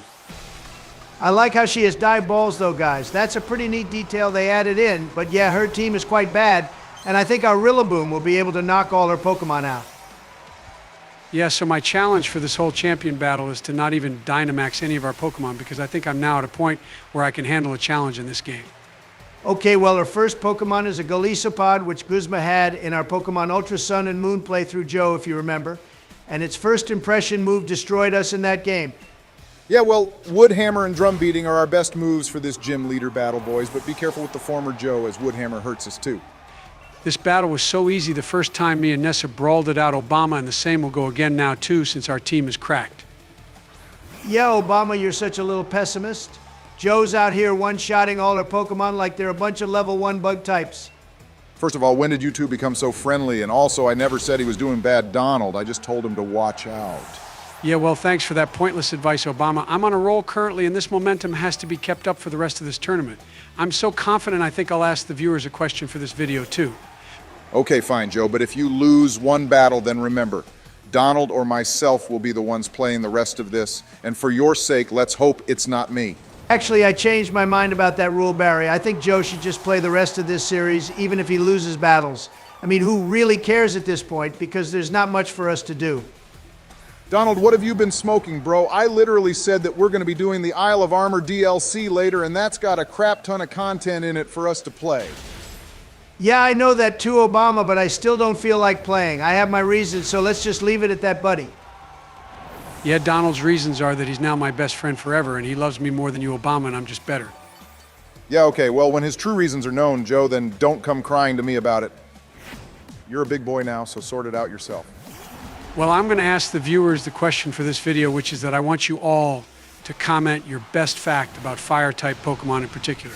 It can be anything really, and our favorite comment will get a shout-out. Yeah, that's an interesting question for the viewers, Joe. Let's see what they come up with, but for now, we're currently battling Nessa's final Pokemon, which is this Blastoise ripoff Pokemon. You mean we were battling that Blastoise ripoff Donald? Joe's actually gone and one-shot her whole team, so yeah, well done, Joe. And that's how all the other battles are about to go to Obama. All the Pokemon that I come across from now on will unfortunately have the same fate as Nessa's team. Yeah, don't get too cocky, buddy, but anyway, well done for beating the first round of this tournament, and this is who we'll be battling next, too. Yeah, this is the tournament chart, and basically it'll be us battling Raihan again, because there's no way he loses to anyone else here. It's like we're battling all the gym leaders again in the same order. Okay, and with that, we're on to round 2 now, boys. And the next person we'll be battling is Bee. I really like her, but sadly, her fighting-type Pokemon will meet their maker again. Damn, Joe, coming in with that fighting-type talk, so let's see if you actually mean it or if it's just you trying to act cool. Okay, I take back what I said earlier, boys. Looks like we won't be battling all the gym leaders in the same routine as last time because that grass-type guy isn't here. God, I never liked that guy anyway, Obama. He was super weird looking with his eyes and nose, and yeah, he freaked me out. He's the type of guy who wouldn't need to dress up on Halloween, in my humble opinion. Okay, Jesus Christ, Joe, you didn't need to go in that hard on the poor fellow, whatever his name was. Anyway, whilst you battle B, I want to ask the viewers to ask us a question this time, and we will respond to your questions in the next video. Yeah, keep your questions Pokemon related, and we'll pick out a few to respond to and shout you out as well. I'd like to say that I taught Thunder to Dragpult in between episodes because of one viewer who said it was painful having Dragon Dance on a special attack Pokemon, so yeah, I got rid of that move for Thunder. Well, that viewer had a point, Joe. Why would you want to waste a move slot on this guy when he's a special attacker and doesn't exactly need the speed boost either? Yeah, well, I didn't want to admit they were right, but in the end, they were indeed right. So anyway, here we are with Dragapult literally nuking Bee's entire team. She's so weak compared to last time. Well, granted, you did do a lot of training, Joe, which is something we suggested you do. However, you have the bad habit of going a little overboard sometimes, but I think this is fine for now anyway. Hey, look, guys, she finally has her Graplock with her. The first time we battled B, she didn't have this guy, but now it's appeared, and it's the same one that was in the anime. And yet it stood no chance against Joe Elmau. Our Dragapult is properly cracked, and I think we should maybe bench it for the rest of these battles, Joe, because it'll be too easy then. I thought about that too, Obama, but let's see. Like I said, I wasn't planning on using Dynamax to beat anyone going forward unless we're put in a situation where it's absolutely needed. Okay, well, B is on to her last Pokemon being Machamp here, and she's Dynamaxing it right now, too. I wonder how strong this will be. Well, it would obviously be her strongest Pokemon, Donald, and it did tank one Dragon Pulse from us, but I think one more should be enough to take this guy out. I'd like to point out that her Machamp is actually a female Obama, so yeah, get that right, bro. But other than that, I do agree her Machamp will soon be dead. And boom, that concludes that, guys. This is the second gym leader Joe has beaten in the tournament so far, so well done, Joe. Let's keep the momentum going forward like this all the way to Leon. Yeah, excellent job, buddy. That's 2 down, and I think Raihan is next. And also the last person we'll be battling here, too. And knowing him, it could end up being a double battle. That's right, Barry. Raihan is indeed the last person we'll be battling, and talking of double battles, what happened to triple and rotation battles and even swarm battles or whatever they were called? Triple and rotation battles died in the Unova region, Donald. They haven't been seen since, from what I remember, although I'm sure someone in the comments will point out some random battle they've been in another game. I never liked them anyway, Donald. They were just so slow to me and wasted more time than necessary. Swarm battles were also so dead because you had to wait for each Pokemon to attack, I think. Okay, well, we can discuss this later because Joe's gone and put Dracovish to the front of the party, and I take it we'll be using him to battle Raihan's Dragon Weather team. His weather team is about to feel the full force of Fish's Rend, or whatever that move's called, guys. We got it earlier, and it's super powerful for a water-type move. Okay, here we go, Joe. The last battle we have to do before taking on the ultimate champion, Leon himself, who, by the way, has a super easy team compared to the likes of Cynthia. Yeah, but Leon has plot armor Obama, which basically makes whatever Cynthia has redundant. And now this guy is going on about how good his drought ability is to the fool. And with one Fish's Rend, the Torkoal met his maker, LML. That move is definitely super powerful, Joe, but it was also super effective against his Torkoal anyway. Yeah, and now Raihan has sent out his first dragon-type Pokemon of the battle, being this turtle dude. I really like this guy from the Galar Region anime. It's a pretty decent Pokemon. Yeah, Joe, but not strong enough to handle our Dracovish. However, I remember in the anime that Ash's one grew red claws. Okay, well, it did handle our Dracovish quite well, to be fair, Barry. And on the point of Ash's one, how do we get our one to grow red claws out of it? That's not a power that can be taught by Naturally Donald. We would need the plot armor power to be able to achieve what Ash did. Okay, his next Pokemon is a Flygon, and I just realized the battle with him isn't even a double, so I guess that was a part of his gym challenge then, which made it harder than this battle with him. I'd like to announce to the world that I do expect to see a Mega Flygon appear in the new Pokemon Zia game, and I'm sure I've said that before, but I'm saying it again, otherwise I'll riot. Well, let's hope the one we use in that game will be stronger than Raihan's one Donald, because I took this guy out so fast it wasn't even funny. Hang on, Joe, you can't be announcing the Pokemon we're going to be using in a game that's not even released yet, bro. Holy hell. Okay, well, let's hope everyone watching has the memory of Joe so they'll forget he ever said that, or I can just cut it out in the edit later. Oh shit, yeah, my bad. Pretend you all didn't hear that, everyone, and we shall be swiftly moving on with whatever Raihan's next Pokemon is. His next Pokemon is, in fact, his last Pokemon, Joe, which means he'll be Dynamaxing it, so get ready. It's a really strong dragon type. Oh yeah, I forgot he had a Duraludon. No matter though, he can do whatever he wants to his dragon, because we're still going to win this. So all in all, the gym leaders teams haven't really changed as much as I thought they were going to make them. I was hoping for some unique Pokemon we maybe don't get to see as much. Okay, well, I think this is the end for Dracovish in this battle, guys. It managed to take out basically all Raihan's Pokemon, but since I'm not Dynamaxing, we're at a slight disadvantage. I mean, you could have popped a few full restores on Dracovish Joe if you wanted to be smart, but sure, whatever. Let the poor thing die and become less friendly to us. If anything, it should already have max friendship with us, Barry, with how well I've been treating it. But anyway, I think our Tyranitar should be able to clean up in here. Okay, well, you both have super effective moves against each other, Joe, but I don't think your strat of not Dynamaxing is going to go well. Well, if I can say I beat every gym leader without Dynamaxing, then you guys have to agree my street cred will be off the charts, and I'll also do the same for Leon's battle, too. Okay, Donald was right, Joe. Maybe you should Dynamax, you know, because that's two Pokemon that Raihan has taken out already in a space of like 30 seconds. It's fine, boys. Our Mr. Rhyme will be the actual Pokemon to clean up in here. Tyranitar was just a distraction, if you can believe me or not. You know what, Joe? We can't so just get this over with, will you? His Pokemon has ended its Dynamax phase, so this should be a cakewalk now. Maybe sending out Mr. Rhyme would have been the better choice from the get-go, Joe, since it's got dazzling gleam, and on top of that, it's an ice type, too. Yeah, maybe, but what I did was more fun, I think, Obama. It did make the battle more of a challenge, and I can now officially say I beat the whole tournament without Dynamaxing once. Yeah, well, Raihan was just glorified, in my opinion, Joe. I bet I could have beaten him with a Sunkern and Magikarp or something like that. Okay, and with that, boys, we're finally in the finals, LMO, and as you all saw from the chart, our next opponent is the GOAT himself, Leon. Well, that status of GOAT will soon belong to me, Obama, and Leon will be known as the sheep as he tries to follow in my greatness. And of course, we have Hop here storming into the finals like he owns the place when he lost the first battle we had together, the loser. This guy should be escorted out, in my opinion. He's walking around with his Inteleon Donald, which is pretty cool to see. I used to hate it, but now I think I really like it a lot. It's a good Pokemon, Joe, but its shiny form is pink, and you all know how I feel about that. Pink Pokemon should not exist, and the worst of all is what they did to Arceus by giving it a pixie plate. Go cry me a river, Donald, and get over yourself. Arceus needs the pixie plate to keep its title of most powerful Pokemon. And by the way, if you think about it, it was Arceus who actually invented the pixie plate too. Oh my God, I can't believe I never thought about that, Obama, you're right. But I think my shock at this new revelation will have to wait because Mr. Rose has crashed our battle with Leon. This guy is insane, Donald. He's ripping up the stadium with red death rays, and he's saying he's going to release the darkest day all over Galar. The things that go through these evil leaders' minds is literally backwards.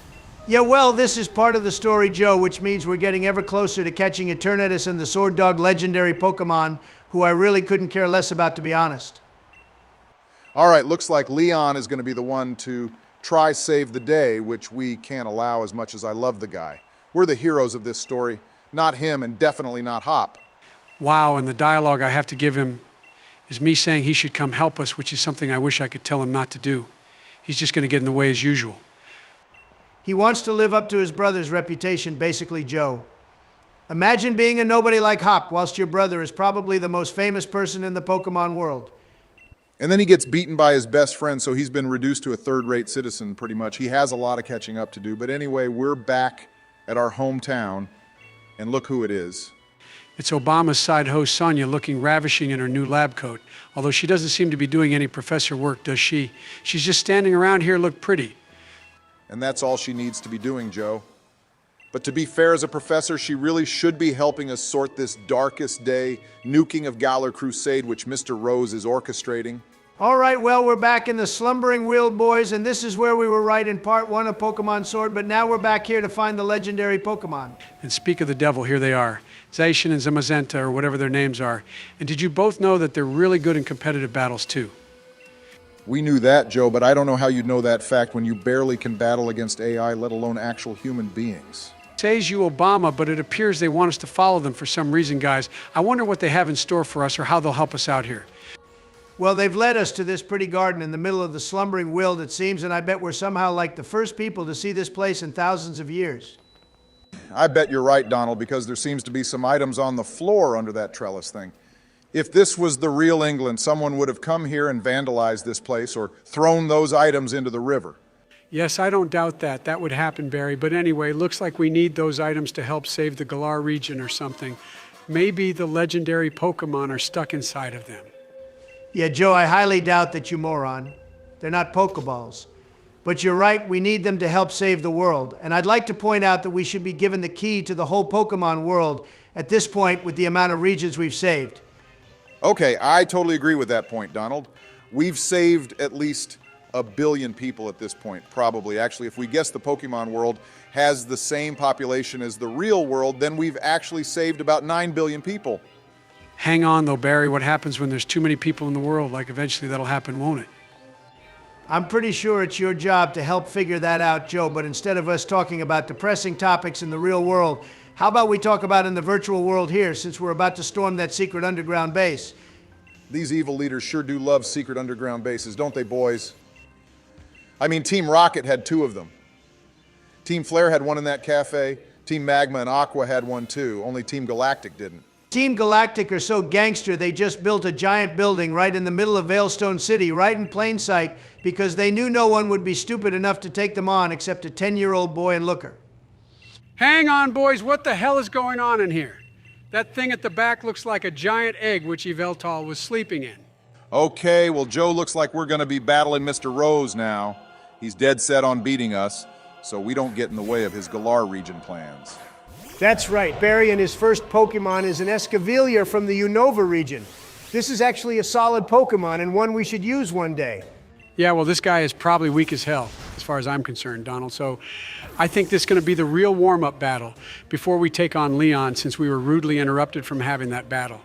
I think this guy just sort of has every type of Pokemon, Joe, and doesn't specialize in one like the gym leaders did. So let's hope you can win this. His team appears to be basically Gen 5 based by the looks of it, though, which means his team could end up being strong as we get closer to the end of the battle. All his Pokemon are like level 55 or around there, though. Donnie, so this will be a walk in the park for me and Dracovish here. Vicious Rend is such a great move, too. Well, most of our team is in the level 60 range, and some are pushing very close to level 70. Even so, I think by the time we have this game beat, most of our team will be at least level 80. Damn, he has another Pokemon from Unova Boy, so I take it Mr. Rose here must be from somewhere there. I bet he's from Castelia, knowing him. Yeah, it is really interesting how his team is basically all from Gen 5, Donald. Although I know his last Pokemon, which is his ace, is from the Galar region. Well, he has 2 Pokemon left, Barry, and his next one is definitely not from the Unova region. This is from Galar, and it's the final evolution of Meowth. Yeah, this thing again, Joe. I never actually liked the original Meowth line, which is probably a surprise to you all since its signature move is Payday. But I just felt the design was crap. Yeah, I think I could agree with you on that too, Donald. Persian just felt a bit bland to me, kind of like vanilla ice cream. Hey, if you want to talk ice cream, then you know I'm your boy for that. And your take on vanilla is bullshit, Barry, because it's an ice cream you can always have without having to worry about how it'll taste. Yeah, share your take on ice cream after beating his last Pokemon Joe, which is an elephant. And this is another Pokemon which I really hate, actually. Okay, well, Joe managed to kill the thing whilst you were still ranting Donald, which goes to show our team is cracked as hell, or Rose's team was just trash. Clearly, I'm just the better trainer right here, Barry. But anyway, how about we start wrapping this episode up, boys? Yes, good idea, buddy. So thank you very much for watching, people. Please remember to like and subscribe and consider becoming a member of the channel and Patreon if you'd like some extra perks. Yeah, we set up our merch store too last time, so if you'd like to check it out, then check out the links below. Yeah, that's right, and we're always open to getting design ideas from you all, so please leave some comments below about that. And in the next episode, I think we'll actually be able to battle and catch Eternatus, boys. So we hope you're all excited to see Joe get destroyed LML. Hey everyone, and welcome back to Pokemon Sword, and this will actually be the final episode of the main story if you all couldn't guess. We basically beat the evil guy of the Galar region, and now all that's left to do is battle Leon. Okay, well, technically we still have this to do right now, Joe, which is taking on the main legendary of this game being Eternatus. And then there's that post-game story tournament thing with those people with the bad haircuts. Yeah, so please remember to hit that like and subscribe button, everyone, so you can keep up with our series as well as future games we play. And please also consider becoming a member and joining our Patreon if you want to help support the channel. And just like in the anime, Leon wasn't strong enough to deal with Eternatus himself, even though he's supposed to be the strongest trainer in the world. So, looks like it's up to me to end this. Yeah, what's up with that actually, Joe? Leon should have easily been able to clean up in this battle, but apparently he's so-called OP. Charizard got its fire blown out by this dragon legendary. Well, sending out Dracovish was probably not the best idea, Joe. You really should have used Mr. Rhyme since it has Ice Beam and Dazzling Gleam. All right, maybe you could be right there, Donald, but it's not like this guy is the strongest legendary we've come across, is it? I mean, Lugia and Ho-Oh could probably nuke this guy if they wanted to. Well, I don't know about that, Joe, because this guy here basically holds the Galar region together with its Dynamax powers, whilst Lugia spends its time sleeping in the ocean, and Ho-Oh barely shows itself to anyone. Yeah, but if you read the Pokedex entry for Lugia Berry, then you'd know it spends its time in a deep-sea trench, so it doesn't destroy everything because it's so powerful and Ho-Oh can literally resurrect the dead. Yeah, Ho-Oh basically has god-tier power levels, since it can raise the dead, which is a power that even Dialga, Palkia, and Giratina don't have, I don't think. Okay, well, you may have a point there, but that still doesn't mean this guy is a pushover, because he's really not. Although, saying that, Go did catch this thing in a Pokeball in the anime, so there's that too. Go did do that, Barry, and no one has ever caught Ho-Oh or Lugia except the characters in the games, so that goes to show how strong those birds are. And now it seems we're going to be having a raid battle against Eternatus. Yeah, he's about to go giant size on us boys. And this is where I'll be able to catch him in a netball, which is something we said we'd do way back in part 1 or 2 or something. Yeah, this guy looks like a literal face hugger from the Alien series, if you all have seen that. I mean, just look how scary Eternatus is now. He's definitely scarier and more intimidating than most other legendary Pokemon. And that's actually a good question for the viewers, Barry. So how about you all leave a comment letting us know which legendary Pokemon you think is the scariest one? I think Giratina will be at the top of that list, actually, Donald, since he is incredibly scary and he's way more intimidating than Eternatus to Obama. No one could beat Giratina. And talking of taking a beating, it seems we're taking a really big one since none of our attacks are hitting Eternatus, but now it looks like we're going to be getting some backup. Yeah, about damn time. These two sure have helped us a lot, haven't they? By doing absolutely nothing, and now they decide to show up right at the end when the world is about to get destroyed. Well, actually, if you remember from the anime, Donald, Eternatus is an integral part of the Galar region's lore and order system, since it holds together the power of Dynamax, so without it, the world could be worse. Okay, Professor Oak, when I ask for a lecture, then you can give me one.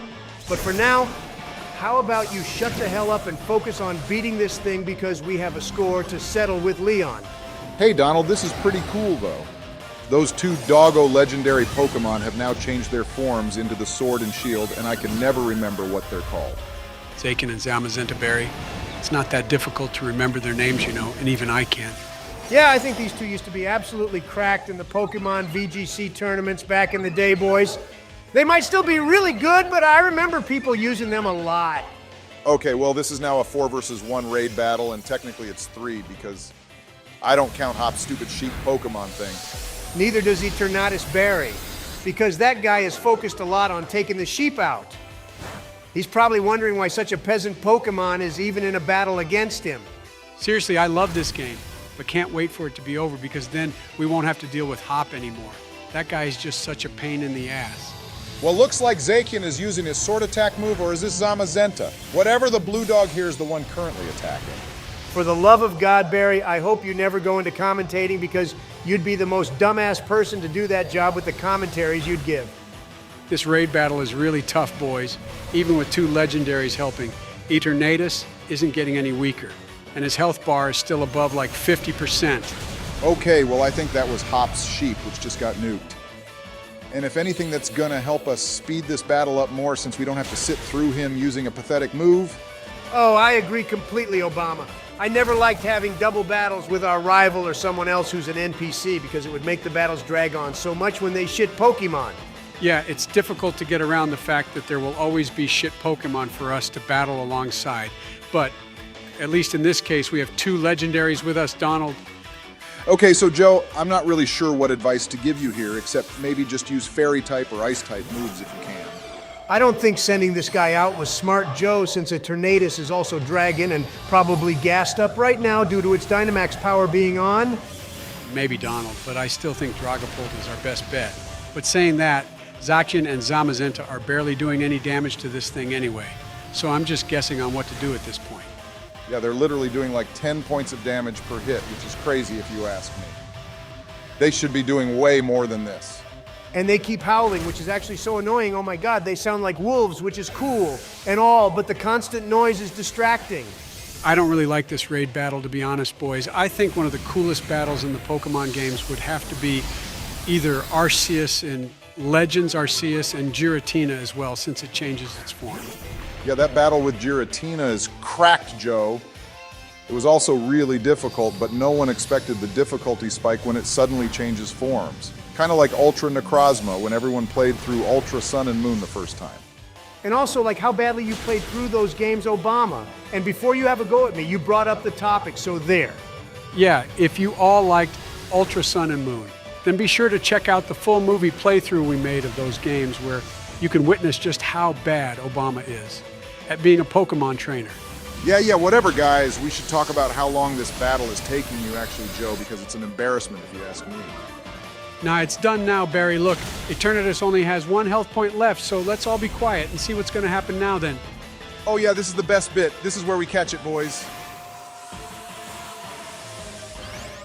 You're catching the face hugger in a little plastic ball, Joe LMAO. Donald, I said be quiet.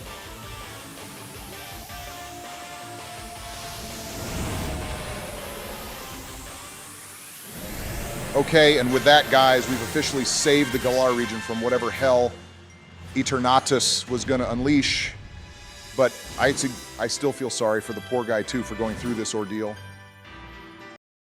Yeah, so that's another region the world owes me for saving, I think. This is what a real champion is supposed to do, just so you all know. Well, how about the so-called real champ gets his ass to the main stadium, Joe, because it's time for the showdown the world has been waiting for. Yeah, Joe, you need to make this battle look even more amazing than the one Ash had with Leon in the anime. Yeah, don't worry, boys. Our battle will be legendary. And I so did not steal that quote from Kung Fu Panda, even if Tai Lung did say it before I did. Let's hope your other speeches aren't from movies, Joe. But anyway, this is the moment all the viewers and myself have been waiting for. Oh yeah, and the human Rillaboom to sit in right next to me. Okay, well that was uncalled for, Donald, but everything else you said is true. I have been so waiting for this battle since we started this series, guys. And this is where Leon will finally meet his maker boys. And I wonder what team he'll have with him this time. Yeah, well, no time for idle chit-chat, Joseph. The battle is about to begin. Even though we've seen Leon a lot throughout the game, remember, he's still going to be super tough. Yeah, our boy Leon is psyching himself up by the looks of it, and part of his routine is slapping himself in the face for some reason. Something I'll do to Joe in a minute if he loses this battle. I'll give him a quick backhanded slap with the full force of Novak Djokovic's return serve. What the hell does that even mean, Donald? And who is this degenerate person you're talking about too? He's a pro tennis player, Joe, and the complete opposite of a degenerate, but anyway, your battle is actually off to a great start against Leon's Aegislash. Okay, well, he didn't have one of these in the anime if I remember correctly, guys. It seems the game Leon has changed his team up a bit. But that goes back to my point from earlier, Donald. Leon is the strongest trainer in the world because he does change his team. Kind of like how the main player can do that too. It would be interesting if there was an option in which, once you caught a Pokémon, you can't use another in battle or something like that. It would make the games a lot harder. I think that's the dumbest idea I've ever heard of in my life, Obama. Please never repeat something like that again. Well, I may need some help in a second, boys, because this Haxorus of his is super powerful. And I didn't expect him to have one, but here we are. Yeah, this Pokemon is usually one Iris would have, but then it means he probably doesn't have Dragapult with him, Joe. If he's using this Dragon-type Pokemon. I wish he'd used the team he had in the anime, because then we could have recreated the Ash battle too, and we could have made it more epic. Don't worry, our Otaku Tyranitar boy here should be strong enough to take Haxorus out, Donald. And I actually do have a serious announcement for everyone too. Oh yeah, regarding YouTube's new ever-updating policies, Joe, I read it as well. Yeah, so YouTube has been getting stricter when it comes to AI-generated content. And if it wasn't already obvious, we aren't the actual voices of the US president. So going forward, we're going to make that as apparent as possible. Yeah, I mean, everything you're seeing from the video gameplay to everything we're saying was recorded and written by Discoml. But we feel it's better to be safe than sorry, so we can keep creating amazing content for you all. And yeah, that's basically the gist of it all. And as soon as we finish the announcement, Leon's Haxorus has officially bit the dust, so now what's next? What's next is a Semi-Toad Berry, which is a Pokemon I wasn't expecting at all. In the anime, Leon had all the Galar starter Pokemon for some reason, but now he has this Toad. Seismitoad is actually a cracked Pokemon, Joe. I used one so many times throughout my playthroughs of Pokemon Black and White too. Yeah, definitely an A-tier Pokemon, maybe borderline S-tier in some situations, but all around a great one for sure. Not as good as our shiny Umbreon, though. Okay, well, I only sent out Umbreon because I wasn't sure what else to do here, boys. So, yeah, any help would be nice right about now. Yeah, it has Drain Punch, Joe, and you go and send out the one Pokemon we have, which is weak to fighting types, like the big buffoon you are, man. Okay, yeah, maybe that was a slight miscalculation on my behalf, Donald. But anyway, we have Rillaboom with us, the berry Pokemon, so I'm sure his grass-type moves will be the best choice.